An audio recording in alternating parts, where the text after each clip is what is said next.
Yeah, so we are officially going to start our meeting. I'm going to call it to order. We do have a quorum present. I'm going to ask that you all stand and join me in the pledge.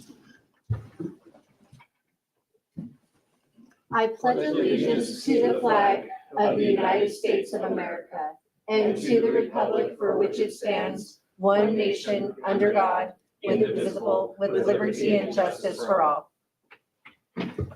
All right, guys, I'm now going to ask everybody to join me in reciting our mission and then our vision. The mission of the Nampa School District is to ensure high levels of achievement for every student. The vision: every student is fully engaged in extraordinary learning experiences, preparing for a successful transition to the next stage of life. All right, with that, I will go ahead and entertain a motion to approve our agenda this evening. So moved. Okay, seconded. Motion has been made and seconded. All in favor? Aye. All right, we're going to move right on, and we're going to move into the commenting section of our evening. If I have anybody here tonight that's a first timer who plans to make comments, they can be on anything, and that will be in the public portion, the public comment portion tonight. I just want to make sure that you've signed up. The sign-up sheets are in the hall. They'll be brought to us by our clerk. All right, and with that, we will welcome up Mr. Coffey. Hello, sir. Hello, good evening. Thank you for this opportunity to speak with you or to you. I'm here to talk about the 4-day. So I think I mentioned some comments to you earlier, but it wasn't on your agenda. My understanding is on the agenda today as an action item. As I mentioned before, the association sent out a survey to its members. Overwhelmingly, teachers and certified staff who are members support the move to a 4-day week. With that said, nobody thinks that it's, like a magical sort of event. No schedule is perfect. There's challenges to any kind of schedule that you might have. It's a big change, and our district is undergoing all sorts of changes, but this is a big change for sure for everybody in ways that will touch the community and maybe ways that, like going to a trimester, wouldn't. But to me, the world has changed. The iPhone came out in 2009, so 15 years ago, and it has changed the world. It has changed our attention spans. It has changed the way we engage with the world. Everything is more visual now. But I can tell you that in high school, it's still about reading and writing and doing math. And those skills really are learned in elementary school. And I think that's where the biggest gain from going to the 4-day week is going to be seen, where you have those work days on at least some of those Fridays. Elementary teachers have been asked to do more and more and more and more and more every year for the past decade at least. Testing, collaboration, planning, more testing. There's no more time in the day. So they're asked to do all of that while they have a full class load, sometimes a very full class load, while they have fewer supports in terms of classified staff over the years. And so I think you're going to see real gains at the elementary level when those teachers are given time to collaborate, time to look at the data, time to plan their lessons, time to look at the work product without having 20 to 30 kids that they're trying to manage at the same time. At the high school level, remains to be seen how that goes, though I think an extra day of sleep is going to be meaningful for students. Hopefully they use it. A day to work is going to be very meaningful for many, many, many of our students here in Nampa. My hope is that the community adjusts to that change, and the experience of other communities in the state has been positive based on what I've seen. And I am hopeful that that will also be the case here in Nampa. And it will take some time. Mr. Yarbrough sent an email to the staff a couple of weeks ago where he talked about iterations and using that kind of design thinking principle. We're going to have to iterate this because there's lots of details to work out. From my position, I am much more hopeful and even excited about the idea of iterating together towards something that is new, that is designed to make an improvement rather than trying to iterate what already exists. Working together to fashion a new system, a new structure for us is much more hopeful and I think positive rather than trying to iterate, just cramming more stuff into the current system. So I think that even just the process will benefit from working together to figure out how do we make this work together. those are my comments. Happy to answer any questions. Great, and there could be some. Trustees, do we have any questions for Mr. Coffey? How many members are in the association? Yes, that is a closely guarded secret. I'm only half joking. So our membership is not something that we generally share. I can't say that we're below 50%. If we were above 50%, we wouldn't have to do the blue cards, although we agreed to do that anyway. And so I can tell you that with 50% is what we're striving for and is within our target. So we're close to approaching 50%, but not quite. And that's all certified. So nurses, SLPs, all the certified positions. And I did know the answer to that. I just was hoping that maybe I'd catch you on an off day. Keep trying. You never know. Keep trying. Trustee Benz. I do have a question. I'm curious if the membership provided any feedback as to what they would like those work days to look like, what would be beneficial for them in terms of planning time, collaboration time. Did they provide any feedback? So our survey didn't necessarily address that level of detail. I can tell you that Fridays was the preferred day there, and some people were very strong about the idea that Monday is actually a better day, but the vast majority preferred Friday. To me, this is, having this conversation in the middle of April is a real challenge. These kinds of details are going to have to be worked out, in the future. But the conversations that I've had with Dr. Russell and Mr. Yarborough have talked about the new HRS language of directed and non-directed time. And so I think that staff are encouraged by that idea of being able to find that balance and that blend of directed and non-directed time. And that's gonna be different depending on what building you're in. Mm-hmm. Because if you're in a FACE program versus you just have kind of a regular fifth grade, it's a different world. And so having the flexibility to find that blend of that balance at every school, I think is going to be the key. So what works at Endeavor might not work at Sherman. Thank you. Yeah, thank you. My question would have been similar to Trustee Benz. I have noticed that you're copying on a lot of our faculty communication, whether it be classified or certified. So I think that that's good. So it seems like you are in the know. I would just have questions around the robust conversations that you guys are having, but I think what you're saying is that there'll just be nuances, and I would agree, different little things that have to be worked out building to building. Were there any conversations on length of day with teachers for you?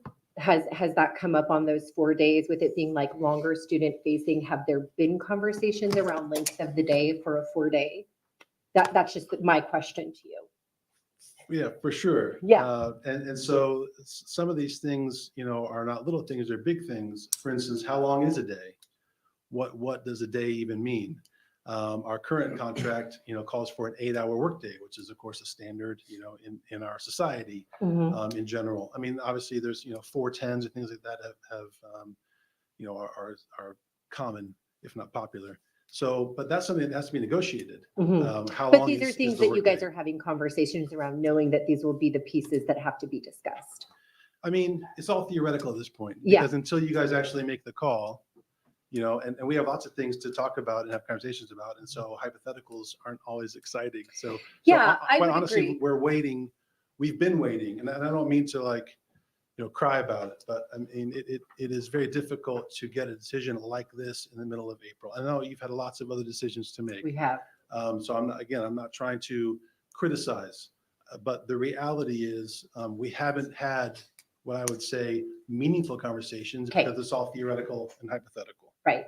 So the survey was just pretty broad on would we preference this, but not a lot of meat in the conversation. For sure, Got it. because the lots of too many unknowns, and even the survey was explicit that you have to do that work for yourself. In terms of which day is it going to be, how long is the day going to be? I mean, there's an implication that the day would have to be longer, but how much longer? 15 minutes, an hour and 15 minutes. So all of that was left. Got it. In the ether. What the survey really said was, do you want us to support publicly the move to a 4-day? That was killer. That's what I wanted to know. Okay. Thank you so much, That's Mr. what we Coffey. asked. Thank you. The overwhelming response was yes. Got it.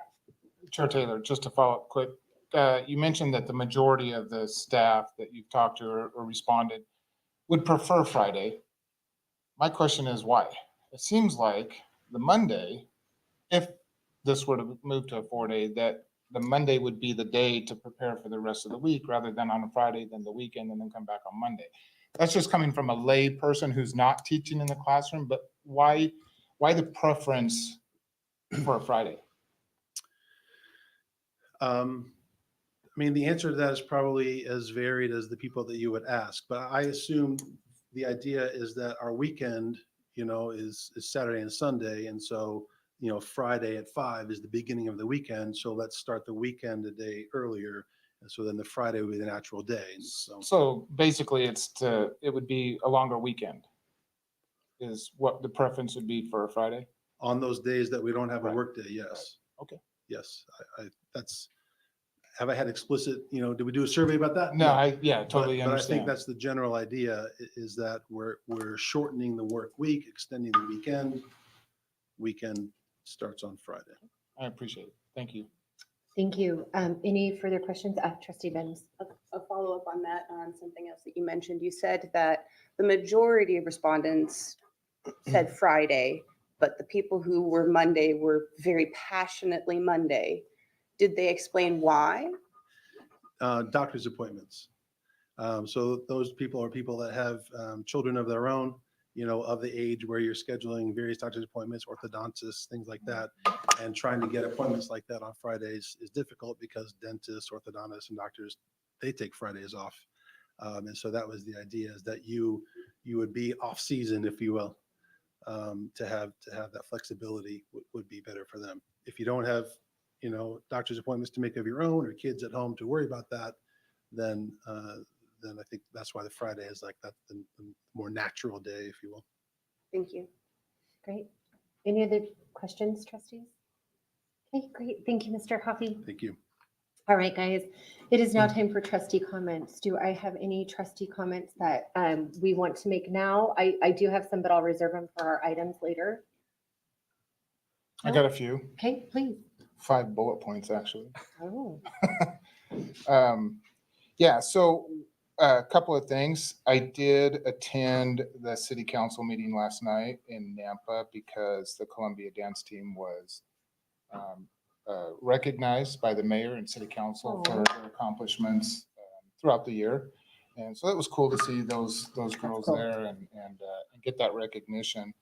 I also had a full disclosure and probably will revert back to this a little bit later in the meeting, but I did sit down and had a pretty informative meeting with Mayor Debbie Kling about some things surrounding both the city and the district and where those two will meet. I was able to go to Iowa Elementary. It was kind of a drop in, and I hate doing that, but I had the time, and so I dropped into Iowa and was able to view and kind of look at the new locking system in that building. And I think for the most part, I like the new locks and the new system. I think there's some bugs to work out, and Superintendent Russell and I have talked about that, and Chair Taylor and I. am confident that those will be worked out. I am very cautious and try to be very keep my real world, my real day job separate from what I do on the board. However, today those two worlds collided. And Tyler, if you could put those pictures up, I want to show you these because this just happened earlier, probably about three hours ago at Snake River Elementary. So I work for the Department of Corrections, and in one hat that I wear in that role is I oversee our veteran services with those individuals that are incarcerated. And we are one of the few, if not the only one in the country that has an active American Legion post inside of a prison, which is really cool because we have a lot of residents there that like to do community service projects and things like that for a lot of the communities around the state. This is one of them. We have residents out there that get donations from, and I'm gonna have to pull this up. I apologize. I never have my phone out, but I wrote their names down. Larita Larita Shandorf is with the Nampa Bicycle Project, and she gets donations from around the community, and she takes them out to the prison and drops them off. And then the veterans out there will put these bikes together. And then when they're done and they're ready to go out, they bring them out back to Nampa and deliver these bikes to elementary schools for the kids to use. They did this right before Christmas at Central Elementary, and they just dropped off 35 of these bikes here at Snake River to be raffled off, given to kids at their carnival that's coming up on the 25th. I like to say that I assisted, but I just stood around and took pictures. That's all I did. This is Mark Person in the trailer, who is the vice commander of the District 3 of the American Legion here in Idaho, along with one of his volunteers from Post 39 in Middleton. And this is Larita Shandorf also. Elia Lopez received all these bikes, and we stuffed them into the resource center or the resource room out there in Iowa, and just excited. The kids were walking by and they were looking in there, looking at the bikes, and they were pointing to the ones that they wanted. You know, it was really cool. So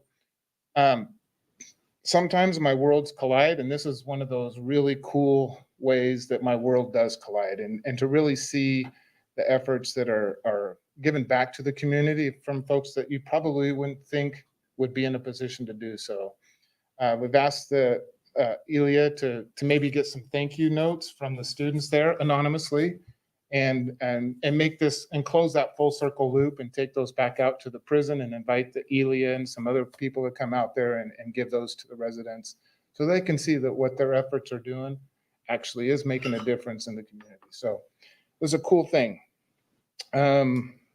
And thank you, Tyler. At the last minute, I sent these pictures to him to put up there. So the other thing that we talked about really briefly at Snake River with Elia was, and this may or may not be the time, I'm going to throw it out there anyways, Mr. Stauffer, was the resource center will be moving over to Endeavor. And one of the concerns was an exterior entrance to the resource center in Endeavor. And I said, well, how hard would it be to cut in an exterior door and have the community be able to access it that way? So I don't know if you want to put that on your list, but maybe something that we can maybe think about. But anyways, it was a great day. It was fantastic to see those bikes delivered, and that's all I got. I just to follow that, I was able to see the lock system at Lake Ridge, and I also echo exactly what Trustee Kirkman said as far as the idea and the implementation, just so that we all know which schools were visited this last week. Okay, great. Trustees, anything else? Okay, at this time, we're going to take public comment because we have some new people here. I'm just going to reiterate, if you plan to speak tonight, I just need you to go sign up in the hallway. Our clerk is grabbing those sheets right now, and we'll just go in order of how your name is listed.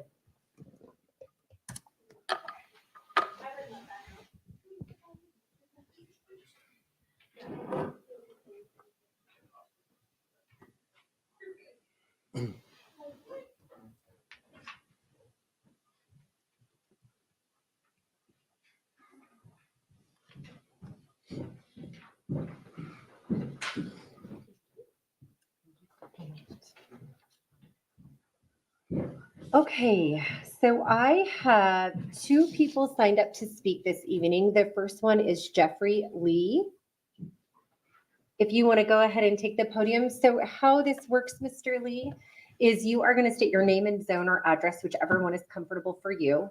And then that 3 minutes that you see right here will start to tick as soon as you give us your information. Okay. And then you'll have 3 minutes to present. And then after that time, once that 3 minutes is over, that'll be the conclusion of your time and you'll just take your seat. Thank you. Great. Jeffrey Lee. I 439 Owyhee Avenue here in Nampa.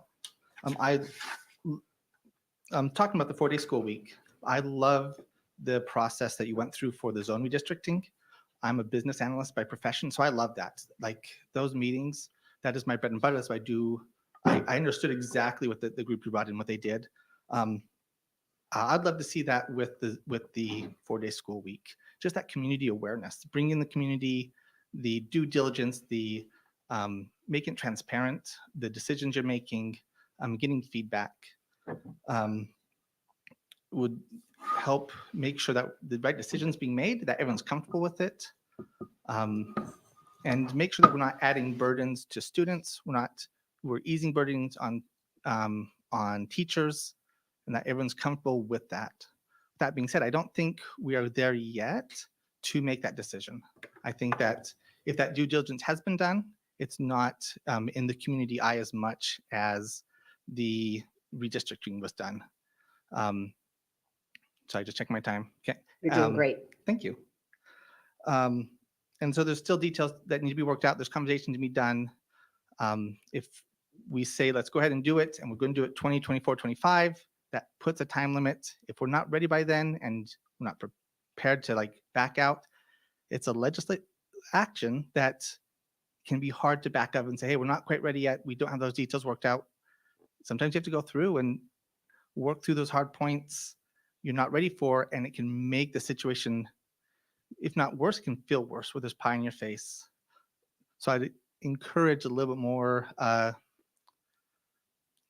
not diligence, a little more working through it to make sure that it's the right fit for what you're trying to accomplish. Thank you. Thank you, Mr. Lee. All right, we have one more person to speak, Amy Barbieri.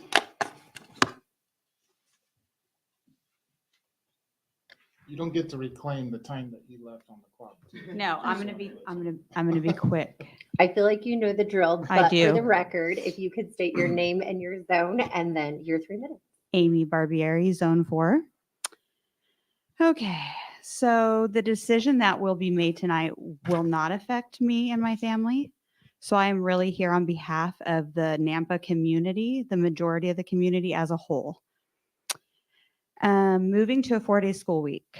The demographic and the majority of the Nampa families are dual income parents. I know that the school is not a daycare, but they do rely on their kids being in school 5 days a week because most parents work Monday through Friday.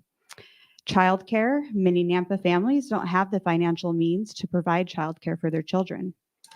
We have limited resources here in Nampa. For example, the Boys and Girls Club is already at max capacity, and the rec center costs money that many families may not be able to afford. Breakfast and lunch. The majority of students rely on these meals for nutrition. School hours. The days are already long enough, especially in elementary school. I can't imagine them having to go to school until after 4 o'clock. And that leads into the bus schedules. What time are they going to be getting off the bus? Have you thought about kids not getting home until after dark and walking home in the dark? Especially in the winter months, it gets dark out pretty early. And so already now I'm sure in those winter months, there's a little bit of a problem, but it's going to be even darker. They're going to have, I believe the days are going to just be too long. The teachers are also going to have longer days. So that's something for them to think about, getting home after dinner time with their families and missing out on school, after school activities as well. Also for that Friday prep day, how is that accountability going to look? Who's going to hold the teachers accountable for that time if they're in the building or not in the building? I'm not sure if that's been, talked about. Also, if this is supposed to help bring up enrollment numbers with schools now at almost max capacity, where will these extra students be placed? What is confusing is the 4-day school week is to help retain staff. Why are we letting so many teachers go? It makes one think that the closing of all 4 schools, displacing students and teachers, would be too much change for a district to handle all at once on top of this 4-day school week. And that's all I have to say. Thank you. Thank you. Thank you, Amy. All right, and that concludes, just because I saw one more person walk in, if anybody has a public comment, now is the time. Perfect. Okay, so that concludes our public comment, and we will now move into the consent agenda. So I will entertain a motion to approve our consent agenda. Just real quick, first one, that late addition, do we need to take that, is that added to the consent agenda? Yes, it's under the, are you talking about personnel? Yeah. It's just an addendum to the personnel report. In I the, put it okay, that so it's in the second consent. section. Okay, I just want to make sure we're not going to miss that. So I move to approve the consent agenda if there's no other, And you don't want to pull that out? no, Okay, no need to. all right, I second. Motion has been made and seconded. All in favor? Aye. Okay, any opposed? Perfect. That now takes us to our action portion. So the first one will be a request for adjustment to West students' calendar. Dr. Russell? Yeah, Chair Taylor, trustees, tonight I'm going to ask Mr. Stoffer to come up and share some information around West Middle School. As we know, we are closing West Middle School and repurposing it for another school, and want to share about some of the construction that's taken place there, and maybe a possible decision to talk about having to make an adjustment to the school calendar to allow students out a couple of days early, which will help with some of that construction. Good evening, Mr. Stoffer. Good evening, everybody. Trustee Taylor, trustees, again, before you have a request, as Dr. Russell put for a request to help us with the movement of many of our students throughout the school district. In front of you is West Junior High, or West Middle School, excuse me, is going to be repurposed for our two high school academies, and one for Union and one for Nampa Academy. Part of that process, as we've talked about before, is the need to be in the building as quickly as possible to finish the renovations in time for our August 1 deadline to be able to have the building turned back over to us for occupancy. As we worked with the administrative team in discussing the process and what we would need at the operations level and also for the staff, we presented this idea of allowing students to leave 2 days early to give teachers time to navigate through their personal items and helping us get things ready for us to be able to start construction on that Monday. That does mean that through the weekend, there would be some setting up and preparation from the construction company to start on Monday. So we proposed this as a benefit for both the staff, current staff, to be able to have some time to be able to get those things together, and also for our operations team, which will be working a little bit of overtime to be able to accomplish the task, to be prepared to have everything off the walls, to have the technology taken down, and as walls are going to be replaced, repurposed.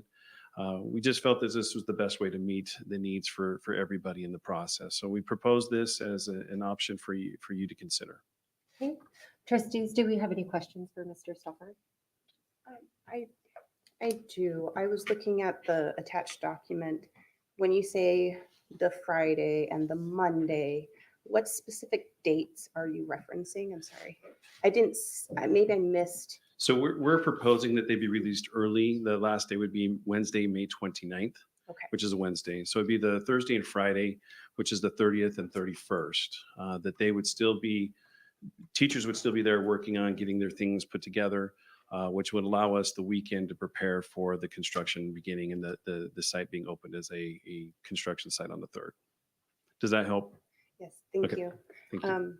I do have one additional Please. question. So that would mean, so that Monday is the 27th, which is Memorial Day. And then the kids would come back the 28th and 29th would be their final day. Correct. Okay. Chair Taylor, Please.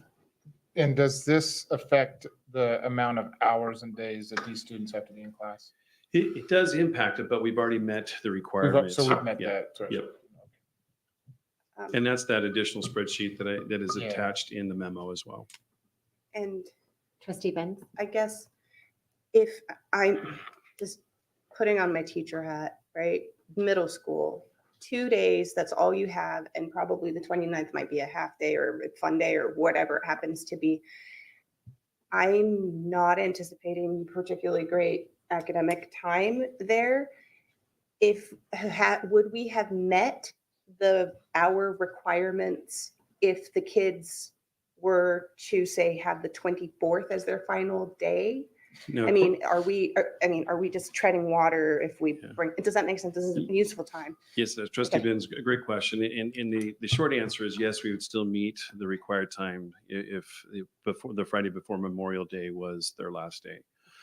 Just negotiating through that, we wanted to find the right balance. So trustees, when I saw this, just because of the emotion behind obviously West Middle, I went ahead and I reached out to our administrative team just to say just 2 days really make all the difference, right? Because I feel like rather than even academic success, that's just more time with your friends. And I don't know about you guys, but I still have some of the same friends that I had at West Middle School. So anyway, that being said, with the urgency of the amount of movement that we have going forward, it really does seem like the 2 days makes all of that difference because we have to rehome so many kids into West because we're moving both Union, Nampa Academy. So I understood that the movement just, we don't get a lot of time in the summer anyway, and this has to be done for a full transition of those particular children. And there was just a lot of difficulty around transitioning those children after the school year had already started because there were so many. So this isn't the only place where we'll see some construction hardship.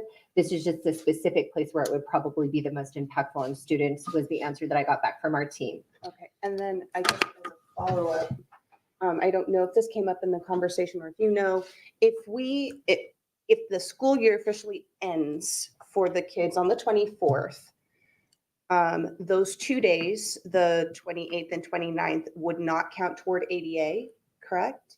But if we have those 2 days that the kids are supposed to be there, but they dip out early because it's 2 days after Memorial Day, what does that do to our ADA?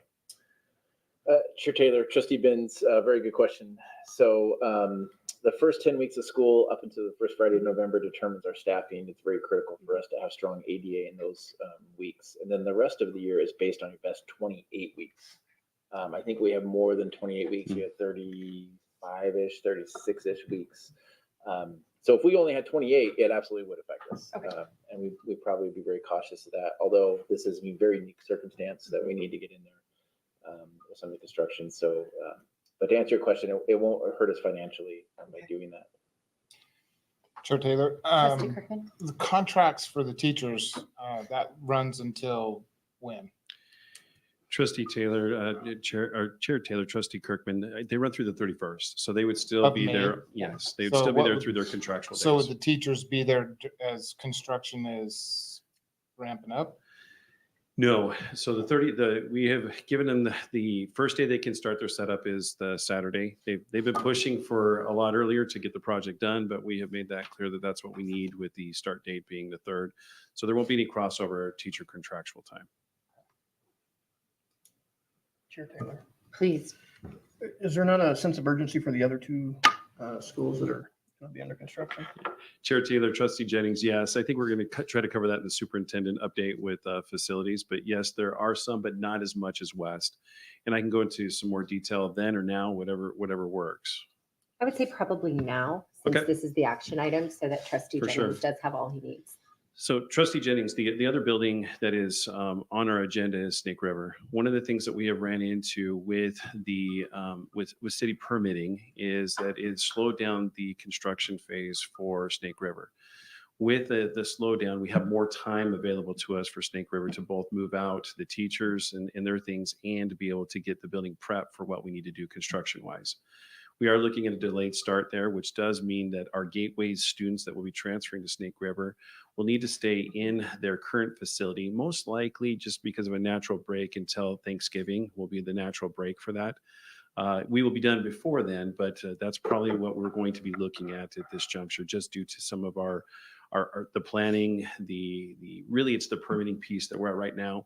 Codes have been updating, and which is great. And so in order for us to make all that happen in an appropriate way for Snake River, that is going to be one of our needed adjustments, is that one will be a little bit delayed. And Greenhurst is, Trustee Jennings, Greenhurst does not have a lot of major construction that's going on. Those are things that are more internal and more cosmetic in nature, but there is no major reconstruction that will be going on at Greenhurst. And don't forget about the door at Endeavor. Duly noted, the door's there, and believe me, there's other requests that have come in Yeah, since you I'm said sure that. there I've is. got some more text messages. I'm sure there is. Is this the same contractor for all the schools, or you have different contractors for? Chair Taylor, Trustee Kirkman, right now we are in the process of getting the bids, so I will bring that to you, and that's one of the other things in that Tomorrow will be our pre-construction meeting at West in the afternoon after kids are gone to meet with that pre-planning component. We will have all the bids in hand on the 25th of April, where we will be probably requesting a special meeting in order for the timelines to be met with the board to meet on the 30th of next week or sooner if possible, so that we can continue to make sure that we're hitting our timelines. And at that point in time, I'll be able to answer all of that piece because we are in the pre-bidding process. Trustees, any other questions? Yeah. It's been such a chaotic year, and in the sake of equity, would anyone consider releasing all the students by the 29th of the student contact week and allow teachers extra 2 days? I can't believe you just said that out loud. So Nobody wants to answer. Well, to the trustees, it is a very valid question. I think one of the things that we've tried to wait out as administration is just the commitment that we've made to a contract year or a calendar year that we've made for our families, and as families plan for that. Of course, the trustees have the ability to make decisions as you think is best. We were in a situation where construction is starting quickly. August 1st is a really tight deadline for us. I've yet to see a construction project go perfectly perfect all the way and meet a perfect deadline without the last 2 days, like 24/7 things going on there. So I am a little nervous August 1st making that deadline. And then we have we have our academy that we're actually looking at expanding this year. And right now they're in Columbia High School. And so if we were to be delayed at West, Union High would still stay in their current building, much like Gateways is able to do. But it is our academy that we're worried about because they are expanding. Right now they're in a hallway at Columbia High School. If they expand, that's going to be really difficult for them to be able to do that in that current situation. So it just is unique. However, if the board were to make that decision, we would very well communicate that out to our staffs, and we could plan accordingly and make those adjustments. Okay. Any other questions or comments, trustees? Follow up, sorry. So if it's adjusted across the district instead of just West, laying out hypotheticals, what does that do for graduations? Because don't we have graduation on 31st? 25th, 26th. I don't feel like we have any graduations that go past that.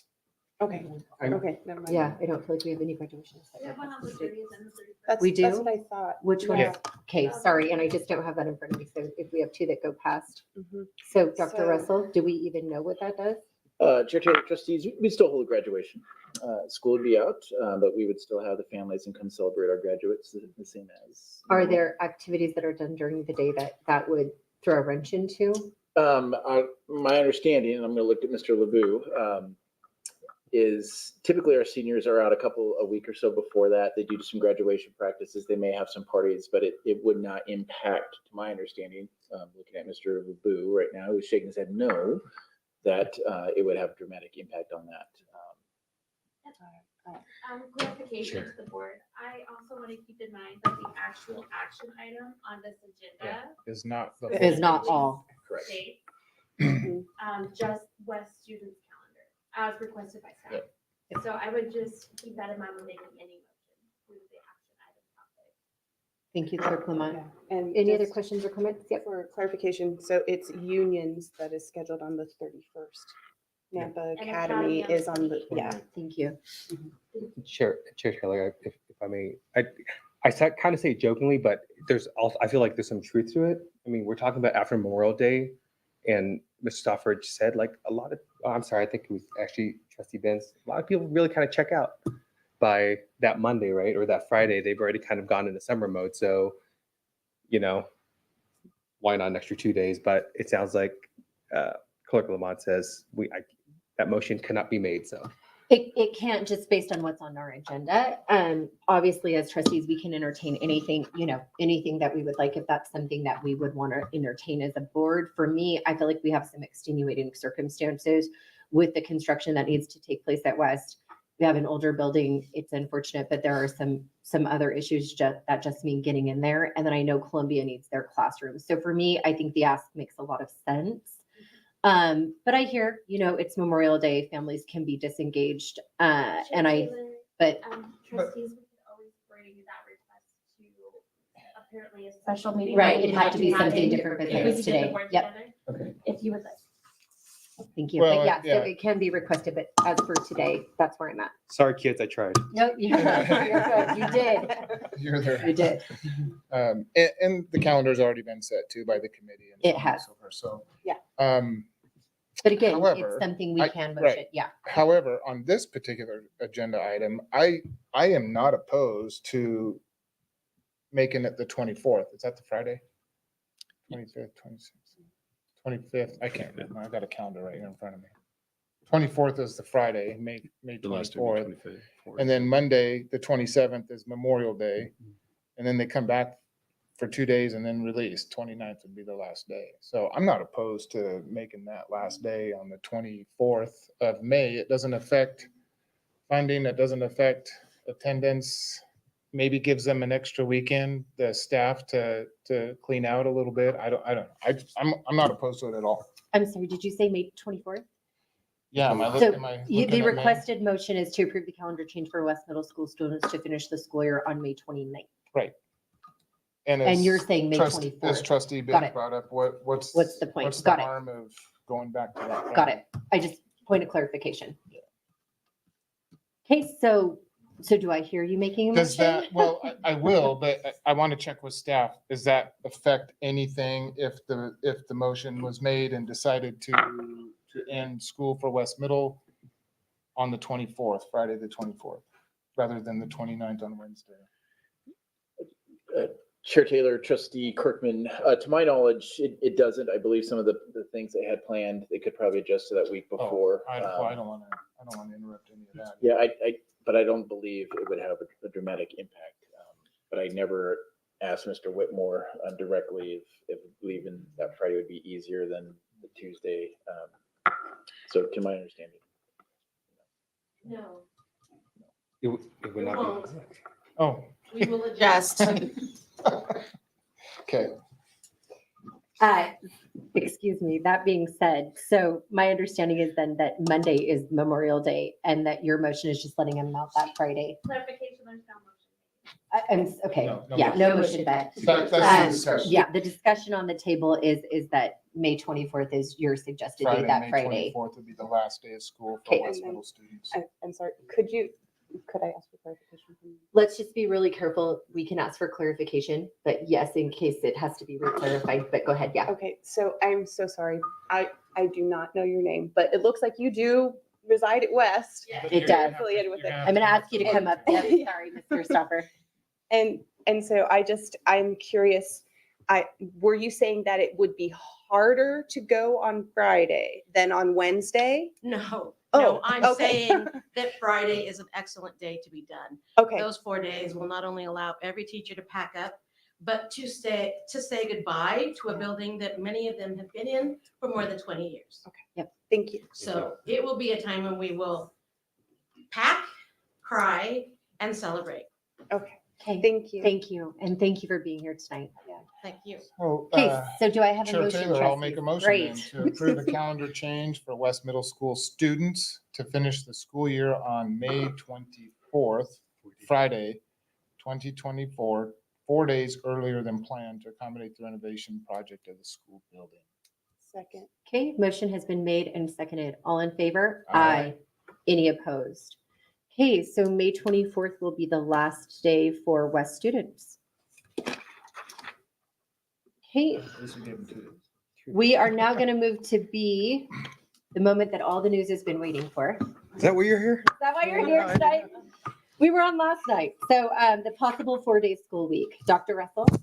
Chair Taylor, trustees, I'm going to discuss about our possible 4-day school week. This is something we've been discussing for several months now.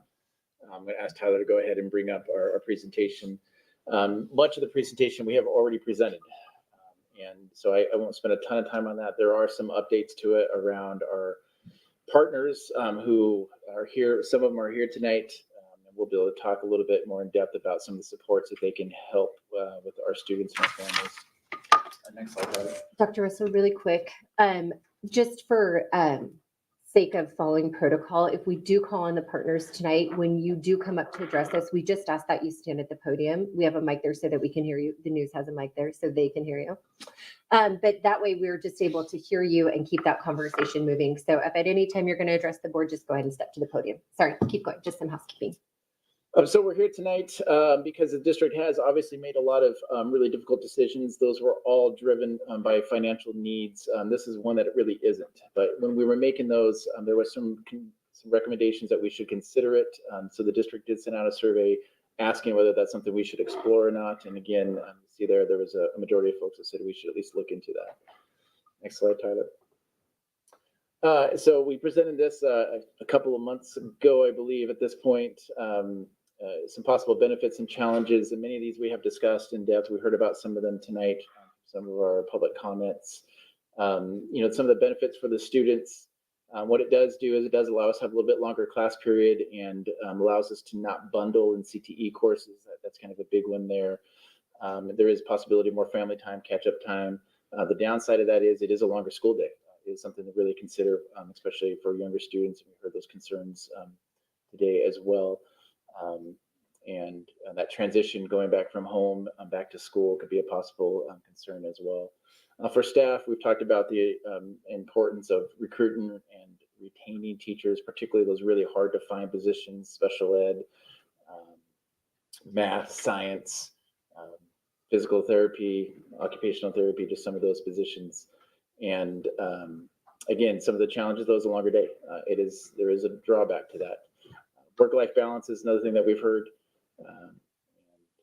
For parents there, you'll see one of the benefits, again, that we've heard is family time. But one of the downsides to that, again, is the childcare and that balance of how do you work and have care for your children. Academically, we did talk in depth about some of the research, and again, it is inconclusive in general, but we do know hours do matter.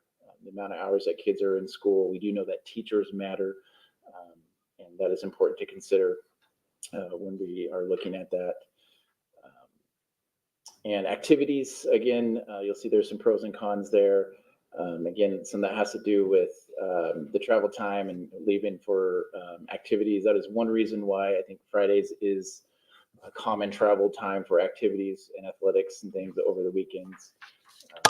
That could be one of the reasons why there is that ask for that as well.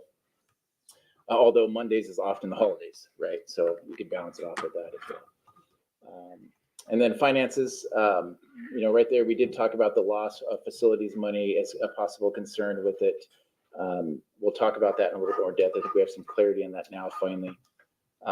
There is a potential for higher ADA attendance. Again, anecdotally talking with some of the school districts, they feel like their attendance is a little bit stronger in 4 days than 5 days, but I don't know if we can definitively say we're going to see that until we actually try it.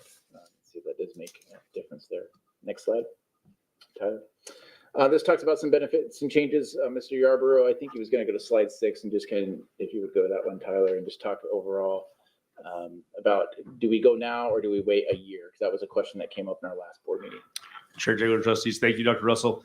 Yes, this slide just summarizes what we presented last time. Again, just the challenges of waiting versus the benefits of moving now. And again, so just to highlight some of those pieces, again, the number one piece is our stakeholder survey shows 60% support of moving now. Again, as you read through that, I'm not going to hit every piece on there, but again, there are some benefits that would help us, the magnitude of change, that conversation we talked about, and ending that season of uncertainty. One of the questions was, well, if we wait and then move another year, that impacts changing schedules, changing curriculum alignment, all those pieces. So moving now would be a benefit. On the challenge side, again, that magnitude of change, one more thing in the crux of everything we're doing. And then the vagueness of state law and rules, that's been remedied again, as Dr. Russell will get into more detail momentarily. And then the expedited pace for our community partners to solidify their plans for the 5th day. Again, as we saw last time we spoke, we had one of those community partners. I think we have a few here tonight to talk about that possible challenge and what might be there. So next slide, Tyler. The next piece that we would need to look at, should the board choose to go to a 4-day student contact week, we need to look at our classified staff and how we support them. And again, as we've talked from the very beginning with the 4-day student contact week, it is in no way a financial decision. So we would need to make some adjustments to our classified folks to keep them whole financially. We have some tentative plans and ideas of how to do that. But until the board makes the decision, we don't get down to the granular detail. What we've done is talked with other districts who have went to a 4-day student contact week, how they've navigated that, and how we would adjust that as well. The biggest thing for us, again, we would hold our classified folks financially harmless. They would be making the same amount of money they're making now. We could do that in a variety of ways, including if they work a few less hours, we could increase their hourly rate. There are some pieces on what those Fridays might look like and finding jobs that are relevant to their job. Could we have them work some hours? Again, would probably be an hourly rate increase depending on how we do that. Again, we have some plans of what we would do. And we would need to look at different kind of classifications of classified employees, if you will. The job for the front office secretary and receptionist looks different than, for example, the high school security guard, and for example, the Title I parapro in elementary. So what we would do is meet with those groups and talk about how we would navigate that, how we could utilize their skills and their talents best and navigate through that. The one challenge that we might see is with food and nutrition. And I know that Dr. Russell and Mr. Stauffer have done some work on that, of how we would navigate to support our classified school-based staff on the food and nutrition side, should the board choose to go to a 4-day week.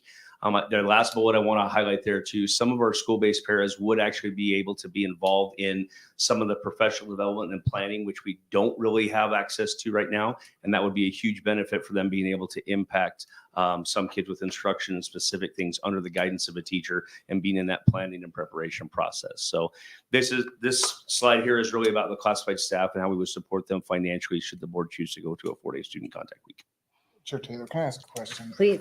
And I apologize for interrupting your presentation, but this is one thing that I've really have struggled with. I hear a lot of ifs and I hear a lot of maybes and hear a lot of unknowns from staff, from administration. And like you just said, we won't know until a decision is made. My question is, why don't you know? Why haven't those already been planned out? If the decision is made to go to 4 days contact week, then this is what we're going to do. Do you have that? Chair Taylor, Trustee Kirkman, yes. What we have not done, Trustee Kirkman, is get down to the granular level of how we will operationalize that. And quite honestly, it's because of the manpower needed to do that. If the board chooses to go to a 4-day student contact week, we'll spend the next 3 to 4 weeks working those details out and working with folks for what that looks like. Rather than spend the time and energy on that, given the other changes we were dealing with, we thought this was the best process. Yes, we know how to navigate that. We've talked with budget and finance to know that we can handle it. Now, if the board makes that, then we'll have to meet with those groups to talk about what those days would look like and go from there. So I don't know if that answers your question, but yes, we have a plan to do that. And we know we can do that should the board choose to go that way. What we didn't want to do is spend man hours, all that time of planning and prepping that out if the board chooses to not go there because of the other change that we're dealing with right now. Well, and I get that, and I totally understand that. But again, it just seems like those details, those granular details would be very helpful, at least for me on this board, to make a more informed decision rather than make the decision, whatever it might be, and then find out what's going to happen. That's the crux for me in this particular issue is why don't we have those granular details yet? And I know I get the staff time, but again, sorry. Chair Taylor, Trustee Kirkman, could I, for example, and not to be adversarial in any way, like if you have a specific, I maybe can get as granular as we can. No, well, you were talking, all right, let's say if the decision is made, we go to a 4-day contact week. What about these challenges that are on that slide? What does the para's schedule going to look like in a 4-day week? It seems like that should already kind of be in, not kind of, it probably should already be there. Those details, those granular details might be there. They are, and it would be exactly what our day with students are and what that contact day is right now. If the board chooses to go to a 4-day student contact week, we would be in the 8 3/4 hour or 9-hour day for our teachers. That will be mirrored by our classified staff based off when students are there and what they would need before and when after students leave. So again, we have those prepped and ready to go and can do any of those things that we need to. So we have that, what that schedule look like. The one variable is the Friday that needs to be negotiated. If the board chooses to go there, how would we navigate classified into that? So again, that's that variable that we have a good idea of what that might look like. If that's a 8-hour day, if that's a 7-hour day, whatever that needs to be.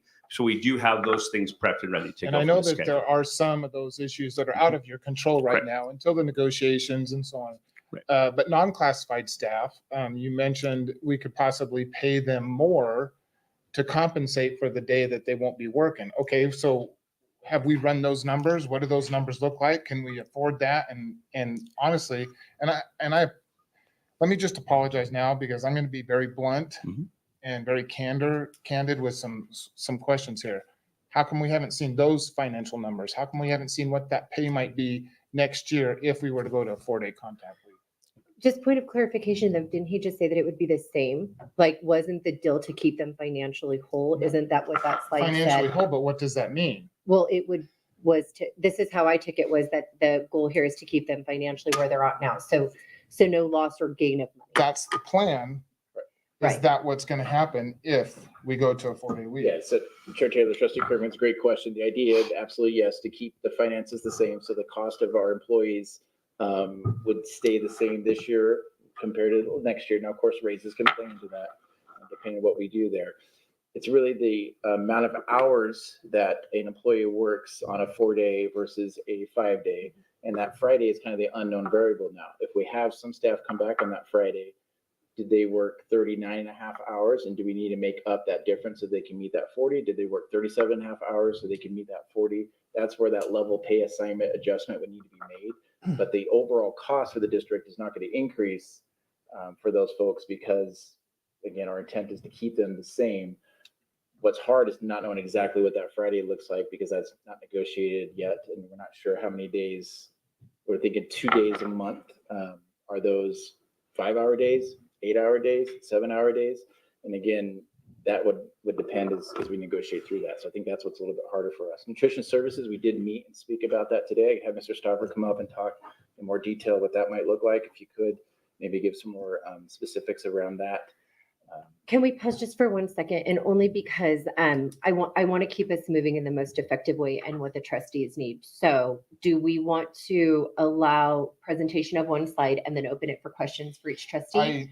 And I only say that because I want this to flow for all of us, not just one of us. And I have an idea or an inclination that we're going to have a very different questions. We're going to have varied questions. Yeah, but I think some questions will come as Right. we see these So slides do we go want through. to stop after every slide and say versus have him bounce around? So right now, can we focus on slide 8? And so Dr. Russell, Taylor, can we put up the last slide that we just asked questions off of? Or you mean instead of Right, bringing instead of other bouncing staff around and- slide to Oh, yeah, slide, I get think that. it would be really nice if we could stay on slide. I just wanna I make just sure really that do we so that can- we have the appropriate person so that we can filter information. So trustees, do we have any more questions surrounding this slide? Yes. I do. Trustee Benz. A follow-up that's kind of in between the questions that have already been asked. So I completely understand the idea of trying to keep classified staff from any kind of negative impact with this. And I understand that we don't know what those Fridays exactly are going to look like yet. So we don't know how many hours or what kinds of adjustments are going to need to be made in terms of either wages or hours. However, you had mentioned that there is the potential for certain classified staff participating in those Fridays. For example, the paraprofessionals who need to be included in the collaboration, perhaps some of the office staff who need to provide clerical support or whatever it happens to be. Have we already identified those individuals? Chair Taylor, Trustee Benz, yes, and it would be all of our classified staff, and then we would work with, again, those groups depending on how that looks. If I can give an example, if we had elementary school X and they have 3 Title I paras, and on Friday, the first Friday is, hey, here's the amount of time that teachers are going to be preparing Title I reading intervention lessons, and it's going to be 2 hours. Those 3 paras, okay, you have an additional 2 hours that we would navigate through. We would map that out. that impacts what that overall hourly rate is. Again, they're going down a day, so there is an hourly rate increase, but our intent is to keep that entire package until raises and things come in and we have budget to do so. That is not penalizing them in any way. The same thing we could do with our office staff and have the conversation of, do we add 5 hours or 10 hours or whatever that is within the whatever it needs to be? Do we shift that so that we only have one person on every Friday covering that school rather than the 2 or 3 we have when school's open with kids? Do we navigate that? Yes, we've identified those individuals. That's all of them. And that's what, quite honestly, this conversation, going back to them and working through that detail, we'll be able to do that within the parameter of what it will cost us, because we already know that from budget, how much we need to have a classified person in that role serve that role. So we can navigate that through. And yes, we have identified that's all of those folks that do that job. Okay, so thank you. Please, Trustee Sue. So hypothetically speaking, this parent makes $500 a week, we'll always make them whole. Is that always going to be in perpetuity? If we're 2, 3, 4, 5 years down the line, will there at some point be consideration of an adjustment, or do we keep them whole, period? I love that question. Chair Taylor, Trustee Sue, that question. I think there's 2 ways to look at that. Number one, our intent would always to keep them whole and to pace with the cost of inflation and attract great folks to work in our district and do those things, and we would have that. If we had a financial crisis where we had to minimize expenditures, that would be one of the things we would do across our system. But I have not seen us decrease the hourly rate for any employee we've had on the classified side without there being a significant financial crisis or barrier we have to deal with. So that would be where I would reside. I would defer to Dr. Russell and see if there's anything else there. Chair Taylor, Trustee Sue, it's a very good question. That answer, it really depends on the school budget every year and kind of what we get from the state and the legislature and what type of raises there are. I would anticipate as the state legislature budget comes in and we look at our enrollment numbers and our need in our schools, that we would make adjustments throughout the years. So I think the idea would be to keep people whole. And we say whole from switching from 5 days to a 4-day or to just basically a different schedule, looking about how many hours are worked in a week versus how many hours are worked in a 4-day. And trying to make that whole adjustment. Once that switch is made, then it's back to just operating as we are now every year, looking at the very things that Mr. Yarborough mentioned about trying to keep our employees paid at a rate that still attracts employees and allows us to be able to hire in the way we need to. Trustee Benz. I'm sorry, this may be a duh question, but considering the fact that the buildings will be in use almost as much as they are currently, 5 days a week, well, minus 2 days per the month. What does that look like for our custodial staff? What kind of an impact would that have? Great. Trustee Taylor, Trustee Benz, great question. It's a great question, and we contract with ABM. So that conversation with them will be the conversation we have and work with our contracted services in doing those pieces. Obviously, our intent would never be to harm anybody, and they are a contracted service. So they're an independent contractor that works for us, and we would need to navigate that as we can. That's really the best I can give. Yeah, Chair Taylor, Trustee Benz, maybe a good segue for Mr. Stauffer to come and talk through custodial and maybe a little bit of I want to do that in just a second. I just want to make sure that we're clear here just on our classified staff. So hold on just 1 second, because I also have a few comments. Trustee Kirkman. Yeah, it's not necessarily classified staff or certified staff, but what about substitutes? I reached out to Greg and Superintendent Dr. Russell, and he said that on average there's about 377 subs that are used in this district per week. So you take 1 day away, that can affect obviously. And again, it might be one of those unknowns. Yeah, no, Chair Taylor, Trustee Kirkman, very good question. What we had seen from other districts that have gone to 4 days, they typically don't see as much need for subs. So that eliminates one of those days. So that is a potential cost savings. As far as hiring subs, that usually is something that hasn't hurt the other districts that we talk to, because it allows subs to work for Nampa for certain days and then they go work for another district on that Friday. So until we make that decision and see, again, talking with Middleton and some of the other school districts that have gone, they haven't seen it affect their their sub coverage other than less teachers gone. And it will be, that will be seen if that's the case or not, if we do make a decision. Thank you. Other questions? So mine is more of a comment. I think I disclosed at last meeting or last time we got together, the special meeting, that I was going to be going in and chatting through stuff around some of these questions. So Dr. Herman, I know I bring him up, staple in the district for years, has now retired. When he came in to speak with me specifically, a 4-day week is something that he had always, spoke about. He's a big proponent of. And one of the reasons in past when this has been considered that people haven't done it, because it would be on the back of our classified staff. So if this is decision that we make tonight, either way, I am aware of the fact that I wouldn't want to do it on our classified staff's back. I think that we owe them, keeping them financially whole, especially in the economy that we're in. I, however, don't love the idea, and I shared this with our administrative team, the idea of hourly increases in our first year, because I don't think that we know what keeping them whole looks like. And I don't think that we have a clear picture of our need.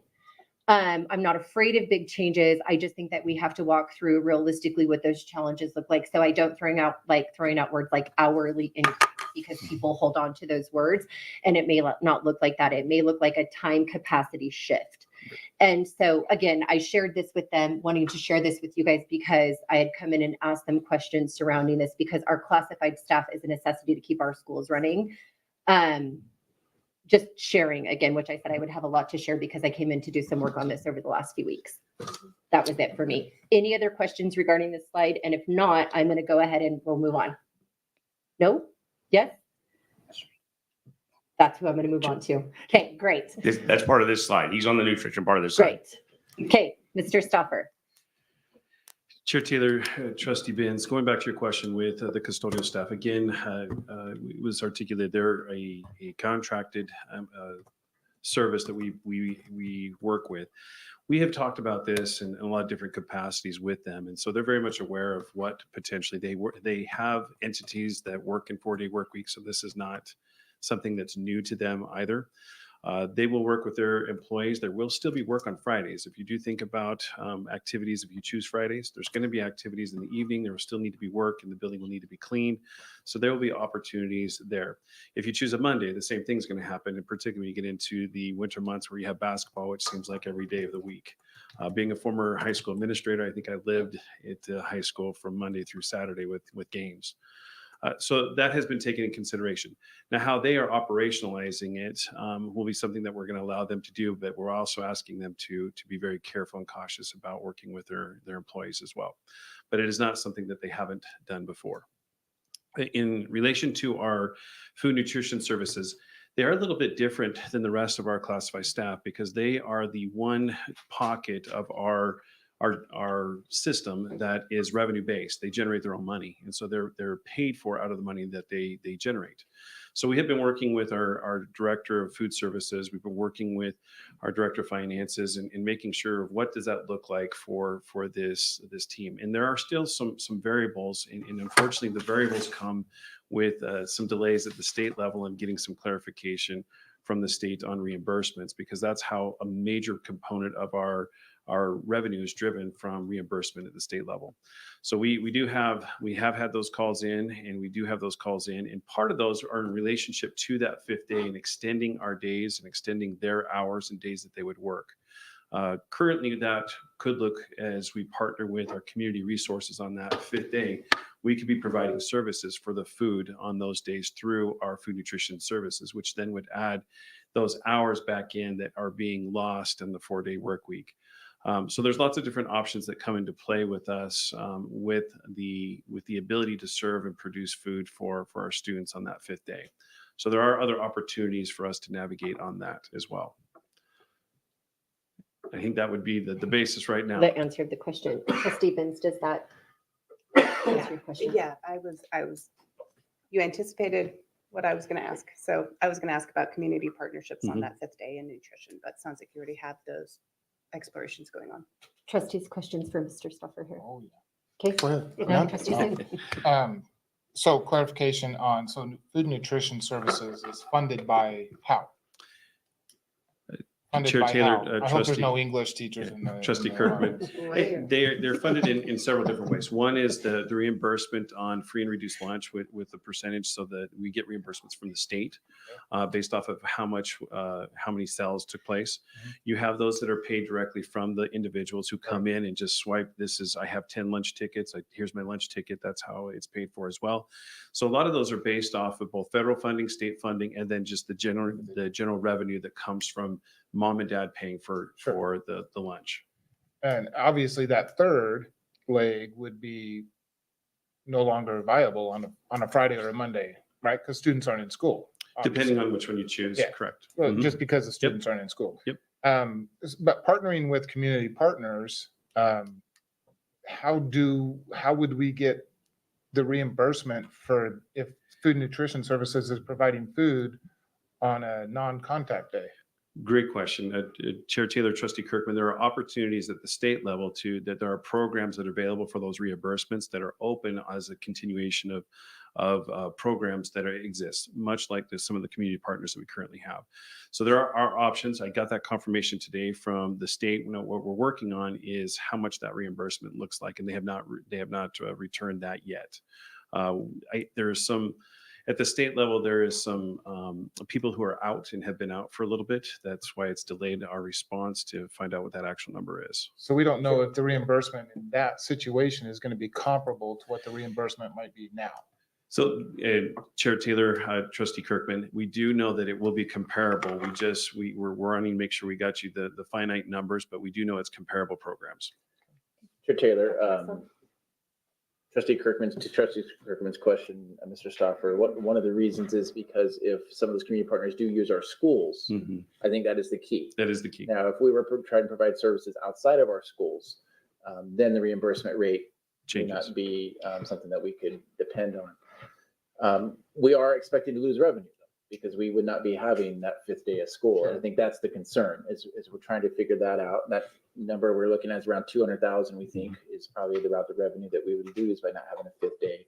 And so then how are we going to make that up through possibly working with some of these Fridays, or again, trying to keep that time adjustment? Do we extend calendars for certain employees? Some employees prefer to have 4 days.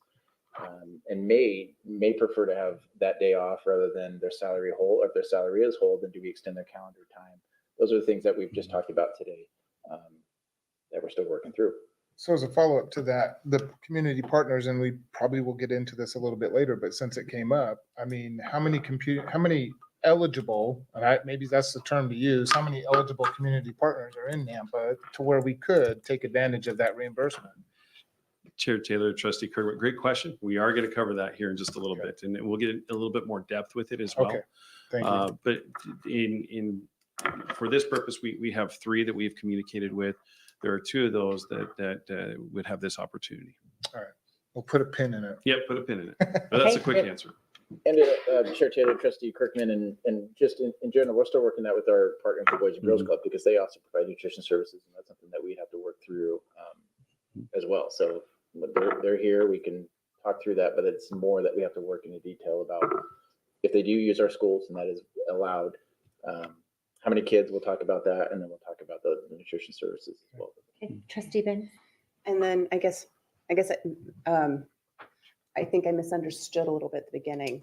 I don't know if this is going to be addressed elsewhere or what it is. Some of the emails that we have received we're talking about what are the nutrition services going to look like? What about those kids who rely on the free and reduced lunch?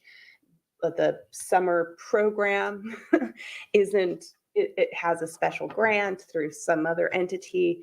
I was wondering, I think I misunderstood the initial discussion. I assumed that what you were saying was that we may be able to secure those grants and have those opportunities to provide those nutrition services to the community on that 5th day. But it sounds like, no, we would just be providing supplemental nutrition services to community partners who may be using our facilities. What are we discussing, I guess? Chair Taylor, Trustee Benz. So for example, backpacks and food for over the weekend, that's something that we had worked through with our FCRCs and our community schools, also partnering with some of our community members. Food Bank, our federal programs is looking into that right now. That is a service that we believe that we can continue and expand upon if needed.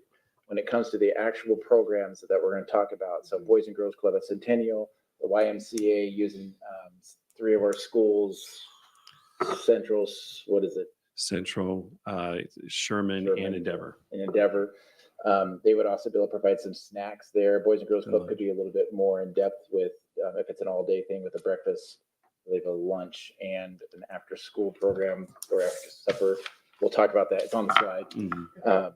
So the idea is through our FCRCs, we can still provide that for those families that need that backpack food services. If it's for the day, the care for families on a Friday, we believe we can provide food there.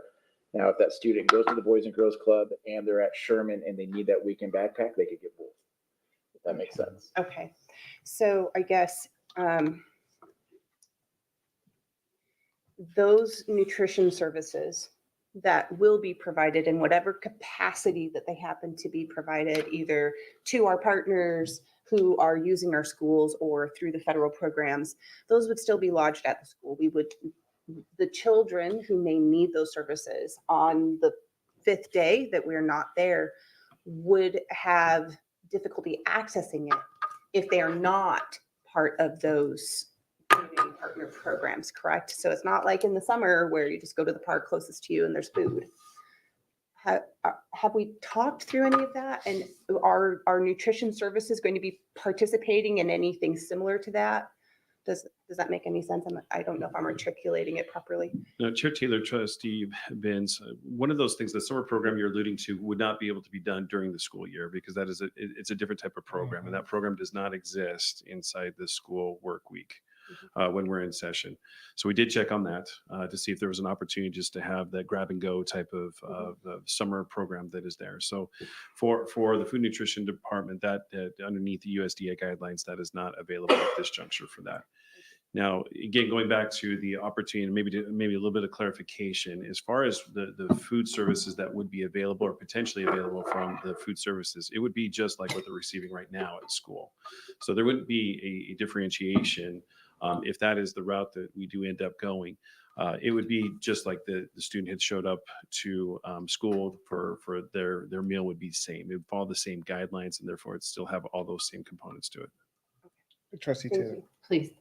But on that note, the difference is the kid has to show up at school on an off day. Yeah. And I think that's where the challenge is going to be. And I think if we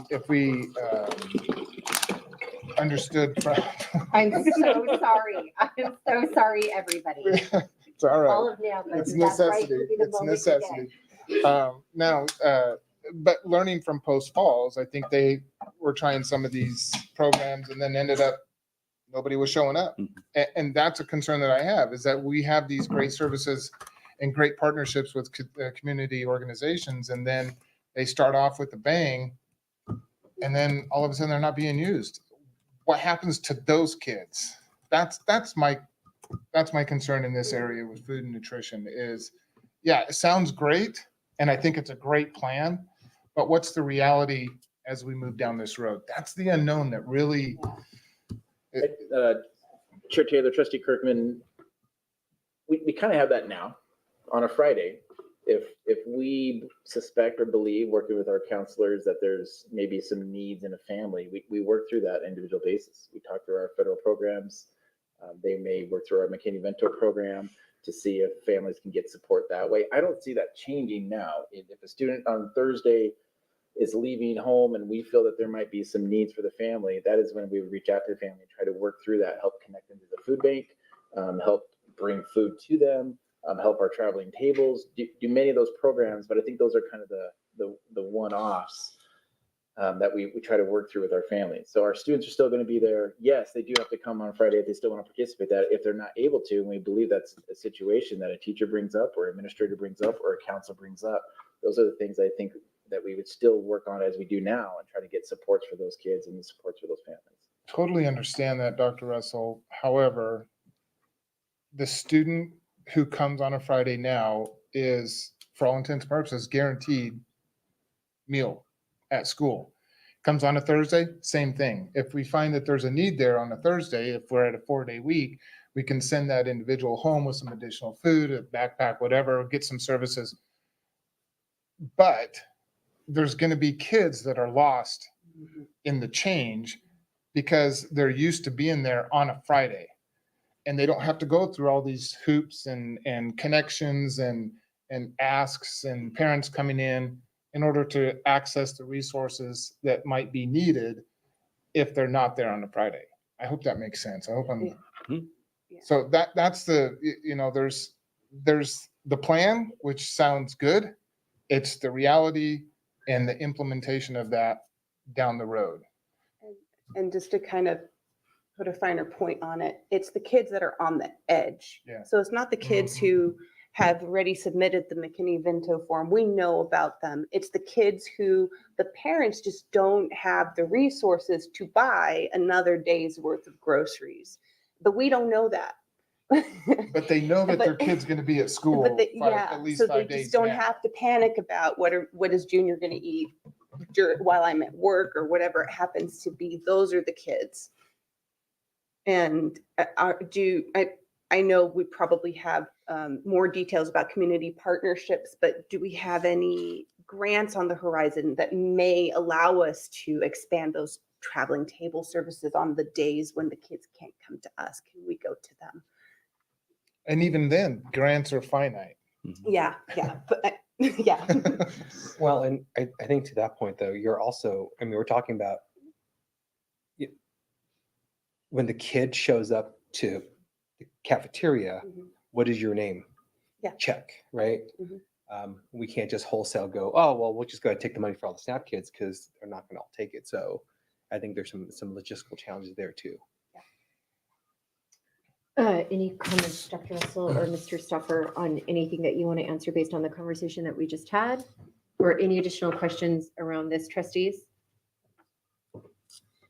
Probably not now, but next few more slides down the road, who knows? Okay, next. Thank you. Chair Taylor, trustees, next slide, Tyler. I believe this talks through some of the legislation discussions that we've had. House Bill 521 did pass this legislative session. Again, this is money that we've talked about that would be given to schools for their school facilities. It is money that would last 10 years. Some of the provisions in that we mentioned, again, the loss of the election for August. Bond equalization, lottery monies, those are gone in the sense that we will no longer receive those in the same fashion that we do now. Those are now being used as a revenue stream to support the finances for House Bill 521. And so that lottery money was really important because we got an annual 1.2-ish, 1.3 million every year for facilities. We will no longer receive that. We will just rather receive this lump sum, which is important because the lump sum sounds like a large dollar amount, as we mentioned before, but having to last until 2034 and having to use some of that, like the lottery monies were used to just do our basic upkeep, does kind of take away from that larger sum. Excuse me, Chair Taylor, Dr. Russell, again, on the bond equalization and lottery money is gone. I think that is a little bit of a misnomer there because it's the monies aren't gone. And I think just that, and I appreciate the clarification, they're more repurposed. Repurposed, probably a better term, sure. I think it's a better term because I think when in light of the email we got late this afternoon, I think that really goes to that point. I can't remember who sent it, but Lisa Hendricks. oh yeah, Lisa Hendricks sent that. But it is the lottery monies are repurposed. They're not gone. They're just repurposed in different ways. And I do believe that there is some working out for bond equalization still amongst some other districts. I know Valley View depended upon that greatly to be able to pay some of their bond debt that they have, but they passed. And I think the legislature was still trying to work out on some of that. Some of that's still not clear to me. And we have a meeting coming up on Friday with our State Department of Education. Hopefully give us some more details about some of those. I still think the other things are still applicable there. The governor appoints an executive officer to the state board. I think that's still in that law. The 4 or 5 day school week provision was something that we had talked about in depth. About possibly being penalized one way or the other. There was a trailer bill that came in very late in the session House Bill 766, which just says districts must attest to meeting the days requirements or hour requirements. Right now in state rule, there are hour requirements. Again, the district exceeds those currently right now, and even in a 4-day, we would exceed those. There is not a day requirement. It likely is going to come, but I think with the trailer bill, it's the district needs to attest it meets one or the other. Dr. Russell, wasn't there also something in that legislation about switching a school district, switching from a 5 to a 4-day in the middle of the school year or something to that effect? I can't remember. It was it was like 35 pages long. It was a long bill to read. I have it around here It somewhere. was an exciting read, but it's probably not that germane to the conversation, but I think that was also in there about making that decision to move. Chair Taylor, Trustee Kirkman, I can look into it and look at it and read it a little bit more. It is a longer trailer bill. I did have it here. I figured there'd be a question. It is here, and if I have time, I will peruse it and see if I could find that answer. Just get Courtney to read through it while we're having this discussion. And find it. Trustees, do we have any other questions around HB 5281 or the trailer bill update? Yes. I do. Trustee Jennings. So when we say we exceed the hourlies in the year, do we like really blow it out of the water, or do we just barely exceed it? Because this proposed daily time schedule for these students, it's quite long. And so could we cut back on hours? Yeah, Chair Taylor, Trustee Jennings, great question. We did look this up because of the snow days we had this year, and we had to take a couple of snow days. I want to say high schools were at 1,037 hours was where we were at this year. And so we do exceed that because I think it was in your board packet when we were talking that earlier. It shows right here, if I can bring it up, underneath the West. Right now, it says grades 9 through 12 need to have 990 hours. So we were at 1,037. So we're over it by 47 hours there. 4 through 8 needs to have 900 hours. Still 1,037-ish in that area, Mr. Lebu. I think we're similar to that. So well over that by 100 and some hours. And then K3 or 1-3 is 810 and kindergarten's 450. So we exceed all of those. To answer your question, yes. Now, on the 4-day, if there is a decision made, we would cut back those hours in elementary school. I believe it's around a 50 hours difference throughout the whole year. Mr. Knopf, I'm looking at him. Am I accurate on the 50-hour difference for elementary schools? That's kind of pretty close though, isn't it?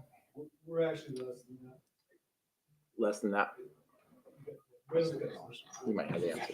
I can speak that, Dr. Russell, Chair Taylor. So the math that we've done with the projected schedule, which is the next slide, right now, we if we didn't change anything to next year and stayed on a 5-day week, we would have 1,040 hours. And then that's from a 6-hour and 55-minute day for elementaries on 172 days, which is the proposed 5-day calendar that you have seen. That'll be 1,040 hours. Shifting to a 4-day and going to a 7.5-hour day, it's 1,025 hours. So still very much north of what the state requirement is for our elementary grades, and also about 15 less than it will be on a 5-day over the year. The unique piece is the secondary actually is more hours than that, given the credit requirement and how we would navigate through that. But again, that would be on a 50-day trimester in the 4-day student contact week and how that navigates out. And so it's again more, but it's not out of where we're at. I think it's 1,050 hours and we're 1,037 right now. So I would have to do the exact math and I apologize. The reason for these start times, if you'd like me to segue into this, are connected exactly to that. And then the other challenge that we have within our district of the busing schedule and conversation. So just to be clear, these suggested start times on the secondary time, these would be 71-minute periods at our high school level. So very close to the 82-minute period we have right now. And then on the days that we would choose to do mentoring, that would go down to a 66-minute period. And we could get as much as 26 or 32 minutes if we went to a 65 mentoring day period. The school day, however, for high school students would be, and secondary students, middle school, would be 8.1 hours under that model at 71-minute periods at the high school. The reason we didn't calculate the middle school is they would still be on, they would keep the schedule they basically have as far as 7 or 8 periods, depending on the middle school, and just extend that to fit within the 8.1. So I can't use the exact numbers there. The exact numbers here are based around credits. When we look at what we have right now in our system and kids are exposed to in a period in the semester, we've mirrored that with a 71-minute period and what that would be over a 50-day trimester to make sure that's equal from the time that they would have in class with 2 days of mentoring in our schedule. We've got that at 58 hours across. Do you mind if I ask a question? No, Trustee Benz, please. What are the seat time requirements per credit for secondary? Great question. Chair Taylor, Trustee Benz, they are 60 hours per course. Right now we have to, we petition down. That's a reality for a lot of districts across the state. We are in that within a 2-hour scenario. Right now in our current schedule, that's 58 hours over an every other day model. We believe that 58 hours seeing those students every day will have an academic impact. Just from the amount of rigor and having students see their teacher every day. But again, those basically mirror at 58 hours on that 71-minute model. So On the 71-minute model, just to make sure I'm completely understanding, on the 71-minute model, we go to the 4-day week, we'd be at 58 hours per credit. Correct. Thank you. And for clarity, right now in our AB block, we are at 58 hours on our schedule right now, the school year that kids just went through So there would per be semester. there would be no change Correct. in the hours, Correct. but we have to petition to get that credit. Okay.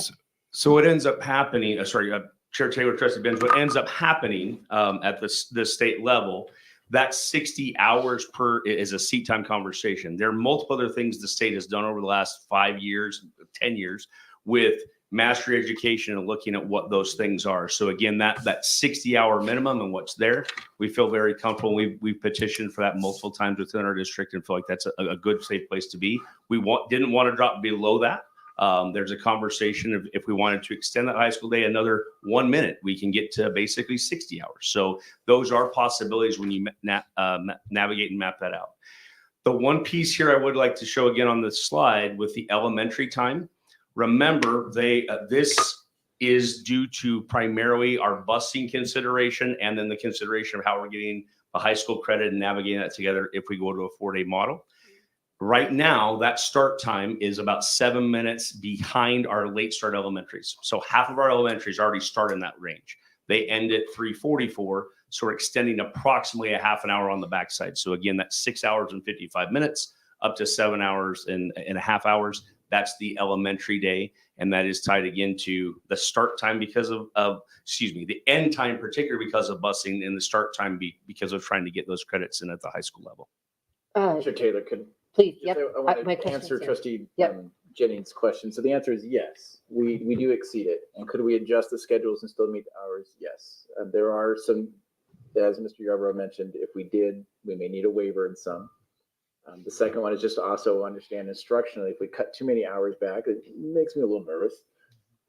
Knowing we want to have the best achievement we can. And so not going too far back, but could we make adjustments? Yes. I think this is one of the things that we do need to consider. If we do make a change, it's nothing set in stone. We can get feedback from our first year and make some adjustments to some of these things as we go forward. If you'd like us to explore more, we can make some more adjustments if the decision's made. If we stay 5 days, then we don't have to worry about this. So my question is more around the calendar and adding days before an end of school. So if we were to take the calendar and expand it and say I was to have 2 more days on the start of school and 2 more days on the end of school, could I use that then to buy down my time during the week? Chair Taylor, yes, the amount of time gets really minimal when you think of throughout 170 days, you're looking at 3 to 5 minutes. But I'm looking at, right, but I guess my question here does become like, I think that's the conversation. So I've got a really different perspective on this as we talk through, but the big pushback for me is going to be these longer days. So in reading the memo from from Critchfield, I think they talk about a little bit of an extension for the calendar so that we can mitigate some of those long days. And then in talking to the chair today from Middleton, really the only complaint or drawback was the long days, which they feel is completely outweighed by the Friday off. It was a great conversation. So I'm excited to share that here. But my concern really does fall under this as far as like the duration of that day, especially for our younger ones. Now, it's so interesting to me when I read through something that says elementary instruction for kindergarten through 6th grade includes 115 minutes of ELA instruction every day, 90 minutes of mathematics instruction every day, and then 60 minutes of the instruction daily for arts, humanities, physical education, health, social studies, and science. I don't know how you could have gotten my kindergartner. And then it says uninterrupted blocks of time, sit down. And I was like, oh, anyway, in reading through that, we're going to have time to get that done. But my question is going to be around like reducing the duration of those days. So if we were to say add 2 days, drop a few minutes, I just want to know if that's a possibility is my question. So like if we were to go back into those, like these are our hours and we extend 2 days here and extend 2 days here, am I buying time back that way? It's just, that's my question. Okay. Yeah. Those are totally possible. Okay. Got it. I'm going to go with Jennings and then I'll hit over to you. So I did my own research between Melba, Middleton, and Homedale. Our elementary time, just based on the hours in class, are in some cases significantly less than the elementary times at those other 3 districts. However, we spend more time with our high school than any of the other high schools. Is that to buy that buffer that we're talking about? Chair Taylor, Trustee, that is one of those reasons. The other piece, Trustee Jennings, is going from, remember our financial scenario of in a block schedule having 16 options for kids. We knew we needed to cut funding. Those school districts, I believe, are Middleton, maybe on a block. I would need to double check. I believe they are on a straight 7-day. That restricts choices for our students, and we did not want to do that. So we went with a Tri-6 that allows 2 more options for our students. That is part of that buffer as well, as far as the time. Secondary. Correct, in secondary at the high school level. And so along those lines, the sticky wicket is secondary for a couple of reasons. And at least this is my understanding. Please let me know if I'm misunderstanding something. So first of all, the number of credits that is required to graduate in Nampa is different from the number of credits required in other districts that surround us. And in order for students to receive the number of credits required to graduate that Nampa feels proficient, each student must spend a minimum, the state says, of 60 hours. We have 58 hours in each class to receive the credit to demonstrate competency in those skills. Those 2 things combine bulk up our need for hours, minutes overall for the school year. So if we add a day at the beginning or 2 or whatever at the beginning or the end, it does not mitigate the seat time required to meet the minimum graduation credit requirements per student. And why, I guess I'm confused. Why wouldn't that? Because you would have a student in a chair. So how could that not meet seat time? Per class, per credit for secondary. So break that down to me because that is focused in my question. Yep. So Chair Taylor, Trustee Benz, the issue is when you look at a semester, let's talk a trimester at 6 periods. If you want to add in a day, so we go from 50 days to 51 days, let's say, and let's say we had 3 days to the total calendar, 1 per each trimester. Yeah, sure. What we're adding in each course is roughly another 71 minutes to go to that day. Let's say we could take it down. We're not going to have that long a day. Let's go to a 68-minute. We're buying 3 minutes per period, which over the course of the day, we could buy as many as 18 extra minutes out of that. The challenge then is meeting the minimum that Trustee Benz is talking about, and our challenge, particularly in Nampa, of shuttling for CTE. Remember, one of our big challenges is if we start to bundle, what those go down. If the board chooses to stay on a 5-day week, we will have to bundle and we can navigate within that. So there are possibilities there, but Trustee Benz is correct in that idea of have the minimum number of seat hours and where we're targeting. And then over time, those 2 or 4 days don't buy a ton of space there. They do buy some minutes, but again, it's what that does for you over the time. And I've got a number of models that I can show that through. I've worked through all of those. I can show you what that would look like on various start times. If that's 8:30, if that's 7:30, if that's 7:36, if that's 8:12, like we could go through all those and we could look at that. So let me make sure I'm not suggesting that this is the route that we go, but we have a couple of options to solve this. We could reduce the number of credits required for graduation, which would free up some time. Or we go with the longer days to meet the seat time required per credit in order for students to graduate. currently, how many more credits does Nampa require for graduation than is required by the state? Great question. Chair Taylor, Trustee Benz, we actually only require 5 more in our block system. So we have 51 minimum required credits. One of the challenges that we're going to have on a Tri-6, if that's a 4 or a 5 days. So again, I want to be really clear. We're not conflating that. The Tri-6, we're going to need to have the graduation requirement review committee meet next fall to navigate through what subsequent classes of kids are going to need. Because we offer in a Tri-6 72 options for a student. If they only need 51, that means they have 21 courses they don't have to fill. That intention is very specific though. And the reason I want to talk about that, if we have a student who wants to take religious release all 3 trimesters, all 4 years, that's 12 right off the top. So we have 72 options. Now they're down to 60 options within that. At 51, that's a 9 credit buffer, a 9 class buffer, depending on what we do.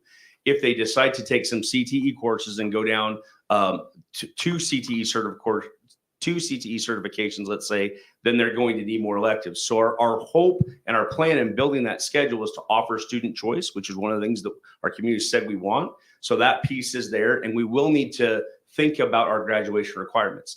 If we were to reduce the number of graduation requirements to meet the state minimums, that would be an option. The challenge is what kids are saying and families are saying they want, options to other programming, other electives, that mitigates that in a way that it's not part of our system. We would have to financially go start looking the other way to restrict those numbers. The other major option for the schedule, again, not the 40 student contact week, was to go to a 7-period day, which again, already off the top gets you down to 14 options in a year. Now you're down to 64. If a student wanted to take 8 of those, it gets really, really tricky for how you navigate through. So then it's a trade-off between choice or length. Correct? But the way that the schedule is designed right now, in order for students to meet those graduation requirements and deem, competent to go out into the wide world, this is the minimum number of hours that we can do. And because it's a per course, it's per day, that's why these days look the way they do. Okay. Chair Taylor, Trustee Benz, that is correct. Yep, still not solved. So we're gonna go back here. Yep, sorry. So I just loaded and sent the board the high school requirement policy, just so you guys have it handy. yeah. So I'm gonna go back to, this is really about time for me. So I'm gonna let all of that conversation go because I'm confident we're gonna meet the graduation requirements. So maybe what I hear, and I'll regurgitate this back to you and you can tell me if this is correct, is that we're advocating for that time of day. So we have that amount of time in the class per day, I would assume, for like CT and movement. So if we added a day and took time off, would it not allow us as much time for movement in secondary? Is that a yes? It would decrease the amount of time for movement. That's what I'm asking. Yes, Yeah, correct. would it not allow, because it would decrease. It would not allow, yes, yes.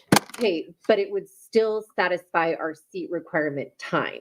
Correct. Right, so if we added a day and added a day on, that still gives us seat time, that still gives us all of those things. Okay, so say we didn't do that, what's my movement in say that I came to today and I was like, listen, I'm fine with the kids starting at 8:51, but I want them out of elementary at 3:50. Leave the bus conversation, please. I get there are other factors. I just need to be solved in this one. So say that we said, this is great, but I need all elementary school students out by 3:50. Right? And that's what we do.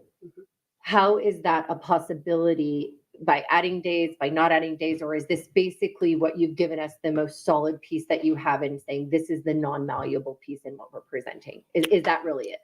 Chair Taylor, I do feel it's the least it's the most malleable we could get without getting into some really, really funky scenarios. Let me give you an example. Yep. We could do that and then hold high school until after we do elementary. One of our first initial models was to have elementary second in and first out.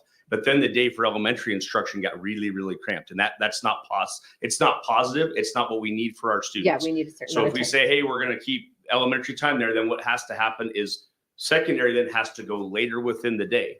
And that was not palpable on our high school schedule change survey. And what that looks like from a conversation, those are the pieces that get really, really sticky. So we could do it, but then high school isn't an 8.1 hour day. It's a 9-hour student contact day. That becomes the challenge. So you asked again of the variables. That's where it could go to because of us having the busing variable. And I know you said. I get it. No, I get it. If it's But one you had tier, to we're in a take whole into different account. world. Yep, no, So- you answered it the way that you needed to. Thank you. Yep. Trustee Jennings. No, sorry, I'm just Okay, resting. any other questions right here? Is there serious consideration about reducing the number of credits to the state minimum? Chair Taylor, Trustee Kirkman, I would actually say it's the other way, given the amount of options we have. We would want to probably increase to, I'll give an example. Sorry. No, that was Dr. the correct answer. Yeah, that was the correct. Mine is We could really elaborate just on it. on time. Yeah, I really wish that we could cut all that out because I'm really just asking about time if any of this was. It would likely lead to more open periods, which is something that I would like not to see. Thank you. Thank you. Thank you. I think, Tyler, next slide is not me. So Tyler, I think we're on slide 10 now, maybe. Who remembers? Okay. Trustees here to talk through some of our partners are here. Want to start by just saying, first of all, we are really blessed in Nampa to have some great partners that we've worked with for quite some time in our schools. The Boys and Girls Club, they do have a club at North Nampa, been great partners for many years with Snake River and some of the schools up there, as well as Central, but also have began expand in the last couple of years. And we've had a before and after school program at Iowa that's been very successful. We've had a before and after school program at Willow. Just want to make sure that one's before and that's after for the last couple of years as well. With our schools filling up, there is now a need to be able to still provide those services, and those schools may not have the space to do that. So we're going to talk about a little bit the Boys and Girls Club, and then we'll go into YMCA. They're also right now doing several programs at several of our schools. And then our rec center is something we've partnered with for years and helped our kids kind of get over in their programs, and they're also willing to partner with us. So next slide, Tyler. Next slide for the Boys and Girls Club here. Just some of the programs that the club does. It does focus on education. They have a power hour there. They do some things in the summer. They do provide some tutoring. Some of our staff sometimes comes over and helps them. They really focus on leadership and building that leadership within the kids. It's great to see them working with our kids there. Those are just a couple examples, and they could expand upon that if they'd like. They do play some athletics and activities and just help them with those things. They got some intramural sports and really physical fitness on kind of that well-rounded student. They work with health and wellness there, the nutrition and food services. Again, happy to discuss kind of what they currently do in their programs, and they could share that with you if you have questions on that.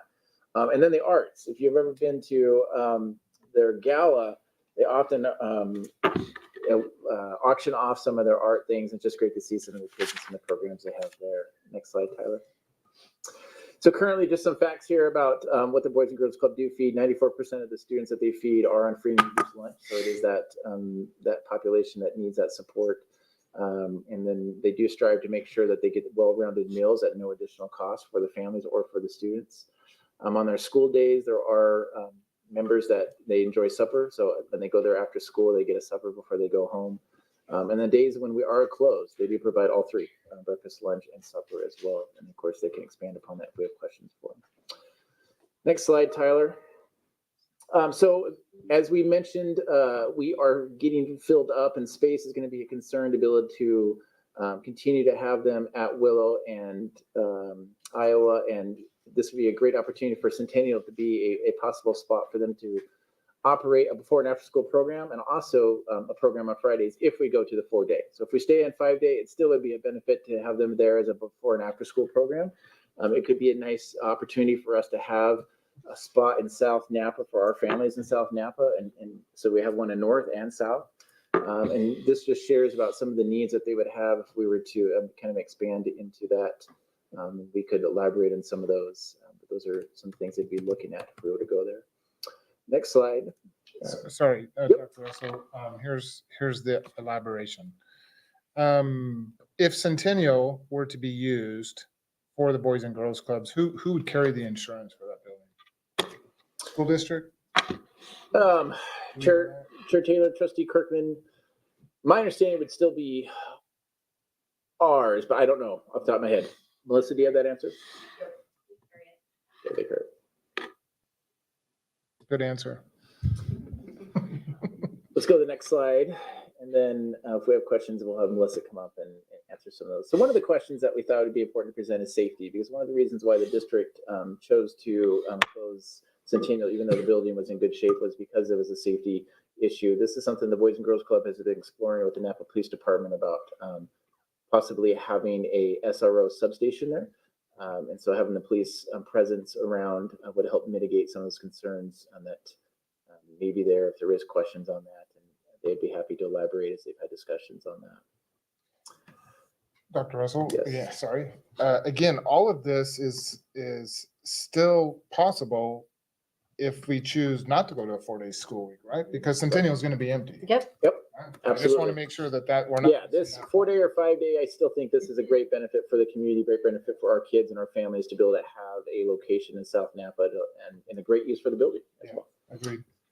Last slide, I think, deals with some of the costs. We thought it'd be important at least to share the costs that we'd look at if we went to a 4-day, what that would need to be able to support some of our families. And you can see how that's kind of broken out. There is a cost for additional salaries. There is some cost for some of the potential meals. And again, that's one of the details that we still need to work out further if we to do that. There's a total there. The district would cover a majority of that.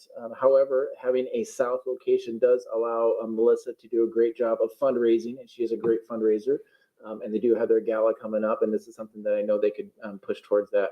And she could probably answer some more questions around that as well. But wanted to at least look at the cost there. But yes, to answer that question again, this is something that we have an opportunity to do for a 4-day or a 5-day. And it really would allow us to have more space for some of our students because the need is there. Our need for our families are there, and it's a great use of the building for that. Any questions for the Boys and Girls Club? I know we have some stuff for the YMCA as well. They're a great partner of ours, and they're here. Melissa, come up and they'll answer any questions you may have. All right, trustees, questions for Melissa?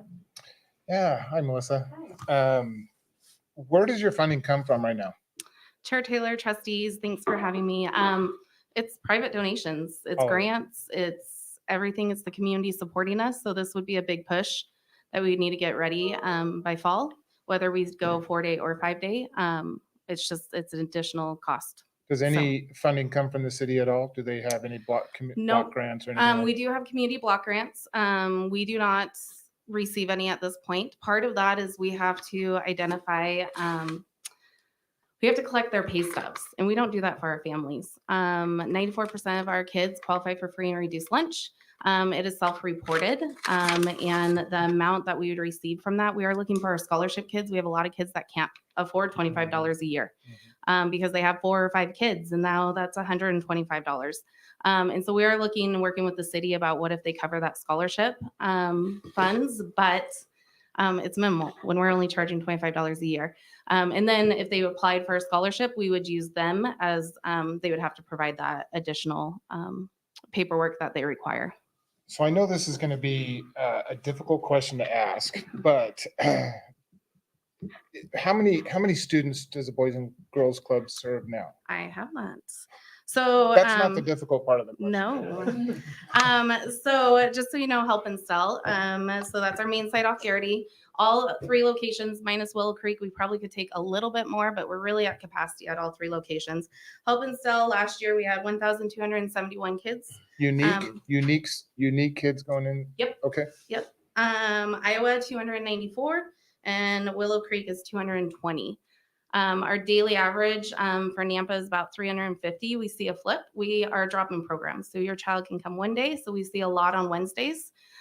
We have kids that only come on those full days. And then we have kids that come every minute we're open, as many days as we're open. So it's a drop-in program. Are you open 7 days? We're open 5, Monday through Friday. Okay. So here's the hard part of the question. Mm-hmm.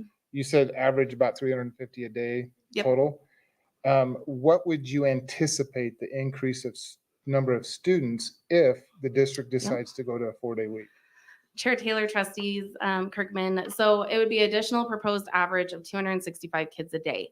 What that means for us, though, is it'd probably be closer to that 500, 550 kids a day, because we'll see it for, like I said, it's a drop-in program. And so we see a switch in summer. months. And so we'll lose some of our kids that are after school kids and only come during the summer. But it would be a proposed daily average of 265 kids a day with Centennial alone, not counting what we're already doing. Some of those kids would transfer from Iowa and Willow. We're really concerned about that. With the new boundaries, we probably aren't going to have space. And between those two schools, I have 350 kids I am worried about. What do we do with them? And at this point right now, in the 5 days that you're open, how do the kids get to the Boys and Girls Clubs? I'm not talking about the schools. I'm talking about the location out on Gary. Yeah, Chair Taylor, Trustee Kirkman, we have great partnerships with Nampa School District as well as Salvation Army and the Rec Center. And there is a bus through Brown Bus that also works with us and stops at all 3 locations so we can get there. That is our concern for Friday, and we're trying to work with that with the districts of, I don't expect buses from all neighborhoods in Nampa, but there's target areas that I think we need to look at of putting those supports into making sure kids have ability to come to the club on Fridays or Mondays. Whatever one it Yep. Yeah. possibly could be. Yes. And how late do you stay open? How late are those kids there? So we stay open until 6:30 p.m. every day. On Fridays for our teens, we stay open every Friday until 10 p.m. And twice a month for our tweens, because we know middle school is hard, we stay open until 10 p.m. for them as well and do tween night and teen night. I really was thinking of some hard questions, but you nailed all of them. So Melissa, I have some questions. Trustees, any other questions for Melissa? First, I just think you're an incredible community partner because I'm talking to you now and I talked to you during COVID. And so I just want to thank you for your heart for children. I feel that way every time I see you. And you're just such a resource for this community. Do you believe that you feel like you will have to provide, I'm trying to find my question. In the conversation of a 4-day school week, do you feel like it's something that your resources can prepare for? Or do you feel like it's something that if we were to make that decision, we would leave you in default? Would we leave you longing? Would we leave you chasing? Chair Taylor, trustees. I know that's the hard question. It is a hard I'm question. Sorry, I'm sorry it was me. I really No. was hoping that Jeff would just ask you this question and I was going to be like, that's a great question, but. Yeah. So there is challenges for us. With that said, we have an amazing board, an amazing team and staff. We're going to do what's necessary, just like we did in COVID. Yeah. And so, I mean, we deal with tough kids and tough families and ones that are trying to make it. And so there's no chance we can close on a Friday or a Monday. We have to be open for our families and we're going to figure it out. That's how I believe is it comes together and we have to figure it out for our families. Yeah. And I feel like you always do that. Sometimes I wonder, are you more equipped to do it than we are? I guess that's really where my thought has been through all of this. I loved when you became a part of the conversation. And I say this because I think that we have hypothetical poverty conversation. I was a poverty kid, right? So I don't know sometimes where we talk about these things that it makes as much as a difference as if we hope it does. So oftentimes when we received emails from people about what about the kids that are hungry? My question has become, are your kids hungry or do you know somebody's that are? And I say this because during COVID, I got to do that with you where we tracked kids, right? And the COVID kids that weren't on school or weren't online learning, they were in Airbnbs in California because that's what the parents had used the money for, right? Like, so I think that sometimes it's the thought of, are we really doing good or are we really doing good? And today when I was talking to the chair of the Middleton board, because this is a big decision for us, right? And we were talking about those partnerships for kids and you're such a good resource for us. And that's really what you're designed to do is you're designed to work with those families. You're designed for those situations. And so I love that you're part of that conversation here. Do you find that supporting kids on Fridays will be harder than say supporting kids after school or harder than supporting kids in the summer or harder than supporting kids on spring break? Chair Taylor, I know, trustees, I'm so it's a hard question. Again, transportation is going to be key for our families. Got it. We've got to make sure that we identify through the schools, through PD, through everyone, who those families are and making sure they have supports around them. With that said, that's what we do. So the meals questions, we are CACFP approved, which is the Child and Adult Food Program. We provide supper every night for our kids. We used to do snacks. And it was great, but it's not enough for our families. And we found that. We have kids that come to the club just to get food. And so on the full days, for example, CACFP will provide lunch and a snack. And that's not good enough for us. We need breakfast, lunch, and we need supper. We need a heavy meal for them to eat. And so we figure out how to cover the rest of that amount. And so again, the partnership with Nampa School District is is the key. We've got to work together to support our kids, and we'll do what is necessary to do it. With Centennial, we'll double our footprint overnight. Yep. And so we'll be able to take that on. We do hire some of your employees, both in nutrition department and as teachers, to come and tutor. So we'll be still working with them. And so once they're done with the school hours, we hire them to come over and help our families too. So I do expect a need. With the time frame, we're a little worried about our programs because they're Sure. probably not going to get to the club until 5. And so we're working and talking with our current tutors right now about what that looks like on their every other Friday. Maybe that's when we do all of our tutoring. What does that look like? We're still working through those details. But we're here to support. My board is committed. I'm committed to make sure that we figure it out and we support our kids. You're always committed. Yeah, one more question. I just want to finish this if you don't mind. So how do we get kids to you on spring break? So it's a drop-in program. We do not have busing from Do that. you see a huge amount of your kids disappear over spring break when busing isn't a possibility? And I guess I should say, since you have so many numbers, how many of your kids do you see disappear? Chair Taylor, trustees. So I'll just use Help Install. It's our busiest site. We have 230 kids a day there. That is max capacity. I would invite you all to come for a tour and fill it. You'll know it's there. But on a typical spring break day or teacher in-service day or Christmas break, we'll see about 150 to 160 kids out of that 230. So we still get quite a few, but we do see a drop in numbers. Summer is completely different. We flip-flop, but some of that is because we're seeing those kids that only come during the summer. And so we'll lose some of our after-school kids and pick up some of those summer kids. Okay. Thank you, Melissa. Yep. Trustee Sue, sorry. I'm really bothered by something you said. We live in the greatest nation in the world, and we have kids that have to rely on the Boys and Girls Club for food because we can't fill that as a government. So it's very sad. So It is very sad. Yeah. It is very sad. And it is sad. And it's just a testament to the work that you do. And I wish that I've been to that location. My kids have utilized that location, and the work you do is incredible and so necessary. Like, the community owes you a debt they have no idea that they do. Sorry. Now back to this. Chair Taylor, Trustee Sue, just to comment on that. That is why we started serving suppers. A year ago, last November, our board worked really hard, and we got community partners, and we remodeled our kitchen. And we serve all of our meals. So every site, whether you're at Willow or Iowa, will get a hot meal every day after school. And again, it's because of our community that we provide that. We also pick up that extra because CACFP, those federal programs you're talking about, they only cover a certain point and a certain amount of those meals. So for full days, it's hard because they don't cover breakfast and supper. They'll cover lunch and snacks. So then we go out of our own operating budget and pull in that extra funds for supper to make sure it's a full meal. Yep. So looping back around to the conversation that we were having earlier, if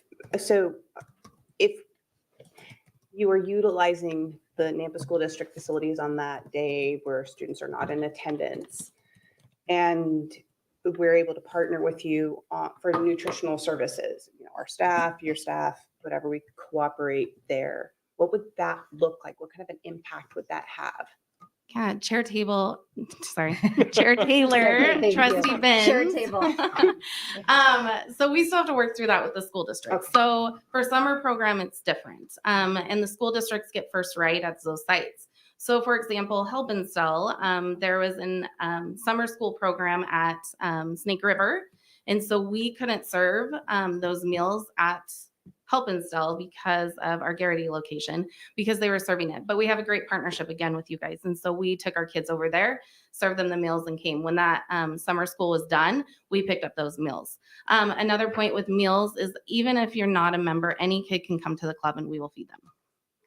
So whether they're members or not, of course, we're going to try to put our arms around them because if they're coming, they need it. And we'll scholarship those fees to make sure they're a member so they can come any day. But we did in the summer have a few that would come every day and just grab lunch and then they would leave. So Thank you.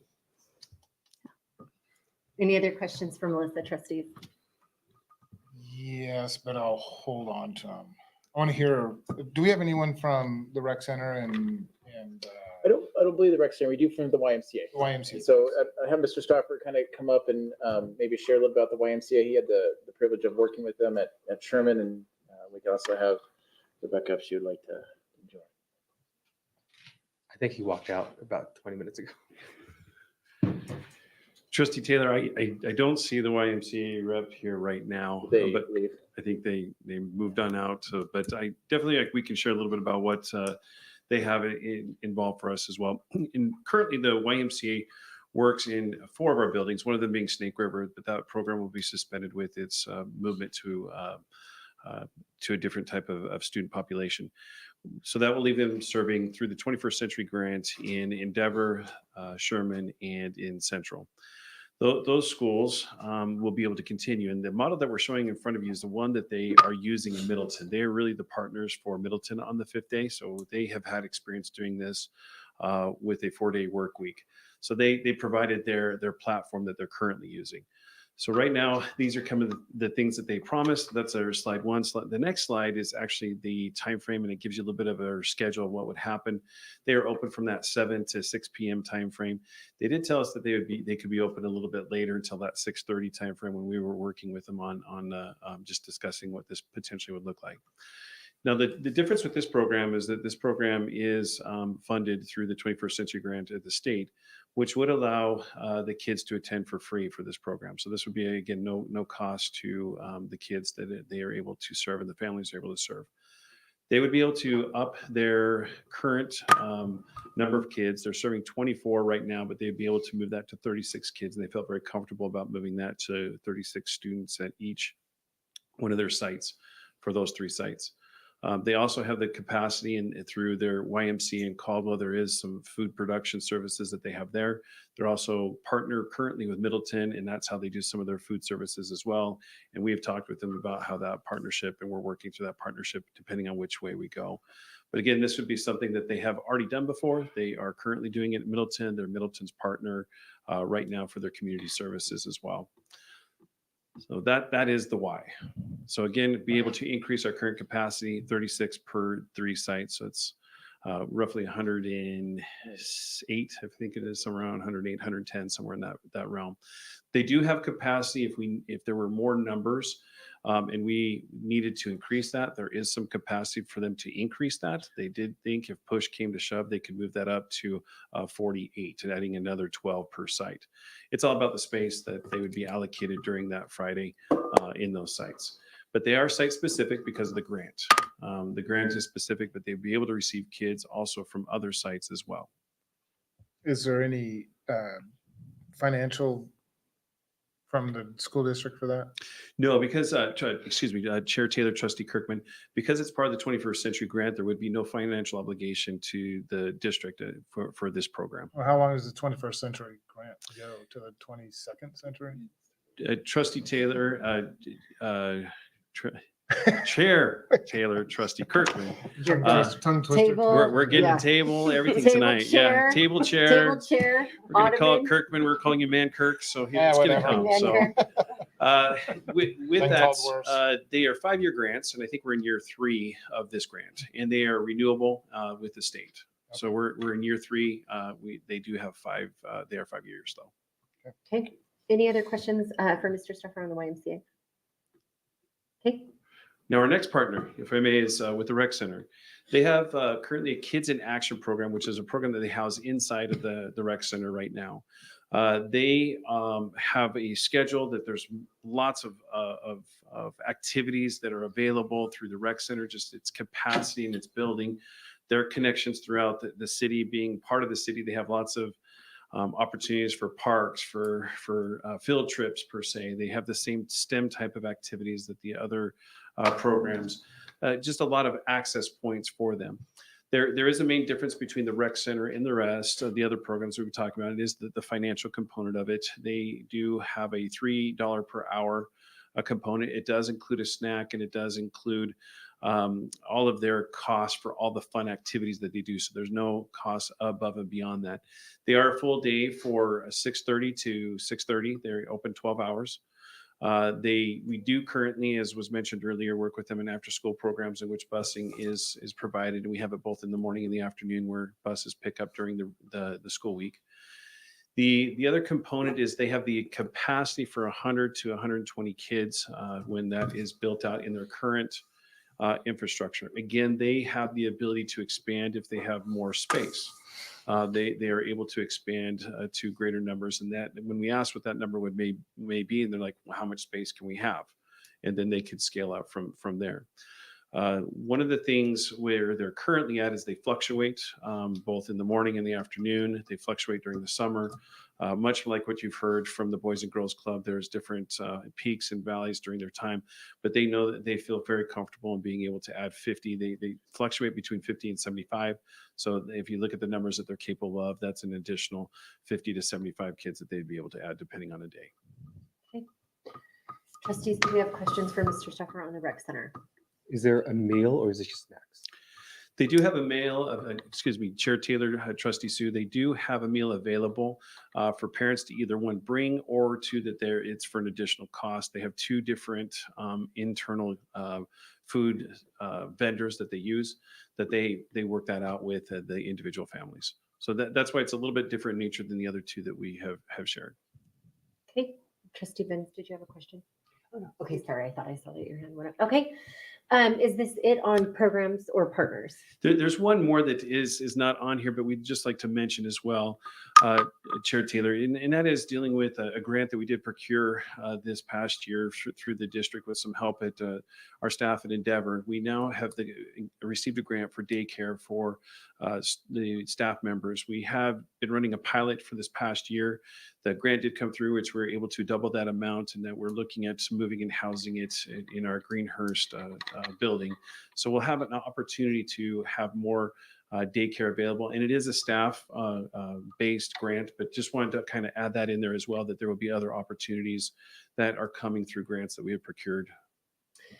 And I just want to take this opportunity to say that Endeavor loves that program, and Heather Yarbrough has said it's been life-changing and such a good retention metric and so helpful for her staff. So I just want to throw that out there. With that, since that ends, we're going to take a 10-minute health break because I would assume that the rest of our content is also just as heavy. Dr. Russell? Yeah, just Chair Taylor, one real quick thing just for the board to have information as well. I know there was some concern about what if our employees need care on a Friday. We've talked with our partners, and our employees could have a preference if they need a spot for their students while they go to work on those Fridays, and we've talked with them about that. So just another option. Have a preference, have a Questions on spot. this? Have a spot if Where? needed. If they choose Boys and Girls Club, they can have a spot there. Oh, I If they see. choose the Y, So our staff could have a preference. let me get this straight. So the staff would have preferential spots at these community partners that we're looking at. Okay. Okay, Chair Taylor, please. I recognize what you said. Are we ready to vote on this and then take a break, or do you feel like we need to take a break? No, No, I need more information, but I also need a health break. Okay. Yeah. Is I think we're is only somebody else halfway ready to through, vote? Yeah, we're right? only halfway Okay. through the Oh, presentation. good grief, no. We're more than half. Yeah. Oh, good, we're more than We have halfway through. So 10 minutes, that means 7:52. Thank you. Thank you.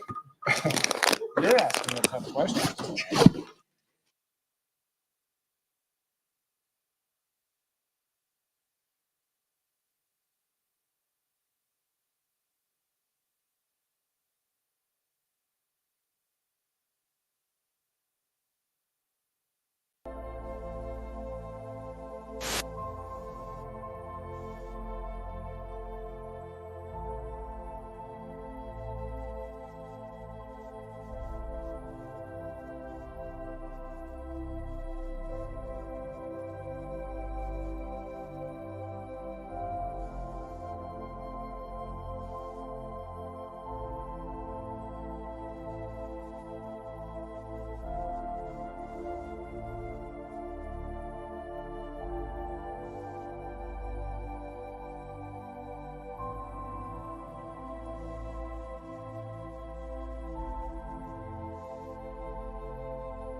Dr. Russell? Yeah, Chair Taylor, trustees, we have Officer J.C. Cantrell from the Napa Police Department here to answer any questions that we may have around student safety, particularly at Centennial with the Boys and Girls Club.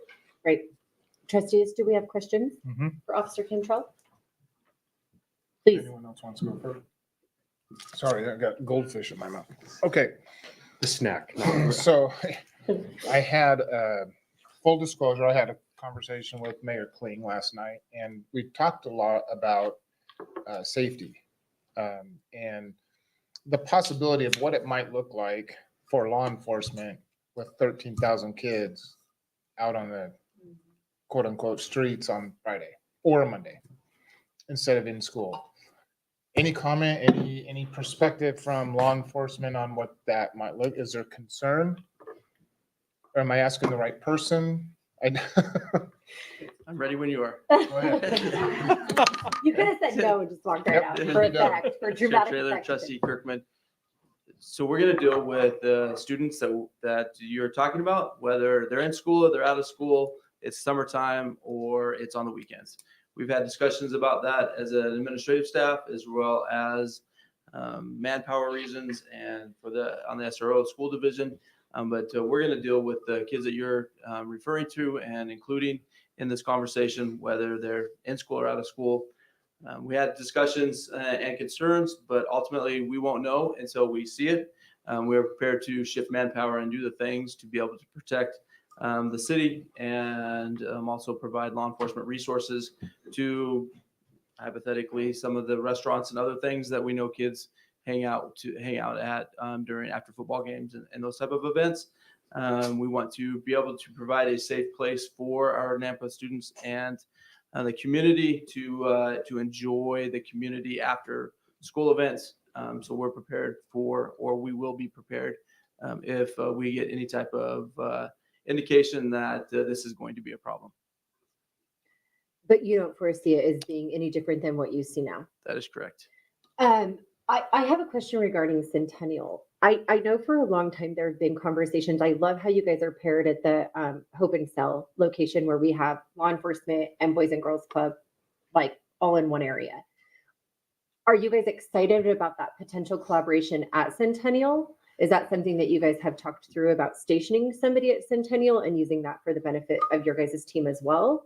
Chair Taylor, I've had a great opportunity to work with Melissa and the Boys and Girls Club. I've been in law enforcement for 25 years, and schools are near and dear to my heart. I've been the SRO supervisor for a couple years, and again, had the opportunity to work with the Boys and Girls Club at the Garrity, at that location next to Snake River. And so what this is just adds another opportunity for us to work with the Boys and Girls Club. Our plan would be to split the SRO division in half, so we would have a better response time to the schools. They would have a office very similar to what we do at the Boys and Girls Club now, for officers to do reports and as well as operation and other things, interact with the students. So this gives us the ability to have a secondary location or basically another location for the school resource officer division to house officers, basically on a full-time aspect. This is a perspective question based on, sorry, trustees, does anybody else have any questions Uh, before I just move on on to the- my next on- one and go- monopolize go all of your ahead. time? Okay, perfect. Trustee Benz, sorry, and I'll write mine down. And I can wait until after yours. You are good. I can remember this. Yep. And I Okay. want to make sure. Yeah. Okay, so the question that I have is a broader community question conversation about the role of SROs. So there are some people who are very familiar with the role of SROs and they love SROs. And there are other people who are unfamiliar with the role of SROs and the thought of that makes them nervous. Could you explain to us what an SRO is, what their duties are, and how much of that is mentoring versus protection? Does that make sense? Yes, it does. Okay, thank you. Chair Taylor, Benz, ultimately, law enforcement, the SRO, school resource officer, is assigned to a specific school or schools, and their primary responsibility is law enforcement. However, they are also adults that are in the community, and they take on that role, and they are picked when they are selected as a SRO. They are chosen because of their passion for the community and specifically the kids. They have taken on an educational portion. They spend their time walking the hallways. They spend their time. I know we have SROs that are coaches. We have SROs that have done instructional things. We have SROs that volunteer outside of their work time to coach at different schools and work inside the school district. So they spend a lot of time mentoring. I couldn't tell you in a 10-hour day or an 8-hour day how much they actually spend with the mentoring, but I know it's an unprecedented amount in the fact that they're just out there.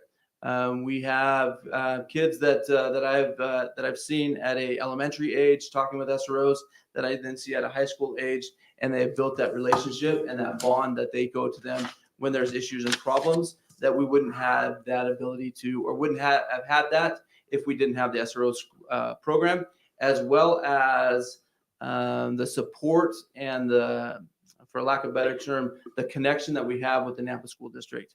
We have a great working relationship. I'm consistently talking to on a daily basis with different staff from the district office or other schools, and I'm not even an SRO. And so just being a supervisor of the SRO, I know our officers are mentoring kids on a daily basis, even an hourly basis. Thank you. Dr. Russell, on the SRO, sorry, is the funding for additional SROs, was that attached to the levy? I can't remember. It was. Yeah, Chair Taylor, Trustee Kirkman, it was, and we've been in discussions with our police department and working on how to what that'll look like. Yeah, what that'll look like and get more. And I think we're making some good progress. Okay, thank you. Trustees, I believe along these lines that Melissa has a comment that she'd like to make in conjunction with our SRO. Yeah. Chair Taylor, trustees, I have to tell you that our SROs are crucial to the Boys and Girls Club.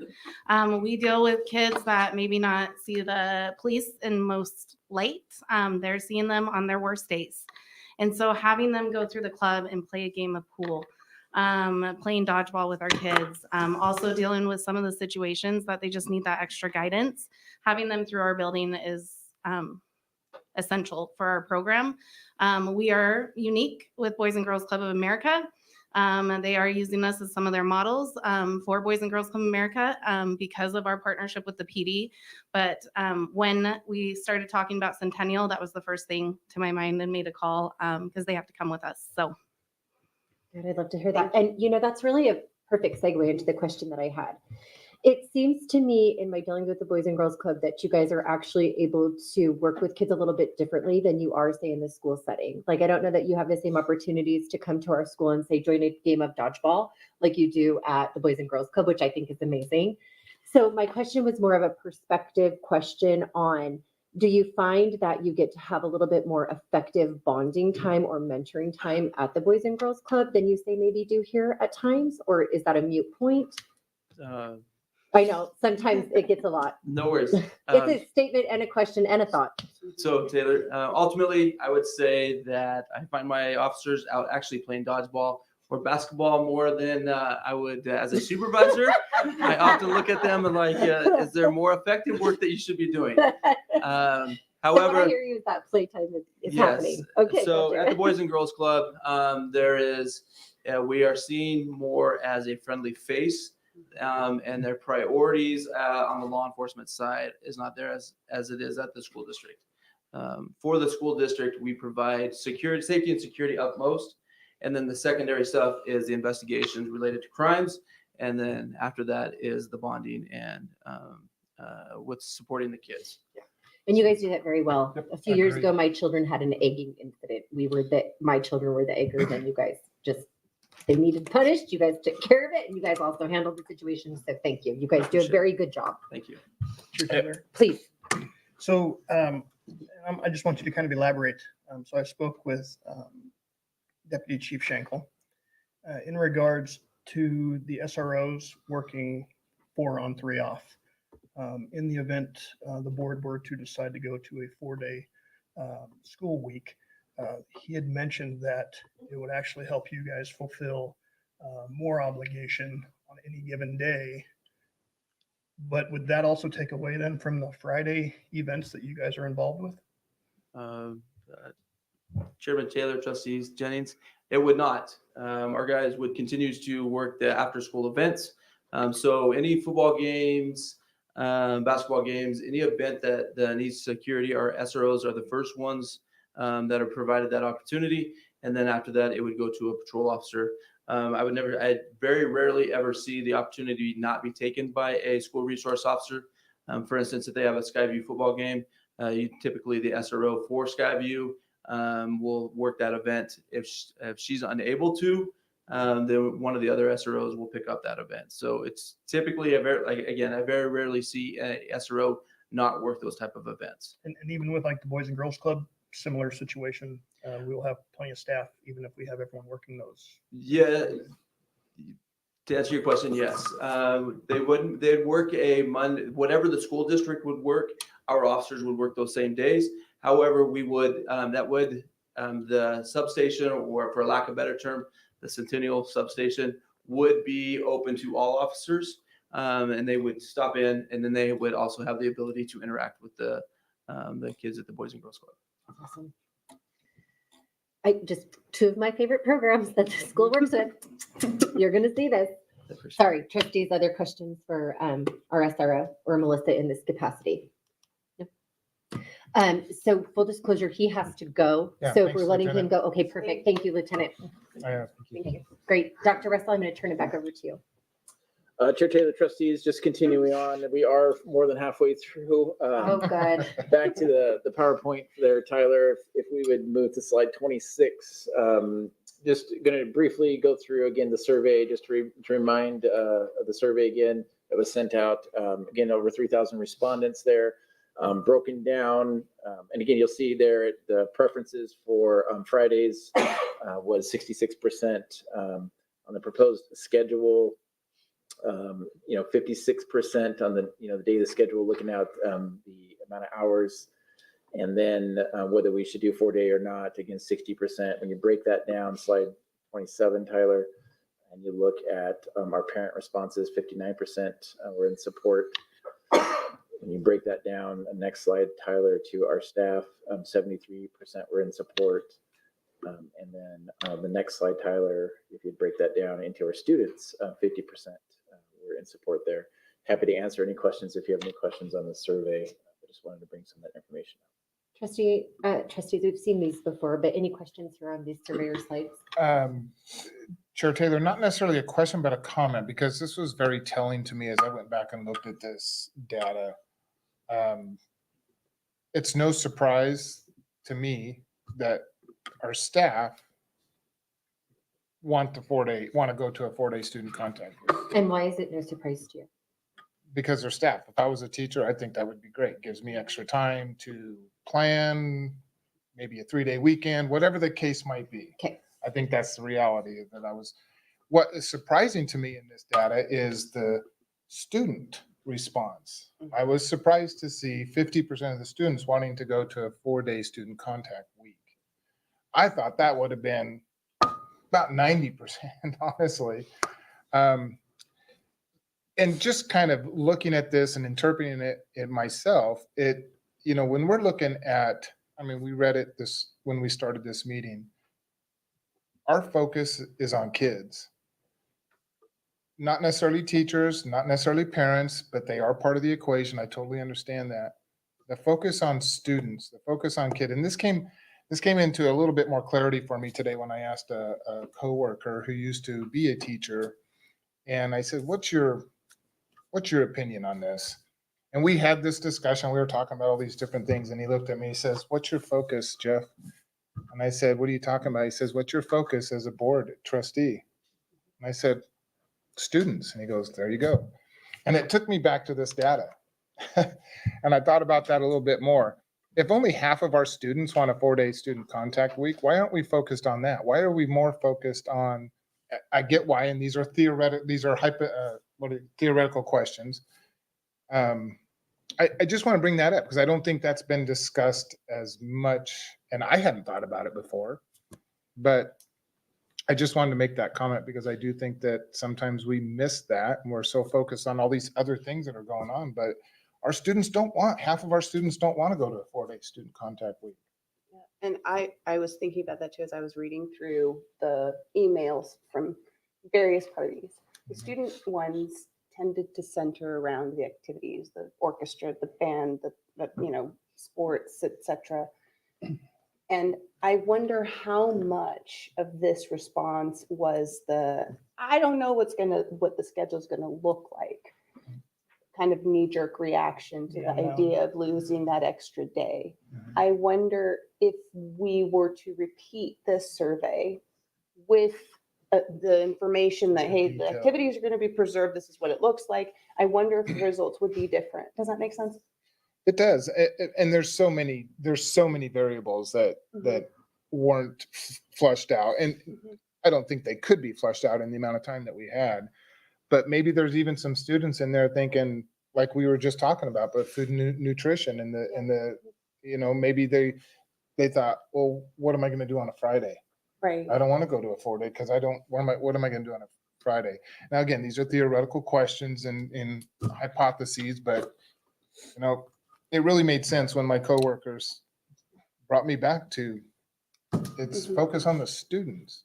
But anyways, I just want to bring that up when we got to the survey. Well, but why we're saying that, I think that that's the argument for 4-day, because most of our students actually came forward and talking about how they wanted to keep their choices, their CT. And I think the 4-day arguably gives them that, plus the time, plus the ability to not bundle. Yeah. So I just have a hard time saying that this isn't a student-led decision. I'm really impressed to actually hear how many people we each talked to. Like, I loved you throwing out that you've already been talking to our police. I love that you're talking to Mayor Kling. I think that this was a decision that took us like far and wide because number one, we're the largest district. And number two, we're looking for data that doesn't necessarily always exist post-COVID. I mean, realistically, schools have gone through, so many things. But I think that this is a soft landing for our Tri-6 and anybody that I've talked to down to which, by the way, you guys, the Middleton chair was actually very complimentary of our board. And I just felt like you all could hear that with me because it felt really good. But they were a little bit apprehensive in the beginning, but they wouldn't go back. And she was also very clear that their 4 days what helped them to mitigate COVID as well. And that's why they were able to go back in person so quickly. But the demographics of the Middleton School District is vastly different than the demographics. And I would of the tell you Nampa that School we're District. paying attention to that with our partners, which is what I talked to her about. And we're partnering with people who are very much more set to focus on the demographic than we're discussing versus the school district. And I think that that's the conversation that also needs to happen here. And I only want to go back because this is something I've given so much thought to, and I've just reached out far and wide and, read Critchfield's message. I only have a senior this year. And so my fear was I wasn't feeling the weight of this choice like everybody else would. It's almost feels kind of crippling to not have, you know what I mean? Because you just don't feel it the same. But realistically speaking, I couldn't find anybody that when the push came to shove, do you know this family or who's affected, that really could answer this question other than our fear of what this was. Now, I know that there's some undefined variables, but I think that that's going to be moving forward with all the change that we've made. I have actually found that most of the complaints come from a Tri-6 and not necessarily a 4-day. And what's unfortunate is I think that the Tri-6 and the 4-day are being lumped together. And realistically speaking, I don't know how we couldn't increase student success without giving teachers more time to prep and plan and go over things like IEPs and individual learning plans. And I don't think that we have a COVID situation. When we were closed in COVID, we couldn't feed kids because we couldn't reach kids, but let me be clear, we couldn't find kids. And those kids who we are worried about not getting food, those parents aren't home thinking of feeding their kids. Those parents are either out getting loaded, which happens, or those parents are, when we found those parents, they're maybe misusing the funds that they were giving that were supposed to feed and put their kids in Well, school. Chair Taylor, you're making generalizations there when I'm trying to just not a make- second ago, you were saying it's the fear that you don't really see is there.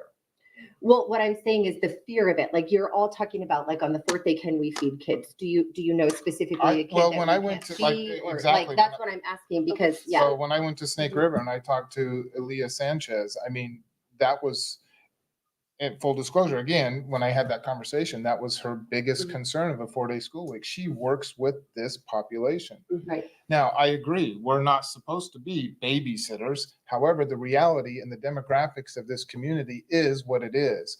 And when you talk to the resource centers at Iowa and Snake River and Central Elementary, which I have, that's where I hear that, is from those folks and the staff members that are dealing with those students on a daily basis and their families on a daily basis.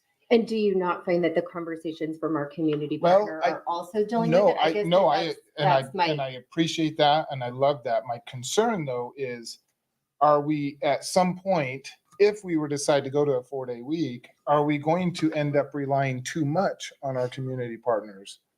I don't know. That's the reality we don't know. I mean, Boys and Girls Club, I have no doubt that you will step up. I have no doubt that the community partners will step up.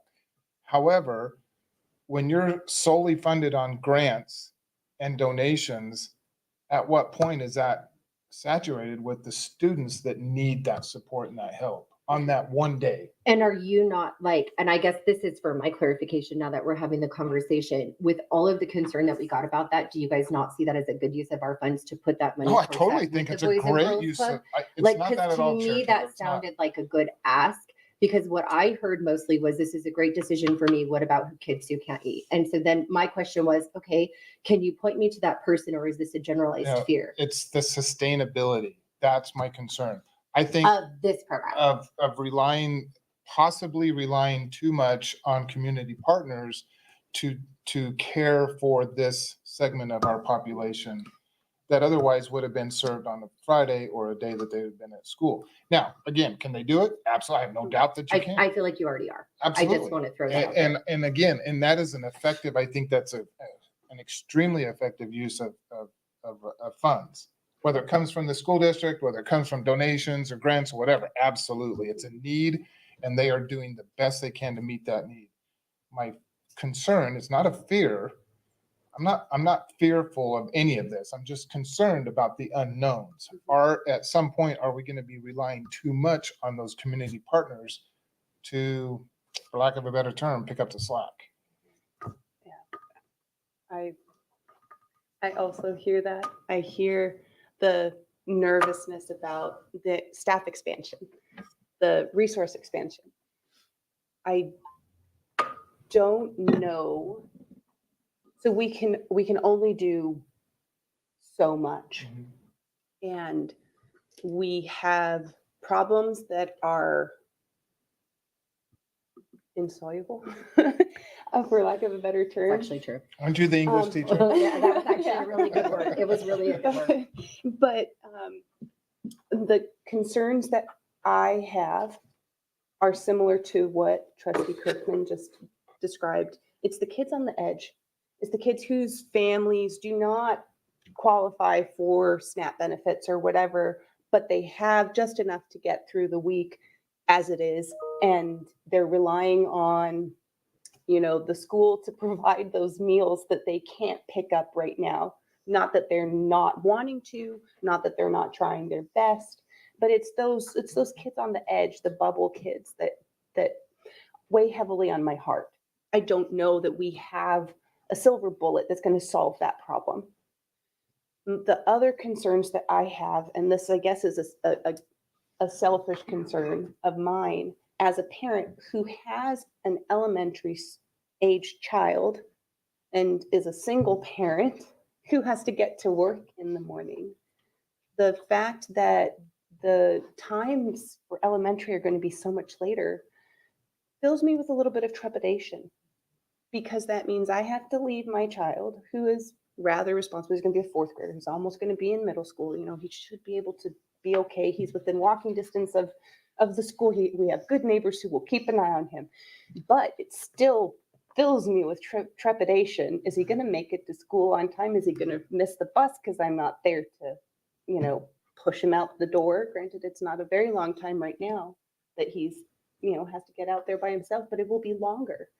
What about the other parents who might have to worry about an even longer time period? Well, what about the parents that it works for because it's the later start time? Or what about the divorcee that I talked to today and is super excited that the Friday or the Monday would help her transition her divorced family. Like, do you see No, what I'm saying? I Yeah. understand. Yeah, well, I That's why hear that. say- Yeah. That's why I say, Yeah. this is kind of a No, but it's selfish true because concern. there's other parents like that Yeah, as well. And yeah.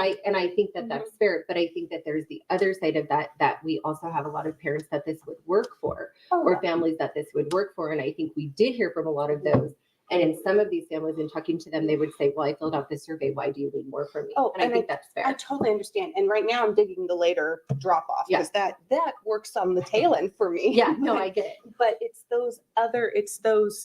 there's so many moving parts and it's not going to be perfect for everyone. And it's not now. It's not now. Yeah. Correct. And I am concerned that let's just not make the perfect be the enemy of the good. With all the moving parts of this one. That's my concern. No, and you're free to have your concern. We all are. I mean, that's why, and I say this all the time, we're a board of 5 for a reason. I just did a lot of due diligence on this one, and I just cannot find truly other than it's unknown. And even in talking to Middleton State, it's about letting our partners do what they're designed to do and letting us do what we're designed to do, which is teach. It's about giving teachers an actual ability to do some prep and planning because they don't have that now.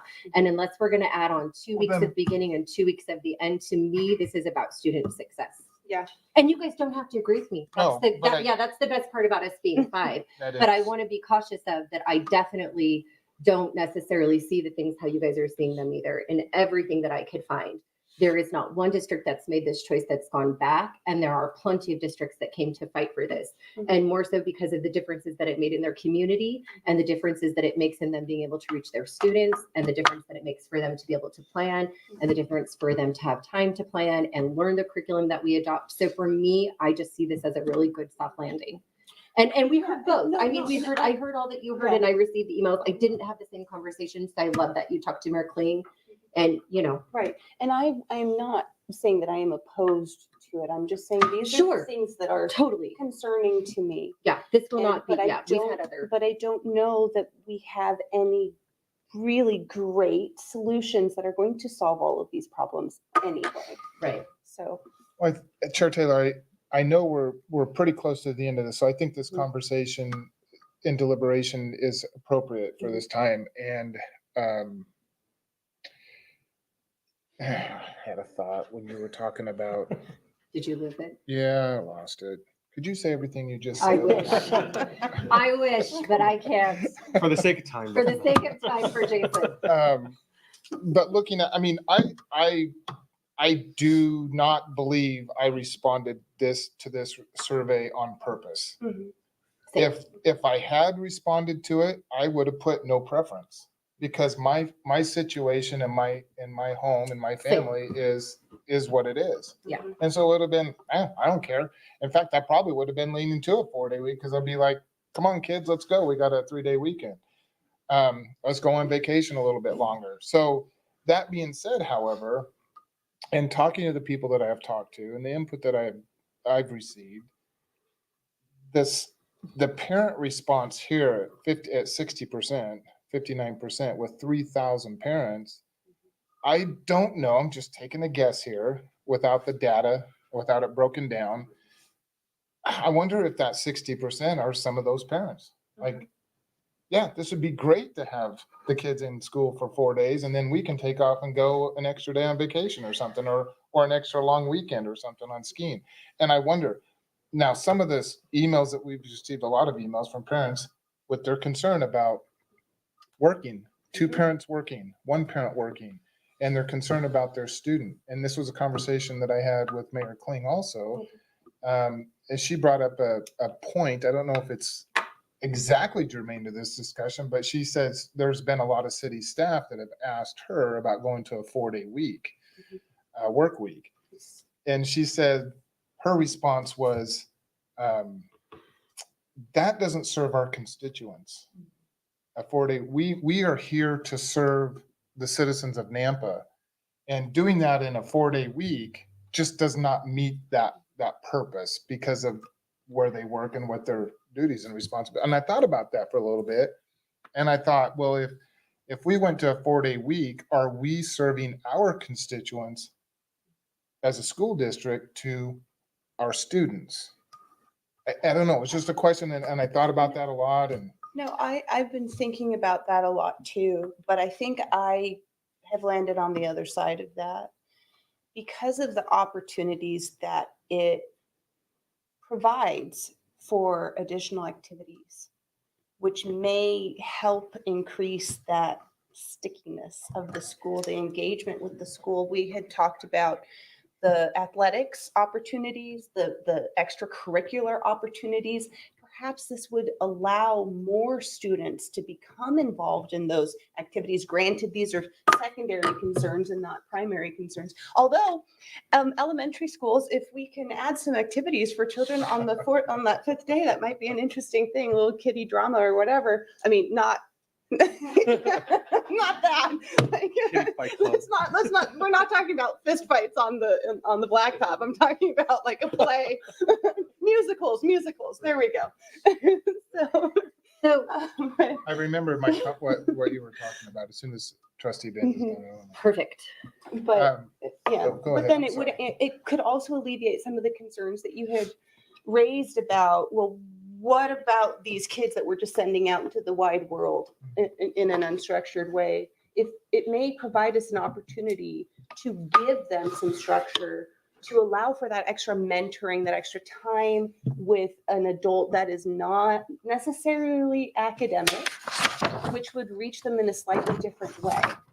And I think that may be key to serving our constituents even better. I don't know if that makes sense. I think the shift moving in, that's a huge lift. I mean, I love it. I love the discussion, but I think in reality, that's a huge lift for the community to provide those activities for these students that aren't there for that day. I wanted to respond to what you were talking about with our staff, that they writing the lesson plans and things like that. What have they been doing up to this point? I mean, they're robbing Peter to pay Paul for time. Hey, I mean, I just want to be really clear on that. and I am not discounting the Treading fact water. that Yes, they- thank you. Treading water. And listen, and full disclosure, I had this conversation with my sister. She's a first grader over in CUNA School District, and they're watching us because they might be having this discussion. Right. And so I asked her, I says, as a first grade teacher, how much time do you spend and how do you do your lessons and so on and so forth? And she came back with the same concerns and the same hours she's putting in as our teachers here in this district too. So it's not just the teachers here. No, I don't. However, but that being said, I think about, well, they've been making it work. And I really, as much as possible, given what they have to work with. Now, is it ideal? Absolutely not. Is there ways that maybe we can afford a little bit more time for them to prep if we don't go to a 4-day? I don't know, maybe there is. I think those are certainly worth exploring. But I don't want this decision for me personally to hinge on the teachers need more time to prepare and therefore we should go to a 4-day student contact week. Well, If that's this whole thing, I don't even think that would be recommended because Critchfield specifically says if this is all for staff, then it shouldn't be your choice. I think it has to be the combination of saying, will they be more effective? Yeah. And really quick, I want to say, I did reach out. So when I campaigned, and this was a long time ago, but in talking to our migrant population, I use those same resources. And realistically, for especially our secondary, a 3rd day in the workforce for these families was huge.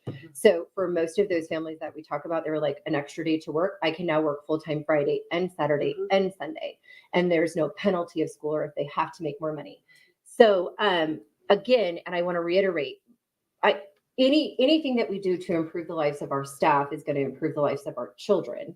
Like that, I mean, anytime somebody's life improves, that improves around That's them. a logical statement. But what I want to say here is, but truly, when your situation improves, like when we know better, and then you buy into the do better. But this is solely about like, Jeff, I've been in those schools. There is no time when we adopt curriculum for them to do a full adoption or take that time to do it. Agreed. So I will say that had the option been on the table, let's have teachers come back a month early and prep.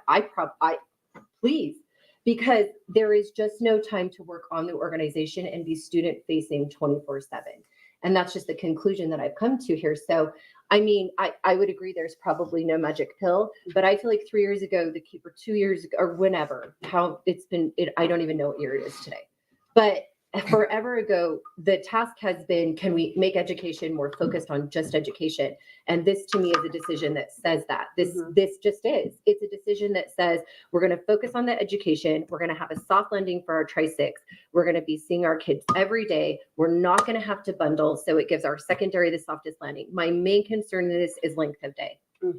Sorry. Okay. No, thank you. And I appreciate that, Chair Taylor. A couple of things here. The Tri-6, I've been thinking about this for a little bit too. And I'm going to have to go back and ask staff again to remind me and others why the decision was to go to a Tri-6, because that was a district staff decision. It was not a board decision.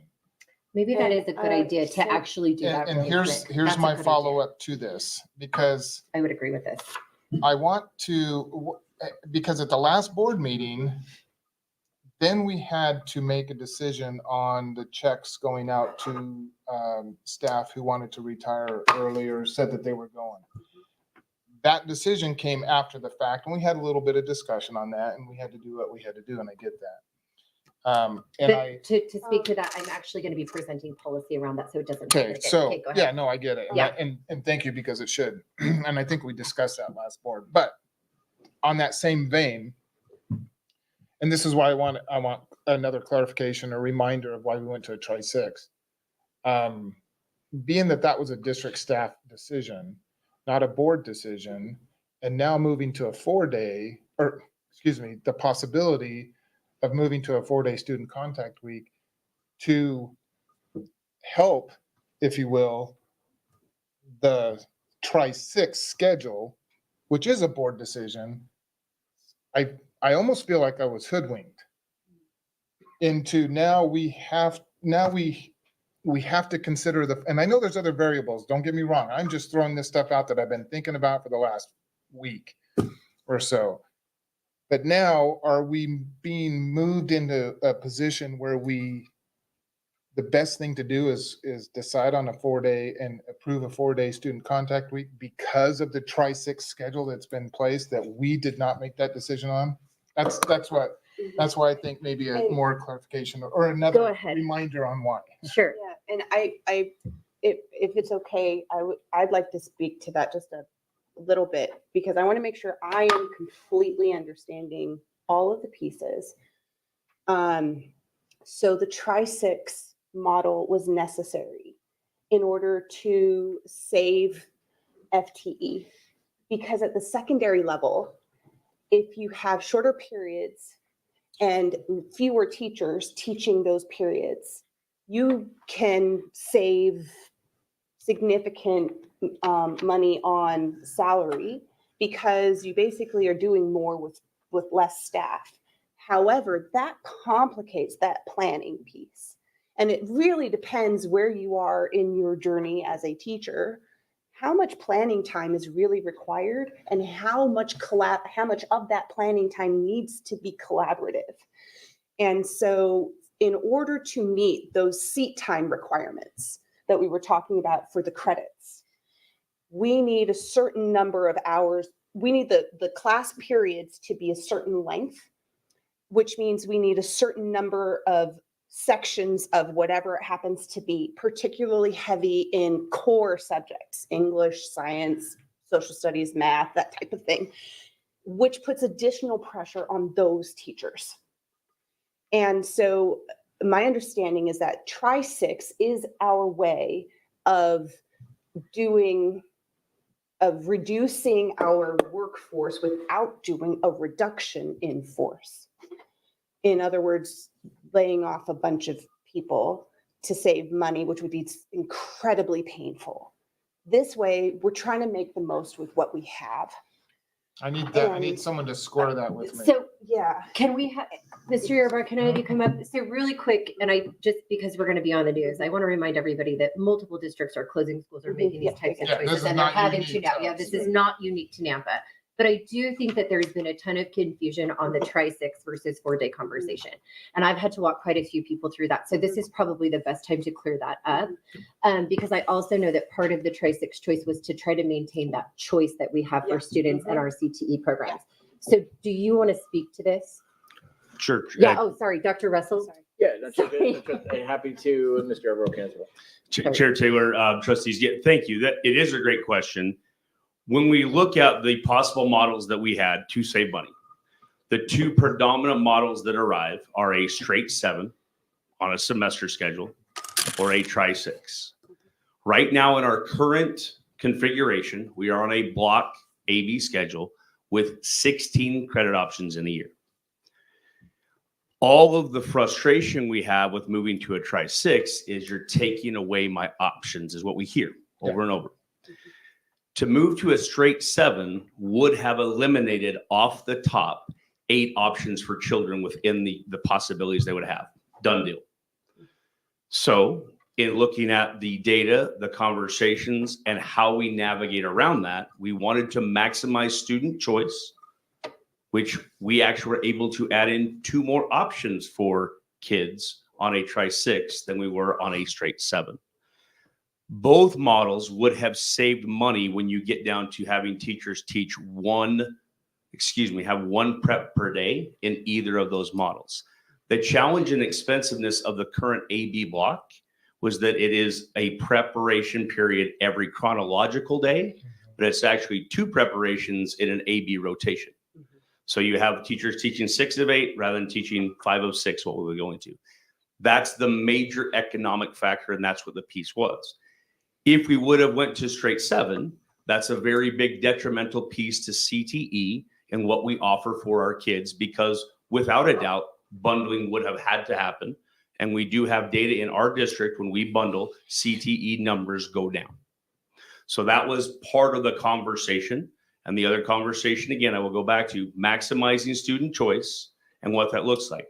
Where the confusion comes is many people believe that you're going to take that English class all year long on a tri-6, and that is not the case. Just 2 tries. You're taking two of 3. Now, the one thing that we have done in trying to navigate and administer the decision of, since that schedule was chosen by administration, how we navigate that through to support the academic growth of our kids, we have said for this first year, our freshman group, we are going to go with 3 of 3 for their core content: English, math, science. They also have health, and they also have 2 BCAs. So freshmen are down to 6 electives in that year. When you compare that to the straight 7, they only have 5 electives. So we still have 1 more elective opportunity for students within that.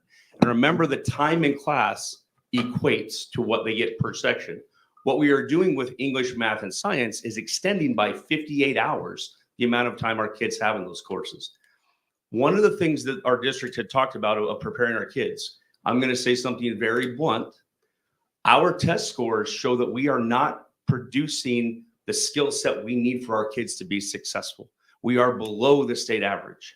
This is an attempt to navigate and build that back. There are lots of reasons for that, but this is one of those attempts, meaning the tri-6 and the straight 7 with the economics. I'm not advocating for the 4-day. That's not my conversation. Just tri-6. Yep. The tri-6 is, how do we do that to then build in opportunities for kids and support them? So again, the reason we went 3 of 3 with freshmen, can we close that gap? Is it an instructional piece that we need to do more time? We'll have data on that after this year of whether or not that works.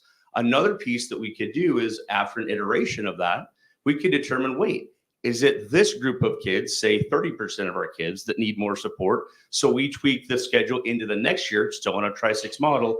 Do we provide 2 of 3 for freshmen and an intervention section for students who struggle? Those are the pieces we do from an academic perspective. And really, at the end of the day, the tri-6 versus the straight 7 or staying on the block was untenable. We did talk about, should we stay on the block and have our teachers teach 7 of 8? That was a financial decision we could make.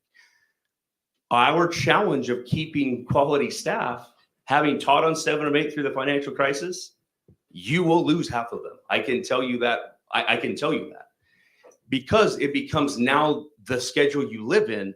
not the fix for the year. There were numbers of people in this district, still in this district, who taught that through the financial crisis said, I'm willing to teach 7 of 8 for a year to help the district right size.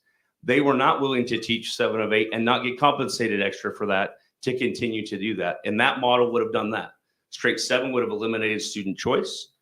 Tri-6 allows us to meet those requirements to the extent we can and hopefully still produce an environment that supports our CTE programs, which are a big deal. We have over 10,000 enrollments in CTE courses. So with you here, Yep. do we have any more Tri-6 questions? And don't get me wrong, I support the Tri-6. I think that's a good move based on those reasons. Quick question to that, because I do like the additional choice. I like that choice. Giving the students a choice. How many FTEs were saved, do you know, by going to a Tri-6 versus staff losing their jobs at schools that were closed or leaving their jobs at schools that were closed? Does that question make sense? not really. So if we move to a Tri-6, the financial benefit was some of those FTEs. We didn't need to staff those FTEs. That being there, looking at schools that were closed and some of the positions that were not going to be needed, what's the number for those two? Do we know? Chair Taylor, Trustee Kirkman, yes, and that goes back to our mitigation strategies where we listed, hey, here's 189 positions that we have to downsize. That was based off our budget. Then we looked at, and thankfully, very thankfully, we appreciate the community support. Yeah. The levy was passed that supports 44 of those positions. Closing and right sizing our buildings at the elementary and middle school level would have needed to happen regardless of saving the 20 FTE that the Tri-6 does at the high school level. So it was combination. Correct. One, they don't cancel each other out. It was Correct. in addition to, okay. I think that point is very important because the questions have come up through emails is, well, if you're trying to save money, why are you closing school? That whole thing. So, correct. So I appreciate the explanation. That was the only. Any other questions on the Tri-6? Tri-6, guys? Just please, yeah. I've just got a comment. Trustee Jenny. I'm going to use the word groomed lightly. I feel like we've groomed the high school students to be able to go from Columbia to Nampa if they want to. Groomed. Sorry. Yeah, that's not prepared. Yeah, I don't Prepared. know. We should have prepared by conditions. Conditions. I don't know. I should have But heard we've this. got 3 years of kids that have realized this option that is no longer, in my opinion, not a possibility on a Tri-6 unless they bundle, which then in turn we're going to. If I, as a student, had to go to another school to take a core class because I wanted to take welding or I wouldn't have done it. No. I would have waited to go to a vocational college when I got out of school, and I would have lost all of that training. So maybe from Nampa to Skyview is a possibility, or those out there, but I don't see, if we would have been on a Tri-6 from day one instead of being on a block schedule, I don't think the CTE program would have looked the same as it does today. Chair Taylor, Trustee Jennings, you are 100% correct.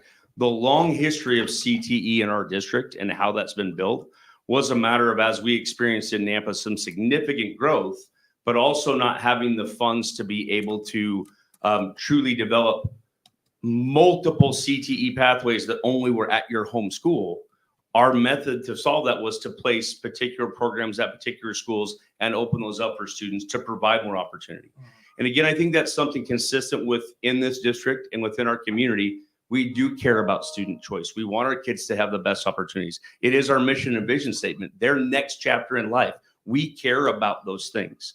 And Trustee Jennings, what you're speaking to is exactly that if we had been on a Tri-6, the busing conversation at the very beginning would have looked different. However, over time, with our reduction in enrollment and other challenges, we couldn't afford to stay on the block. So this is the best solution we could come up with to try and navigate that as we navigate through. And again, Tri-6 on a 4 or 5 day is there. The advantage of moving to a 4-day student contact week is the non-bundling. There's no doubt about that. That wasn't a hoodwink or a try. That's a reality of the math. But I also, when we say things like hoodwinked, I want to throw out that it was never even an option that was brought. This was something that was put out in a survey and that Trustee Simpson said, we've tried to explore this for years. And then this board said, let's hear data. I wanted. No, it's, you're, and So I our guess it's- survey went out, yeah, I right? guess you're misinterpreting what I meant, but I said it feels like because of the situation I see. of having I get to what you're saying. vote I get you for now. I something get that it. was already done Now I get it. that should have I come get to a what vote. you're That saying was now. the only reason. Got it. I So just don't, as a board member, I just don't want to be in a position where we have to vote one way in order to accommodate a decision that the district has already made. That should have come to the board in the first place. Anyways, that was the whole thing. The Tri-6 decision. yeah. The Tri-6 4-day. I hear what you're saying. I just think that it worked out that way. I think that is an important No, part of the conversation. No, and that's why I said Yeah. it just feels that way. I understand how we got to this point, Right. and I'm not, I just feel like, I am not, believe me when I say this, I totally get why we are in this position right now. I totally understand that. And it's not, I don't want to be disparaging to staff or anything like that. I think it was just something that needs to be brought up because that has been brought up to me. I see. No, I think That's it's good. totally And fair. I just want the news to run that. That's all. So edit So everything there's my, out did you except see? that. Thank you. Thank you. are there any other I questions on the think Trustee Binns Tri-6? does. Yeah, well, I guess I wanted to understand a little bit better. Were you suggesting that we should vote on the bell schedule previously? The Tri-6? Yeah. No, not at all. Okay, okay. No, I'm just saying that was a district decision. Mhm. And then it comes to us for this 4-day student contact week, because this is the best option to, with all the options that you had worked through and everything else, this is the best to support the reasons why the decision to a Tri-6 was made, which I totally get, and I'm not discounting one bit. But it's just weird how we got to where we are now. Okay. I just want to make sure. Chair Taylor, Trustee Kirkman, I think for clarity, it's the only option of not bundling Yeah, because there of you straight 7. We would have had to, and if we stay in a 5-day, we'll have to do Because that. there So still is a 5-day correct. That's option and a 4-day that's option. proposed as an advantage of the 4-day student contact week, not the reason to move to a 4-day student contact week. Would be really important. And I appreciate that clarity. Like it's an advantage for the board to weigh. But if we have a 5-day student contact week, we'll still do our best to keep CTE programs the way they are. And to Trustee Jennings' point, we may lose some kids, right? That may happen. Now, the one thing that is great in the Tri-6 that it happens on a 4 or 5-day model, we do have the opportunity that kids, rather than being able to take one CTE pathway where they had to go sophomore, junior, senior, they can now start a second CTE pathway in the fall of their junior year and still get a certification and have multiple CTE pathways. So again, there's a trade-off with anything we do, and that would be something I would just throw into the room on that schedule conversation. Trustee Jennings. But essentially that would help adjust the bundle so long as both CTEs were back to back and at the same school. There's your logistics, yeah. Right? Because you wouldn't want to go in the morning to Skyview and in the afternoon to Nampa and back to Columbia, because now you're bundling two Twice. different times. Only if I was gonna run Two for bundles. office, then I would hit all the high schools to prep myself. But let me make sure I'm understanding though, that bundling would only occur if we stayed with the 5-day contact week. We would have no bundling in the 4-day. Correct. Okay. Is that 100%? Trustee, Chair Taylor, Trustee Binns, Trustee Kirkman, under the model we presented to get to the 58 hours, yes, we feel like we can do that. We've had communication with our CTE teachers, what that would look like. Again, the big change is in our block schedule right now. They see kids every other day. They will now see kids every day. So again, those are all those variables. If the board chooses to go the 4-day student contact week at the 71 or 72 minute periods, we feel very comfortable in not bundling and having CTE shuttling every period. Now, to stress again, I think this will be something maybe Dr. Russell talks about. We are in iteration 1. And as much as we would love to provide certainty to every variable for our community, that's not where we're at. And I might get a little emotional here, but I think this is a really big testament to where we are as a district and as a board and as a community. We couldn't have had this conversation 3 years ago. Agreed. The fact is, we need people to trust us that the iteration is going to be not perfect. We're going to have to figure out how to navigate it. And if we do that together as a community and we keep communication open, we'll find a good landing spot for our kids and what opportunities we can provide and stay financially solvent. I think that's a really big deal for us. So That's my 2 cents. No, and speaking, my opinion, I do trust the staff to make those decisions. Whatever decision is made, I trust that the staff will do whatever they need to do to make it happen. I have no doubt, there's no question in my mind. I'll save it for later. It is almost later, but I'll. It is, yeah, we're at 9 o'clock now, so I don't know what later means, but, and I want to reiterate, so right now, as families are registering right now, they're registering on a tri-6 5-day. So everything right now, correct? As people are registering. A tri-6 schedule. Correct. Like truly, that's going to be what the they're same registering regardless on. of 4 or 5. So no matter what they're feeling right now, that 4-day or 5-day doesn't change their schedule ability. Correct. I'm sorry, I felt like the door opened. That probably looked weird, but it didn't. I just checked in case. Sorry, that was it. I just wanted to ask that question. And that is the later comment that I was going to make. Because of that, because the tri-6 is here, we're making the adjustments that we need to. The staff are just 100% headed down the road. I get it. The 4 or 5-day week, again, and I mentioned this at last board meeting, I get the reasons why, but is it 100% necessary? We don't have to go to a 4-day student contact week. So again, I come back to my question last board meeting, why?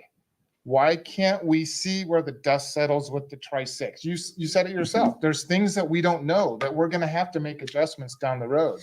Well, what if those adjustments are made that don't complement a 4-day student contact week?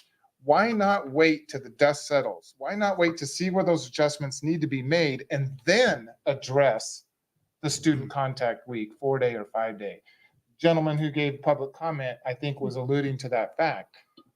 And Trustee Sue has mentioned before, why can't we slow down a little bit? So on that note,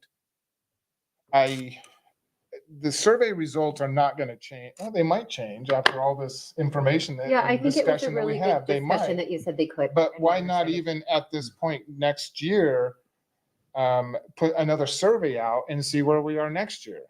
After the dust settles with everything going on, boundaries, school closures, 2 days out early for West Middle students, that's going to be a huge adjustment. 4 Or 4 days, yeah. And the tri-6 schedule, all that. Let's just get that under our belt. And then I get wanting to rip the Band-Aid off and do it all at once. I totally understand that, but my goodness. Is our community ready to support the Nampa School District with everything thrown at them like this? Chair That's Taylor, what Trustee Kirkman, I would suggest, yes, that survey data was in the context of all of the other changes that were happening, and they said that. Now, again, what skill it is, and we brought to you what those pieces were. One of them was the legality of the funding. That one's been taken off our list. Those two other reasons to not move, those are the questions that the board has to weigh and determine. So, Thank you. I wanted to put a very fine point on that funding thing. That trailer bill was not time dependent, correct? So it's not just for this year, we're going to let you do it, and then next year you can't. It's just as long as you meet these requirements, you're fine, correct? So there's no danger that if we do delay, we're going to miss out, No, it was only in the right? middle of a school year if you changed Okay. to 4 days. Okay. I think that was in the text. So, Chair Taylor, Trustee Kirkman, Trustee Benz, reading what it says, I think it is pertaining to the State Board of Education making a determination around hours and or days, because it says the school district must attest that it meets the minimum student instructional day or hour requirements of the State Board of Education, which requirements shall be adopted. So again, the State Board must adopt no later than August 1st of 2024. So by this August, the State Board needs to have the day and hour requirements ready and implemented no sooner than July 1st, 2025. And that says the State Board of Education may phase in such requirements over a multi-year period. Is that what you were speaking to? No. Then I don't know. No, and I'm going to try to look it up here. Do you have it, the text? Taylor, Trustee Kirkman, it was in the initial trailer bill and that was edited out, but there are still multiple trailer bills that were floating around. That one has not passed, that had the consequences if you did change that. I don't believe that one made it through the session. That's not the one that they have passed and sent out. But there was that one that was initially sent to you, and I can send that one. It was not passed. Would you like me to send that one? I sent it to you guys before. I'm looking at it right here. And we can move on. Can we move on? Okay, Dr. Russell? Well, trustees, I think we're to the point, there was one other slide around what would students do on Fridays. We are happy to talk about that. And the recommendation again, for the administration is after exploring it. And I think for several reasons. One, and the question I think is an important one, is how does this benefit students? Well, teachers are the number one impact for student achievement, period. And if this helps us get the best teachers we absolutely can, then for me as an administrator, I think that's really important. So that was one of the factors.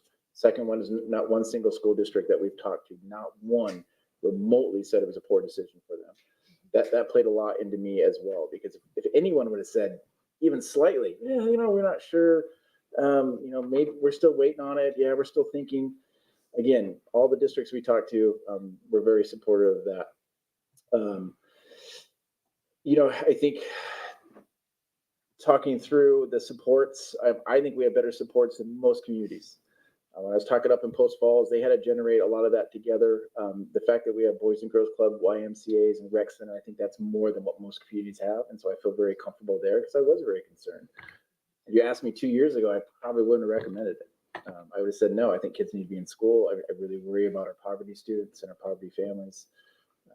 But again, having spent the last 2.5 months kind of looking at it, talking with our partners, I think we have the supports to do that.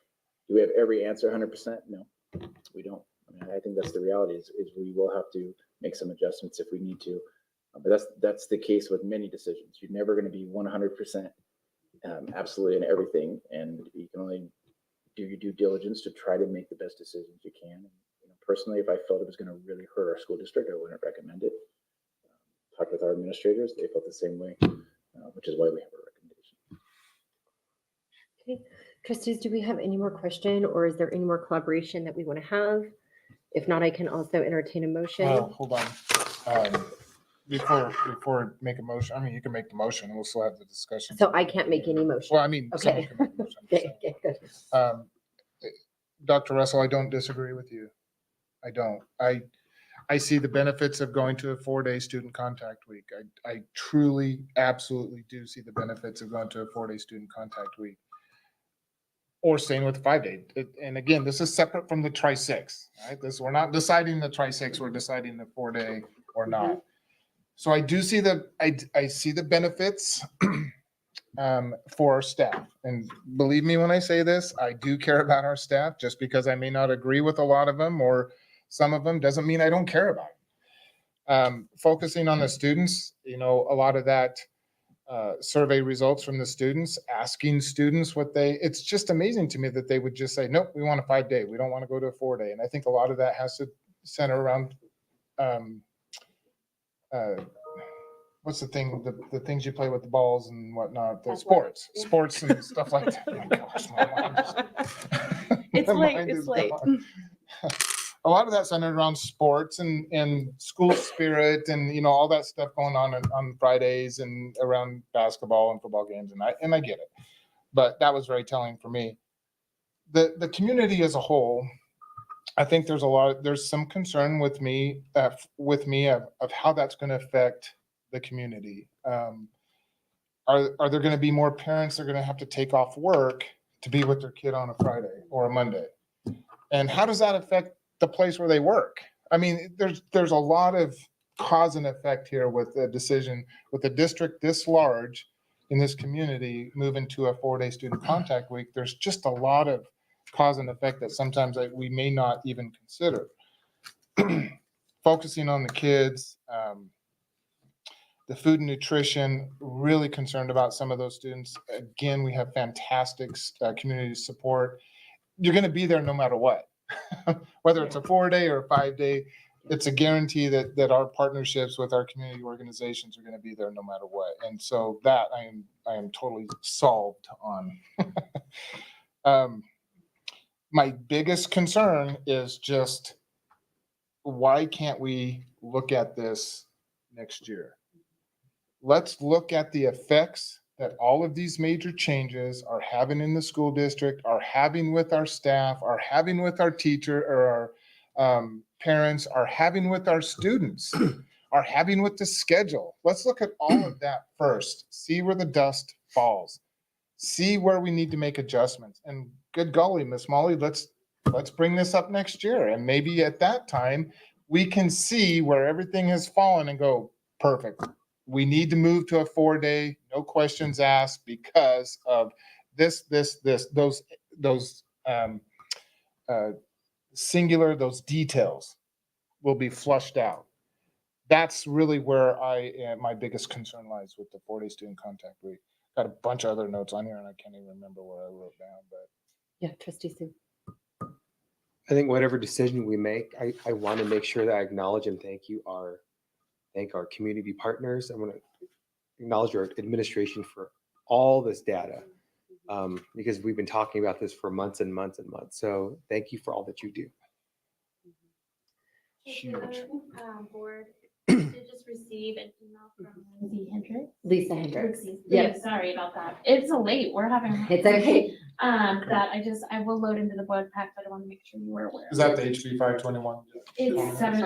It was the trailer. 766. Oh, she just sent it? Yeah, she did. Okay. It just came through the email. So in my quest to actually find why this might not be a good choice, I found the opposite. So I think today my conversation with the board chair from Middleton hit home for me. It was probably the best call I could have made. And it really was, because I kept thinking to myself, is there a perspective that I'm missing? Because there are people that I admire their opinion. I want to hear what they have to say. And I do that every single time I make a choice. And most of the people that I talk to, this is a choice that not only fits for them, but fits for their family, or they think is going to be the best for the community. And I really came to that decision. And so it's not for, I mean, I do a lot of due diligence with all of my choices, but realistically speaking, and I think the day on the Hill also was a big day for me. And I think that there have been so many changes to this House bill because so many districts are proponents of the 4-day. I think it changes and strengthens communities. And I honestly believe that it's the change that we've been asking for years. So I'm sure that if we bring this up next year, I'll probably be in the same place unless there's some smoking gun. And if there is, it's under a rock I couldn't turn.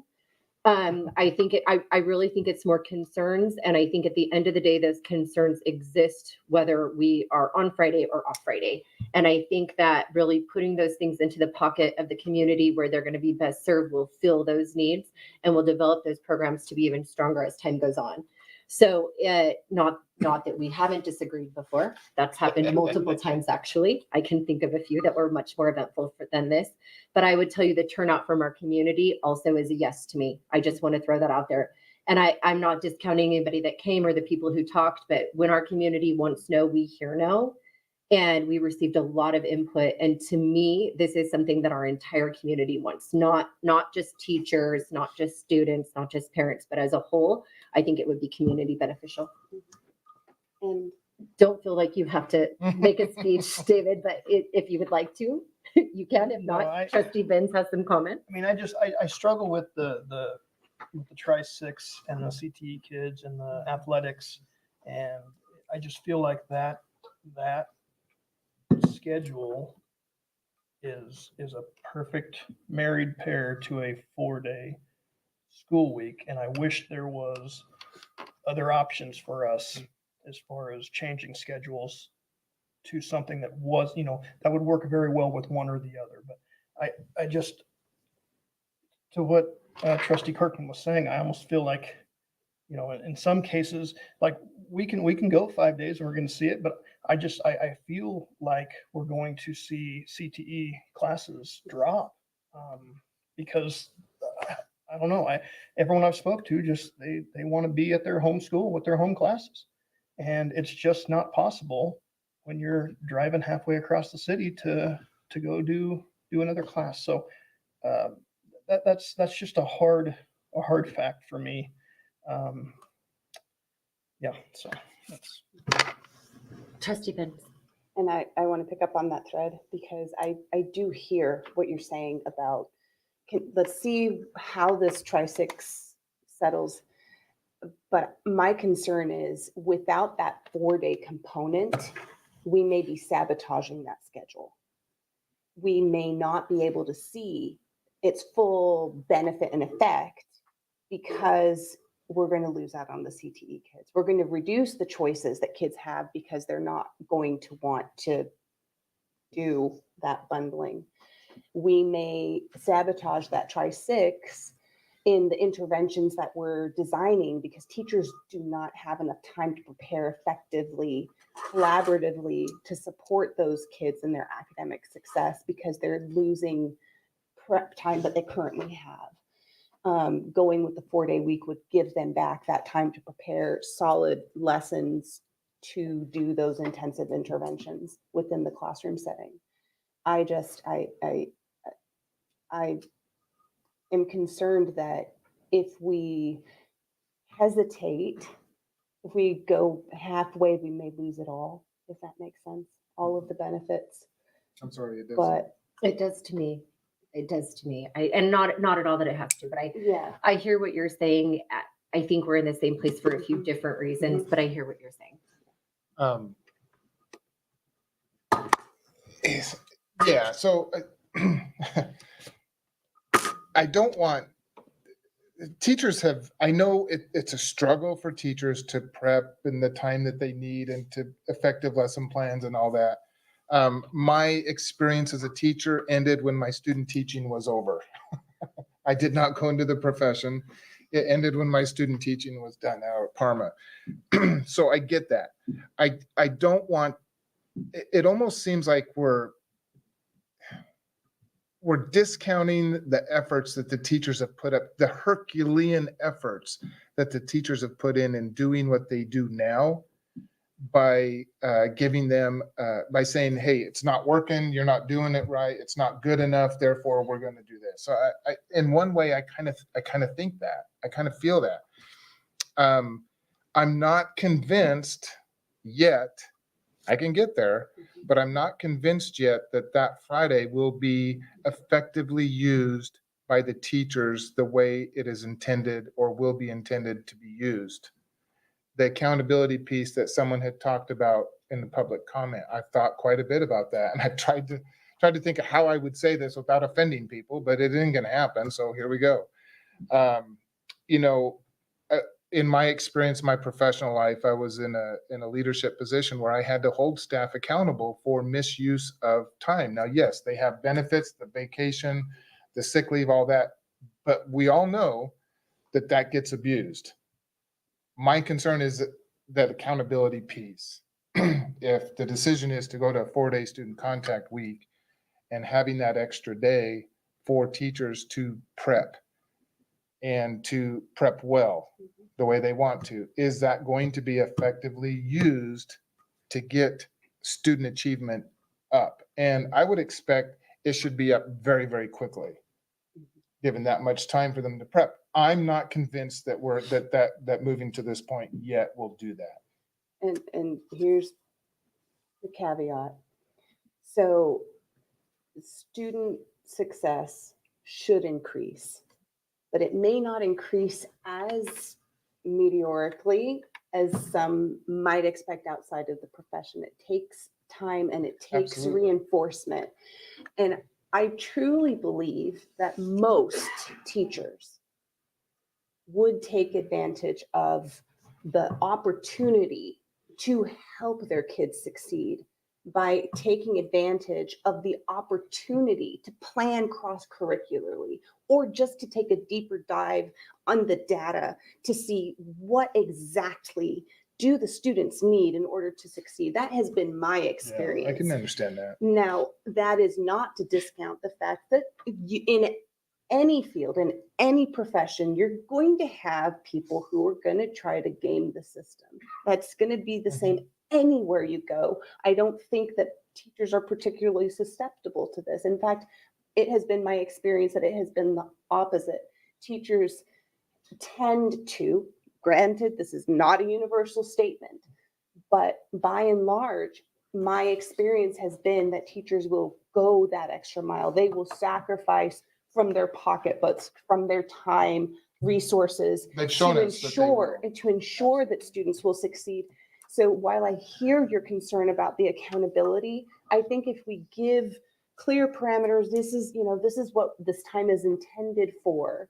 Now you tell us what effective, management of this time looks like. And it's going to look different from building to building. And it's going to look maybe different from department to department in the secondary area. But I think if we communicate that expectation, I think teachers will rise to the occasion. And there can be designed, negotiated accountability pieces, whatever it happens to be. But I think if we're expecting teachers to be the professionals that we know them to be, we need to let them, since they're the ones who are in the classroom, in the data, have the training to analyze this and make the decisions for their students. I think we need to give them the opportunity to do that effectively. And I don't know that that opportunity exists in the try 6 5-day schedule. I want to piggyback on that because Please. I think this is Jeff, or Trustee Kirkman, this is my opinion. We're not holding them accountable for the nights and weekends that these teachers are working at home, yet they're still doing it. So by giving them an opportunity to possibly do it during a week and free up that time that they're not getting paid for, they're taking time away from their family. I personally don't see how they wouldn't benefit from that time. It was the teachers that we know that are out there doing the job that emailed me that really got through to me. So it's the teachers that I know that are already putting in the 75 hours a week. When you tell me that this is helpful and effective in your school, and I already know that you're doing the job, that carries weight with me. I would agree with you. I think every profession has bad eggs, humans in general. But I think that for me, All inclusive, they have humans. yeah, I mean, but you know what I mean. There's some humans that are like, No, totally understand. but that was the game changer for me. I really want you to know that it was me looking for some very, very influential people, or people I really value their opinion. I find them to be very intelligent. When they're not in agreement, I'm going to look under every rock. And it was looking under all of those rocks that really said to me, okay, well, what teachers am I asking? So then I would go back out and I would talk to those teachers who are putting in those long hours, and they would say, no, this will be more effective. This will be more effective for collaboration. So again, that's where I felt sufficed. I worry for that. So I really want to give life and homage, because I believe that what you brought up is a very valid point. And I think as a trustee, we've seen that, right? Where we see some misuse of time, or we put something out there and it's not used to how it was intended to use. And the next thing you know, we have more time off, or it's less effective. So hear me when I say, and I hope people are listening, I have no qualms about being very specific on, I think that this time needs to be planned. I think that collaboration is important. I think that training is important. And so that's what the push for that time is for me. I do not disagree with any of what you said, Trustee Benz, Jennings, Taylor, Sue. I totally get it. Like I said, I can totally see the benefits of the 4-day week. Again, the big crux for me at this point is, if there is so much benefit, possibly, because we don't know what that might be. There's a lot of questions when Mr. Yarbrough was talking about, we're not going to know until, and I get it, ... There's a lot of ifs, there's a lot of unknowns. Let's get those ifs and unknowns settled, and then let's address possibly down the road a 4-day week. We're not losing anything, except maybe there's going to be some logistical issues with the bundling. I totally understand that in the CTE. But again, I think those logistics can be navigated by staff. I trust the staff that whatever decision we make, they're going to put it into action and make it happen. It may not be perfect. It may not be the best for everybody, but we all know that. We all understand that. I am not opposed to a 4-day student contact week. I just want to see what's going to fall first. How is it going to land? You keep talking about a soft landing. I don't think this is going to be a soft landing for our community, for those students who need that extra day at school, for the parents who have to work. It's not going to be a soft landing. It's going to be a hard landing. So I'm just saying, let's try to make it as soft as possible by navigating these major changes that we've already made decisions on that are already being implemented. And then let's see how we can navigate a possible 4-day student contact week after we know. After we don't know what we don't know. But guess what? After this year is over and the next year starts, we're going to know a lot more. And I think at that point, maybe, in my opinion, we look at another big change. We can do it. Staff are resilient. Students are resilient. The community is resilient. But I just think we're throwing a lot at them. A lot. And I think you've alluded to that in every conversation. Many times. Yeah, you have. Because that's where it is for me. Yeah, That really and is. no, where it and I is for me. appreciate that. Yeah. It's none of these other things that, I totally get the teacher and the prep and all that. I totally understand that. It really is that just all these changes. So. I will say I echo a lot of what Trustee Kirkman has said. I think overall the benefits outweigh the risks, and I think it's going to work together. But in my gut, it just feels weird, and I wish I could explain that a lot better to the people.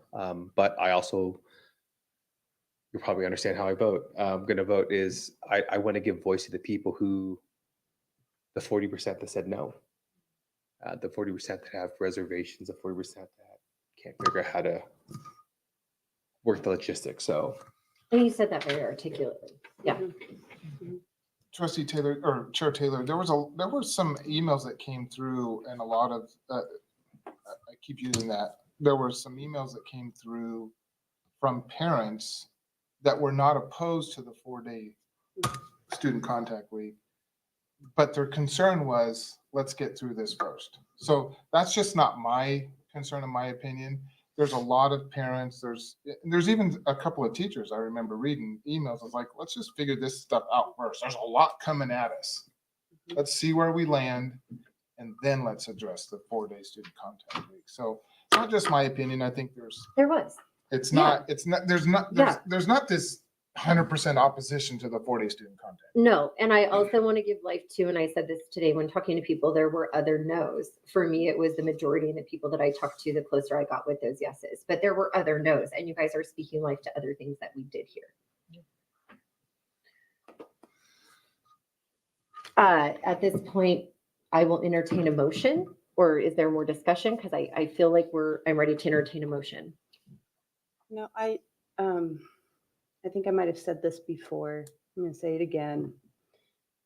We have spent a lot of our time discussing secondary logistical needs in terms of the CTE, in terms of the credits, in terms of the seat time and all that stuff. And that is very important. However, the needs that we were discussing today with our community partners and all that stuff, those needs are the needs that are felt, and they're distinctly different from the needs that we've been talking about for elementary school children and their families. And it's going to be a very difficult decision to make because those needs are not only very different, very divergent, in some ways they're oppositional to each other. I don't know how to square that circle, but I just wanted to say those words aloud. Whatever decision we make, if we decide to do the 5-day, I hear what you're saying, and it would potentially help elementary parents with Friday care or Monday or whenever that missing day is. May reduce some of the pressure on our community partners in that regard. But it may also hobble our secondary students with the CTE. and the CTE programs. And that may be irreversible or irreparable for a cohort of students.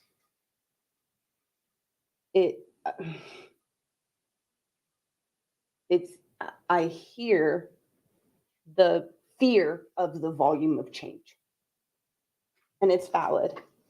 I wish there was a way to split the baby, you know? Yeah, now, But- now you know what it's like to be a Is that school worse board than trustee. birthing? You're gonna wanna be splitting lots of babies. Yeah. So, And it's not, Trustee Benz, thank you for the validation, the comment, like, Mhm. it's not a fear. Mhm. It's just Concern. concern. Okay. That's really Yes. all it is. And there is one thing that I don't think has been brought up, and staff, you may be able to answer this a little bit more as far as scheduling. When it comes to non-school league sports, mhm. there's a lot of them in Nampa. Soccer, football, baseball, basketball. My son's involved with them. There's a lot of friends. I mean, we got a lot of people that are involved with these non-school league sports. How is possibly going to a 4-day student contact week and the longer days do we know how that might be affected with those leagues, those city leagues? That's a good question. When you say. As far as scheduling, as far as the basketball, as far as them being in school until 4 o'clock or whatever the time is, I don't know. I don't know did anybody reach out to Babe Ruth and Oh, all those city leagues, different got it. city leagues? Yeah. Chair Taylor, Trustee Kirkman, I didn't reach out to, I'm gonna ask Mr. Yarber if he'd reach out, talking to those. Sure, Taylor. Trustee Kirkman did not reach out to Babe Ruth specifically. Or any of them. Having coached Babe Ruth, but that's not going to be a huge issue. What I would suggest at the secondary level, having the day off to go on your road trip for your club sports, that's going to be a benefit to those programs. Now, is that a city league? Is that a traveling club? Those are things to consider, but I'll use an example of a kid I had at Nampa High that was a NSD club. And so about 4 times a year, I'd have to excuse them to miss a day of school so they could go participate. And that was typically on a Friday. That's no longer an issue under that model. So And maybe just ask a your little bit question. further on that, with a lot of the students who want to play school sports and club ball. Correct. Again, we probably just don't really know all the. Chair that's small Taylor, number. Trustee Kirkman, if I'm a high school varsity football coach, I don't want my kid playing anything other than football while they're playing football, right? I mean, I'm being facetious, but No, but it it's does a open up valid those point. opportunities. And that is, I think that is a conversation we have to realize, that the landscape of athletics and activities is changing. And I'll just leave it at that. It's changing. So Well, it is in the school district also with the district position of athletic director. Well, we understand that. why we're changing. All right, trustees, I do get it. This is a hard decision, and for some of you as new trustees, this will be probably one of the hardest decisions you've had to make to date. And I don't take that lightly. We've had to make a lot of hard decisions up here. I say this every single time we make a decision of this magnitude. We are all a part of your community. We all live here. We all serve for free. Nobody pays us. I did find out that some trustees get paid, just so you guys know. Not here, not here, but I was like actually making phone calls to people in other like states just to kind of get an idea. And somebody told me they make like $1,000 a year. And I was like, what? I know, just so you're aware, I was shocked. But that being said, we live here, we're amongst you. Most often we're your friends, we're your neighbors. These are hard decisions.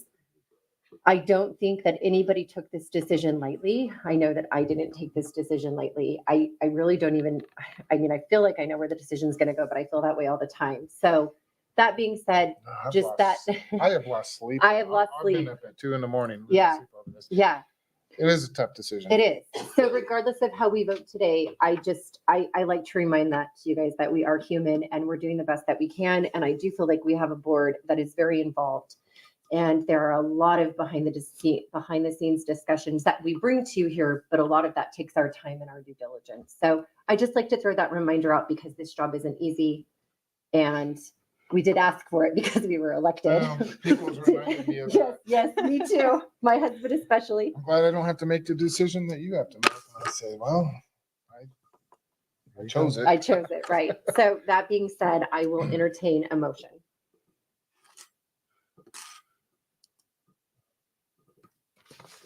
Rock, paper, scissors? I can't make a motion, so I'm gonna sit out the rock, paper, scissors. I'm the only one up here who cannot make a motion. Okay, I guess I'll do it. I move that we adopt the 4-day school week as Second. proposed. Motion has been made and seconded. All in favor? Aye. Aye. Any opposed? Aye. Really struggle with this decision. And I just, at this point right now, I would have to oppose it. Motion passes 3-2. Okay. So for all of you that are here tonight for the 4-day student contact week, that decision is now over and has been made. That is the totality of this decision. And we will now move on in our action items. You guys are, of course, welcome to stay. And if they're leaving, I will make a comment though, but since the decision has been made, I'm looking forward to those 3-day weekends with my kids and hitting the mountains. Like I said, I could support either way, but All right, we are Tough now going to decision. move to C, easements. Chair Taylor, trustees, Mr. Stoffer is here to share about some easements that were brought forth to the district from the city and talking around some easements around some school properties. Trustee Taylor, Board of Trustees, now comes the exciting part of this agenda. yay. The next 4 items are going to be riveting. First, I'm very sorry. Do you mind if we take just a 5-minute recess? I'm gonna check on my kids. That's totally fine. We're going to go Sorry. ahead and take a 5-minute recess. Man, I forget it Hey, was 9. 9:27, guys.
All right, health break over. We are back in session and go.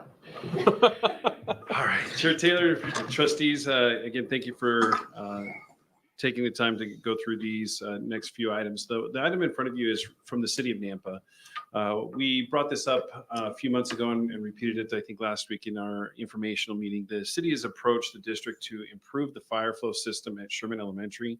In order to do that, they would like to put in a 6-inch water pipe that they would need to come into our property in order to install that. So they're asking for a temporary easement for that construction.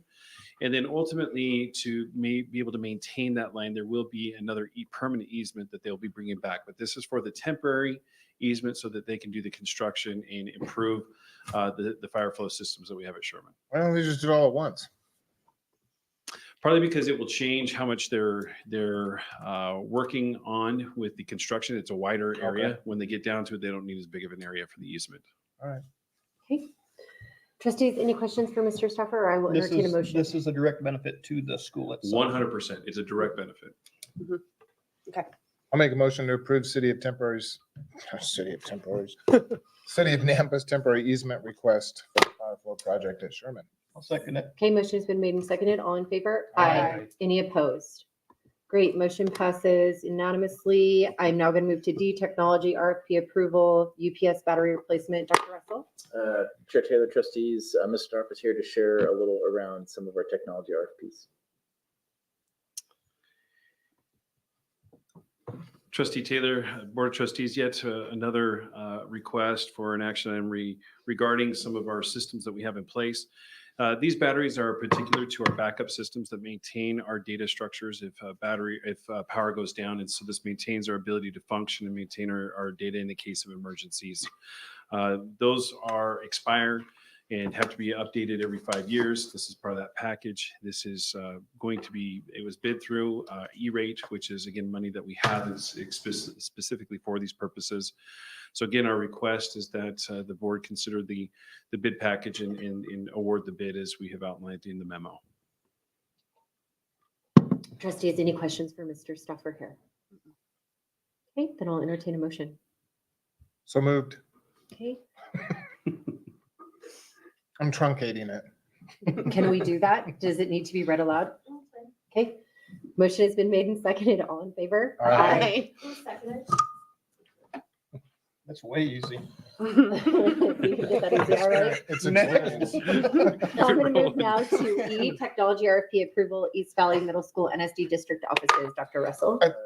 Sorry, Dr. Russell, on that note, Trustee Jennings, it's only if everyone knows specifically what we're talking about. So on these little ones like this, that's why I did it. So. So many of them. So, For motion to approve the agenda. Yeah. later this evening. Chair Taylor, trustees, again, another action item around an RFP for technology, and Mr. Stark will share about this East Valley one. Trustee Taylor, Board of Trustees, yet again, we are here to discuss a little bit about an RFP that is for the upgrading of our infrastructure for our technology. Specifically, this was for East Valley and the district office. Our current cabling network for both of those buildings is over 20 years old. It's time for us to upgrade that and get it back into a more modern system with our Cat 6 cabling. Again, the RFP in front of you went through the process. We would recommend that the board consider the RFP and award the RFP as outlined in the memo. quick question, Chair Taylor. Cat 6 for East Valley and district office. Any other facilities needing to go to Cat 6? Chair Taylor, Trustee Kirkman, we definitely are going to have a rolling, but as how our funding is considering, this is what we're doing in the packages, starting with the oldest to move. This is the priority right now. This is the Okay. priority right now. Is that what you were gonna- This will come in, we'll have more of these in other years as well. All right, understood. We have plans for next year. We don't want too many projects going at the same time. So we take the oldest ones to keep things moving. Right on. So you want to come talk to us? No? No? Any more words and you got to come to the podium. Yeah. Chair Taylor, one quick question. Please. For Mr. Crupps or Mr. Stuffer? Either one. Okay. So you've made this comment several months ago. I know a little bit about E-rate. There's a point where we are going to move to a different model with USAC, because right now we're getting 80% reimbursement because of all the houses we're lifting out of that, and it may go to 50-50. Any idea when we're going to hit that threshold? Chair Taylor, Trustee Sue, not yet. That definitely heard some rumors. Unless I'll look over here at Director. We're actually going to be reevaluating that for next year with our E-rate consultant, basically looking at our communities to figure out what that number is going to be. So we could know as early as next year. So. And the reason I bring that up is because we end up having to pay more out of pocket. Right now, we're only paying 20%. Next year it could be 50%. So. And we have one more year left on this 5-year bucket at 80%. So we'll have to reevaluate for the next 5 years. Good job trying to stump him on that question. You almost got him. It's because you had Cody here. Yeah. Cody's Oh, no. Cody's the smoking We've gun. got it. Okay, trustees, any additional questions, or can we entertain a motion here? So moved. Okay, motion has been made and second. Motion has been made and seconded. All in favor? Aye. Any opposed? All right, our last action item is F. And before we do this, Clerk Lamont, point of clarification. If there was nothing, say, in the information and report items, is it acceptable for us to motion to move that portion of the agenda? I'm sorry. If there's nothing, if we ask the question, if there's nothing pertinent for tonight's meeting, can we move the information items and reports to the next meeting? Oh, absolutely. Sorry. That Yes. is- yes. For the sake of time? We can move anything. Yeah, that's what I thought. I just didn't know if our new trustees knew that, since I can't make motions. Oh, yeah. I see where you're headed. Okay, good. I see where you're headed, Okay, Chair. sorry. F. Dr. Russell? Chair Taylor, trustees, the last action item of the night has to do with a technology RFP approval again for about an internet firewall, and Mr. Stoffer will share some information on it. Again, thank you, Dr. Russell. And for the last time in action items for me today, we have before you an internet firewall. We have a 3-year agreement that we have been working off of. That is coming to a close. We need to update and modify that RFP. We actually believe that we will have something that will be much better for us and for the district in this current RFP. Again, this will be used between E-rate and between the state EORC funding. Again, no cost for the district. That's the key piece to this, is that it will be reimbursed from both of those entities, so there'll be no cost to the district. And we do believe that the services will be better and it will be more appropriate for our platform. So with that, again, we encourage the board to consider the RFP that we have put forward in the memo and approve it as it is stated. Yeah, Chair Taylor, if there's no questions, I'll make a motion to approve this. Sorry, trustees. Second. Okay, motion has been made and seconded. All in favor? Aye. Any opposed? And I think we should have Cody bring all of the recommended motions from now on to the. Thank you. Thank you. Dr. Russell, are there any critical updates in tonight's reports? Chair Taylor, trustees, not many, could go through those fairly quickly if you, Yours is critical? Mine's Quick or critical? Quick. Good answer. all of them could be quick. All of them can be quick. Okay. So let me just share for the first item around busing and transportation. The district is in discussions with our bus company, looking at a contract. And right now the contract came with a 24% increase. I mentioned 27, I was actually wrong, it was 24. But that is above the district right now, what finances they have. So the district's working with the bus company and trying to figure out ways that we can bring that within budget and still provide our services that we need for our students. And we'll update the board as we continue down these discussions.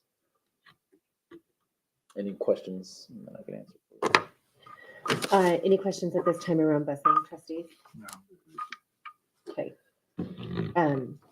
Other than the shocking increase, that's hard to stomach. Okay, just throwing that out there for the record. KB, faculties update? Facilities? Chair Taylor, trustees, want to update you with some of the, just real quickly, some of the Is it faculties? It's faculty. Does it say faculties? I saw Okay. that. I saw that. Okay, faculty, thank you, sorry. It's getting late. Dim light faculty updates? with some facility updates, just briefly, Mr. Oh. We can share where we are with that. Trustee Taylor, Board of Trustees, I tried to be brief with this. I mentioned earlier that one of the big items that we wanted to bring before you is the remodeling of Snake River. We still are in the process of doing that. Is we're working with the city on permitting. There are different permits that are going to be needed for the facility use with our students that are going to be there. So we're updating that and we're working through that, but that will be delayed. We have worked with our staff and with the administration at the Gateways program to let them know that they will be starting the year in their current home, but we'll be making some transitions, most likely around that Thanksgiving break. And then also just more of an update, our turf fields have begun with the track remodels as well. We have a website that we have that's linked with our levy to give you an update on that progress. So that is being updated every Thursday. Right now we are, they have broken ground at Skyview. If you've not been out there, there's lots of dirt that's been moved. They've just finished putting in the, oh man, it's getting late now. I'm thinking, I got to remember what I'm thinking. Put it in the padding. Not the and padding the yet, Drains. the drains, thank you. They've just finished putting in our drainage system at Skyview. We will be breaking ground at Nampa High on the 29th of April. So those things are all in a packet for you to look at. It's on our website, so it'll be updated, like I said, every Thursday. They're updating it from the construction side of things. And so you'll be able to follow that progress consistently. But that is on our levy page, and we do have that up for the community to see. Courtney, are these going to be done? I mean, it's not finish this one first, then this one, then this one. They're going to be going at the same time. How does this affect track and field right now? Trustee Chair Taylor, Trustee Kirkman, the component with Skyview right now has been working off of an alternative site. They've been bounced out right now because we are replacing that entire track as well. So Skyview is currently working off-site and working with, I believe, NNU and South. They're working in a combination of those two places. Nampa High will be also impacted, and they will be moving, I think, to West is where they have worked with their track team as well. The one that will have the most or the least impact will be Columbia because of the time. We will be into the finals of either district or state, and I can't remember off the top of the cuff right now, but when theirs is on the 22nd of May is when the expected breaking ground date is. That's that second to last week of school. So they have made all those accommodations and working through them. We will not be working on the tennis courts until after the season is over. We have more time to deal with those as they're not inside the field sites. And to answer your other question is that we are staggering. When excavation finishes at one, they're moving to the next. So it's the same contractor? Same contractor for all of them. So they'll just be moving from site to site, and then it'll be working right behind them. There are some nuances for each of the field because the tracks, because there's some different things that will be having to each one of the tracks. Yeah, that's pretty efficient. I like it. That transfer over to Snake River, you say you're gonna do that during Thanksgiving break. Is that an employee thing, or do they get that time off? Or do we have desks and everything at that site already? Chair Taylor, Trustee Jennings, there are currently things for the school to move into. Part of that is we'll be working through that. I'm using that as a timeline right now. It could be at another date. We will be working through those nuances once I actually learn of the completion dates. But again, there'll be some things that we need to work through. They are off contract days for our staff, but they're not for the operations team. Okay. Nothing? Why did you just look at me first? Honestly, because you're familiar. Okay, and C, enrollment average daily attendance, and I assume that rolls right into D. Dr. Russell? Mr. Chair Dewey? Taylor, trustees, before you on item C is enrollment and average daily report. If you have any questions on that, I'm happy to answer any questions. Otherwise, we can move to the finance and treasury report with Mr. Dewey. Do you want to pull up my thing there, buddy? I'll go super fast because finances aren't that big a deal in this in there. Just in general, trustees, where we are with finances is still getting some clarification on budgets from the state with the legislation just closing so quickly. We do have, waiting on some numbers to come through, and Mr. Dewey will share about that. Are looking at right now making a projection around our units for next year. We do anticipate having a drop in students still. And we'll cover that in the numbers as well. All right, I'll go make it super fast. If you go to the next slide, please. So I'm not going to talk about this year. Things are good this year. We don't have any other issues that we've already talked about. The legislature did approve a one-time supplemental of $105 million to be split amongst us. We don't have a final number yet. I think it's around 4, but we're not 100% sure, 4 million. But until they give us that number, we're not sure what that is. We're hoping for the new funding formula. It didn't even make it to the floor. So it was a really big loss for us. We thought with the new funding formula, we were going to get an extra $5 million of year extra. And that was what we were really kind of counting on with some of these changes to do that would making this blow a little easier for us. Unfortunately, we need to wait another year for that. So it's basically status quo. With what we're doing, nothing changed in the laws at all for us. And so the biggest issue we have there is this year's unit count was based on a protected unit count. Remember, I talked about that at length before. And we are at 623 units this year. But if we went straight ADA and didn't get protection, we would actually have been 607 units. The difference, remember, last year under enrollment, we were 667. So that's a huge decline in budget. And so, yeah, so it's made for an interesting year and trying to get off all the stuff that we had on ESSER that we no longer have. It's been fun. And you guys have been involved in those decisions as well. So it's probably one of the toughest years I've been here to try to make this work. So it's tough. Sorry. Yeah, you're okay. Mr. Dewey. I think here the community needs to hear though that it worked, right? Like I think here that at some point we need to say next year's revenue is the same revenue that we deal with, right? But I think our community at some point needs to hear that this year we mitigated that step off ESSER. We made changes to right size our budget. And even in the face of whatever the state does or doesn't take, we're solid. I just feel like the community does need to hear that. And I need to hear that. Yes. Taylor needs to hear you say that. we because we got early access and we knew what we were doing going into this, it wasn't secret. We didn't have to go in like there are some other districts already in the news that are like, oh my God, we got a $7 million, $6 million. And they're calling us now some of the stuff we did back 10 years ago when we had that same issue. Yep. So everything we've done is put us in the right level. Now, I was hoping to get the extra money that made it a little smoother, made it a little easier. The extra money from this one-time supplemental will help us, but that'll get us through a couple of those years where we are trying to, when we're closing schools and we don't have all the people that have left and we're not trying to riff. So we know some of those people are going to be extra on those lists. But I feel confident that where we are, we're going to be in a good spot. And if they ever do anything to truly get us our money from the state that we deserve, that they voted on and everybody there, we're going to be in a much better spot and be ready to go. It's just nothing but nice surprises. Yes. Yeah. So we're working through the pain.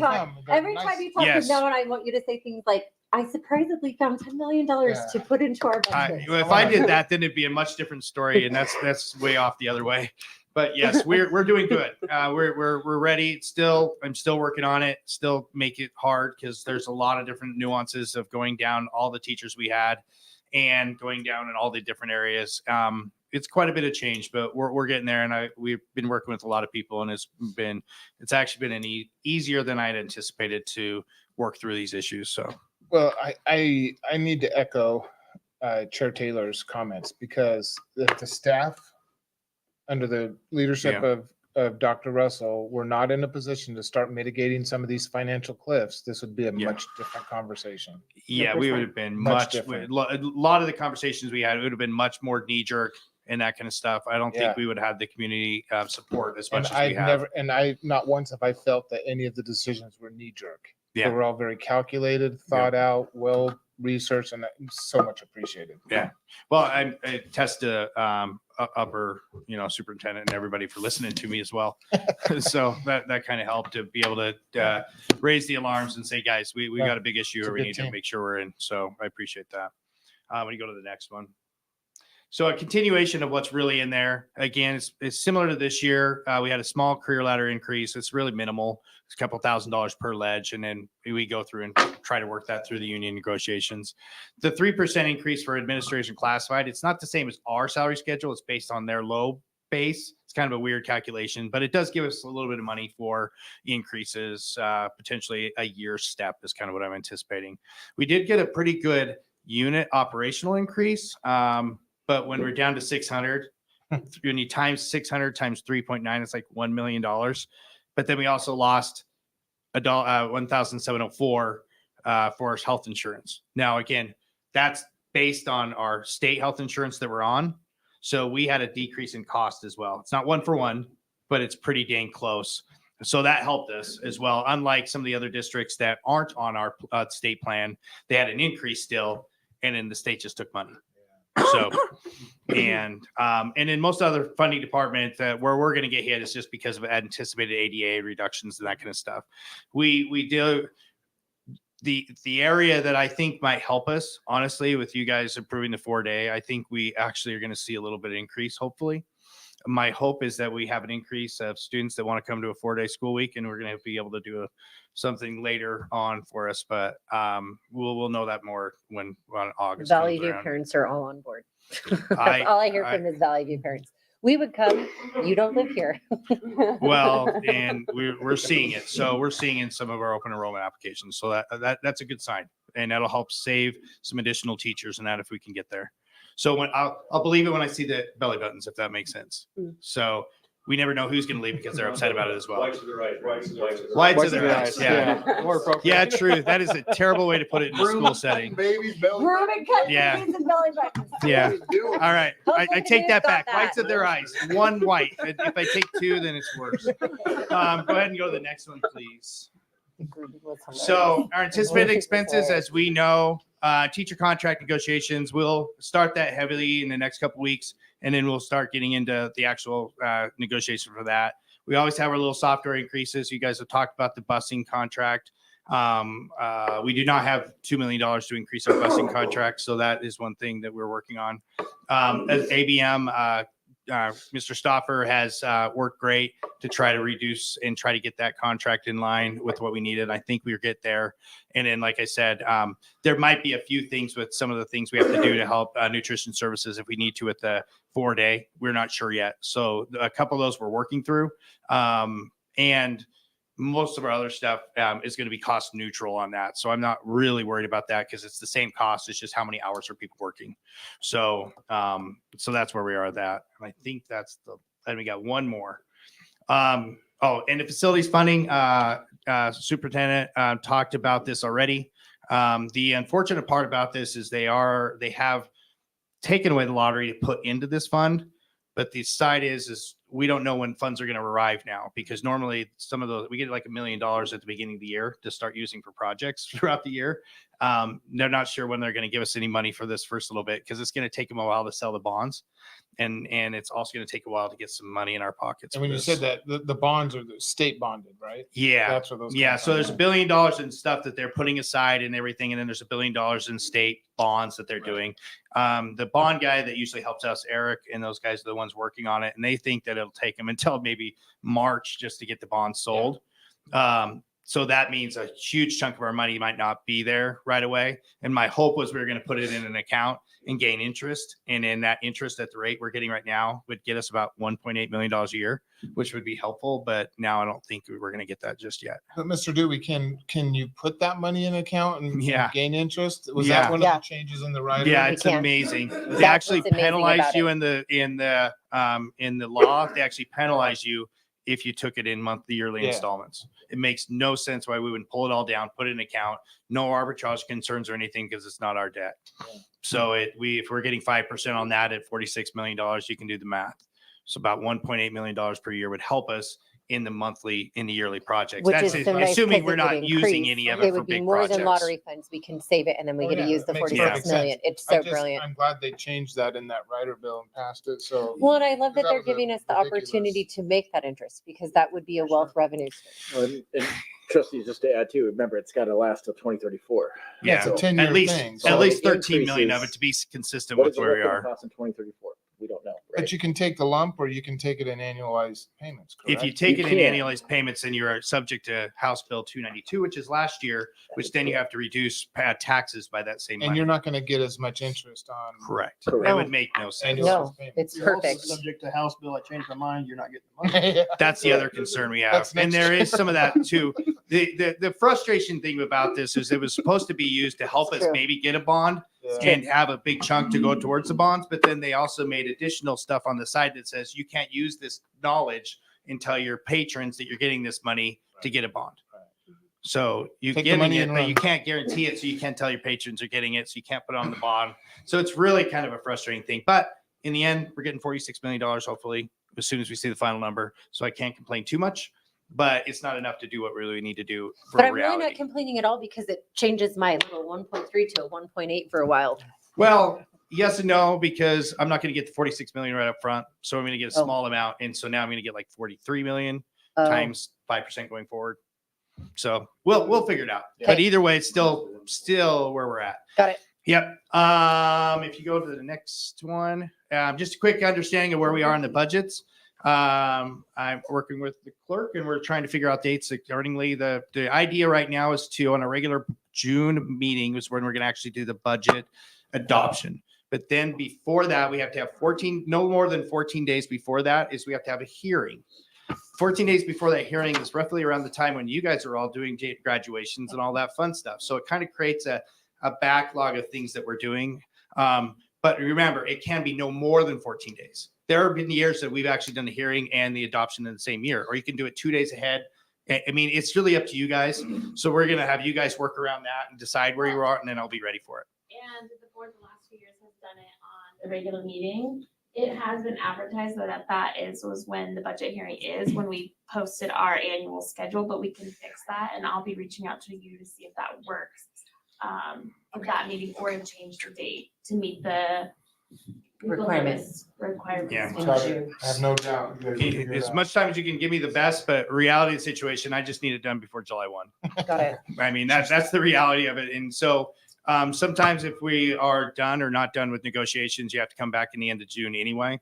So we've had situations where we've actually set up an actual hearing at the end of June. So if we needed to do our contracts we'd do the same thing then. And I would just do the hearing as part of the regular board meeting, would just be the hearing.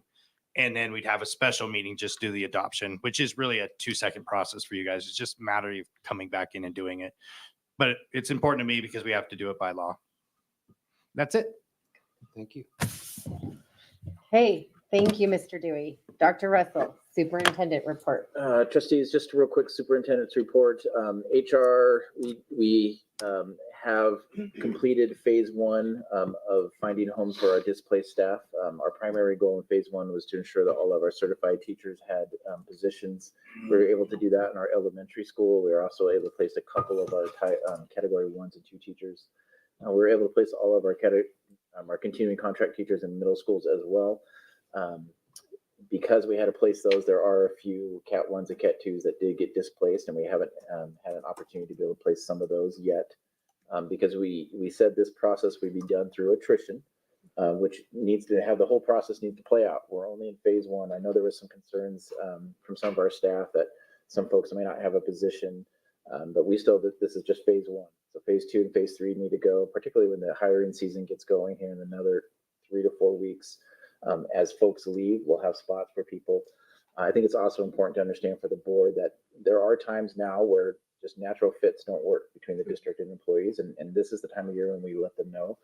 That is part of our normal process. And we do have category 1 and 2 teachers every year that don't have spots. So that is somewhat normal as well. But I feel like we're in a good spot considering where we were. Some of the strategies that we did to help our folks let us know early did open up spots that allow us to make some of those placements. So again, phase 1 is done, starting phase 2, and then we got phase 3 to move into. And we still believe by the time attrition is done, we'll have a spot for the folks that we need to. School handbooks, we do need to have those approved by the board. For our new trustees, our school handbooks are broken into 2 sections. We have a district section and a school-specific section. What we're thinking about doing this year is 2 things. One is bringing the district section to the board in May, and we will have a sheet that will have all the changes for you to read through. And then all of our school-specific changes we would bring in June. Rather than lumping them all together, it's an incredible amount of reading. So we thought it would be easier to break them up in 2. Again, happy to take advice if you have different ideas by that, but we do want to make sure that all of the changes that we do have are easier for you to see. In the past, they were in there and you had to read through the red lines, and it led to some questions and some things like that. So I think that's our attempt this year to try to be a little more organized in doing that, but happy to take any feedback if you have. Okay. And just to be clear, the district section is the same throughout all of the handbooks. Correct. Yes. Okay. For elementary and then secondary. Okay. Here's my feedback. Where'd Gwen go? Finally just left. Forget the feedback. That was what it was gonna be. Shout out to your HR department. Because I know that's a Herculean effort with the staffing and moving all of those folks around and finding a place to land and all that. So. Last update. You tell everyone, yeah. Like we will relay the message to Trustee Taylor or Trustee Kirkman. Last update, Trustee Taylor, trustees, is just around West and Snake River. We've discussed that earlier. If you have any other questions, happy to answer that, but I think we've covered those. Possible agenda items, anything, trustees? I would like to discuss the possibility of, because we've made so many seismic shifts this school year, that we go ahead and synchronize West with everyone else and I allow them to adjourn on the 24th. What? School day? Synchronize everyone else with West. Oh, synchronize everybody else like, we with just did West. I was West. like, wait, we just did that. Yeah. Synchronize, okay, okay. And when we do have that discussion, I'm curious about what that does to the academy and union graduations. Okay, Dr. Russell, is that enough directive for you? Yes, we're happy to bring some information around trying to get the calendars and schedules, allow us to do some work and talk with some folks. I know it sounded like there was a request for possible special meeting as soon as some of those bids come through. I know Clerk Lamont's going to work hard to try to make that happen, or not. We'll just work together for our clerk and our chair and try to find a time To do that. to go through that. So trustees, I just have two things. The first one is, I've instructed our clerk and our superintendent to bring both a policy and a procedure around stipends, but primarily just because it's come up twice, but I'm starting to feel like some of these things that feel kind of hoodwinky, if you will. You know what I mean? But I get what you're saying when you say that maybe we just bring up more policy and procedure. We've got it, yeah. Yeah, it doesn't hurt because I would agree. It just feels like it comes out of left field. So they should have that for you. My assumption would be by next meeting. And then the other thing is that based on the changes that we've made tonight, I want to see I want to see our partners quite a few times next year at the board meeting. So whether that be Boys and Girls Club, YMCA, but I want updates. Just in talking to Melissa right now, just around some of those general concerns, I just want to make sure it's not off of our radar. Yeah. So I don't know how often that needs to be, but I want updates from our affiliate programs, probably at least every other month. Yeah, I agree. And on that note, just more of a public meeting type of an issue.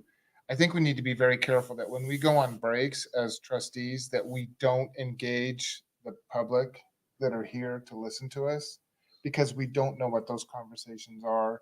Are they, because we're talking about these things in an open and public meeting. So we just need to be careful that's why this door is here, that we can go out this way and then we're not engaging with the public. And that's just more of a public open meeting law type of a situation. So, and I bring that up because we ran into that issue on planning and zoning too, that we were. Perfect. Okay, Thank you. good. Anything else to bring up, trustees? I'm interested in seeing how much we can actually shrink those days Ditto. The time for school. for school. I think there's going to be a lot of details and logistics to start working through. And Yeah. I'm anxious, not anxious. I'm excited to see what those look like and how they come to fruition. I would agree. Okay, anything else? All right, with that, I'll entertain a motion to move us into executive session. I move that we move into executive session per Idaho Code 742061 B, D, and J. B, to consider the evaluation, dismissal, or disciplining of, or to hear complaints or charges brought against a public officer, employee, staff member, or individual agent, or public school student. D, to consider records that are exempt from disclosure as provided in Chapter 1, Title 74 of Idaho Code. Or J, to consider labor contract matters authorized under Section 74-201, 206, 1A and B of Idaho Code. Okay, motion has been made and seconded. Roll call vote. Mr. Taylor? Aye. Trustee Kirkman? Aye. Aye. Trustee Benz, Aye. and Trustee Jennings. Aye. So for the public watching, we're going into executive session. We have no action when we come out tonight of executive session, correct? So our feed will be cut. Is that how we normally do it? So we won't go back to live feed. Okay? Thank you.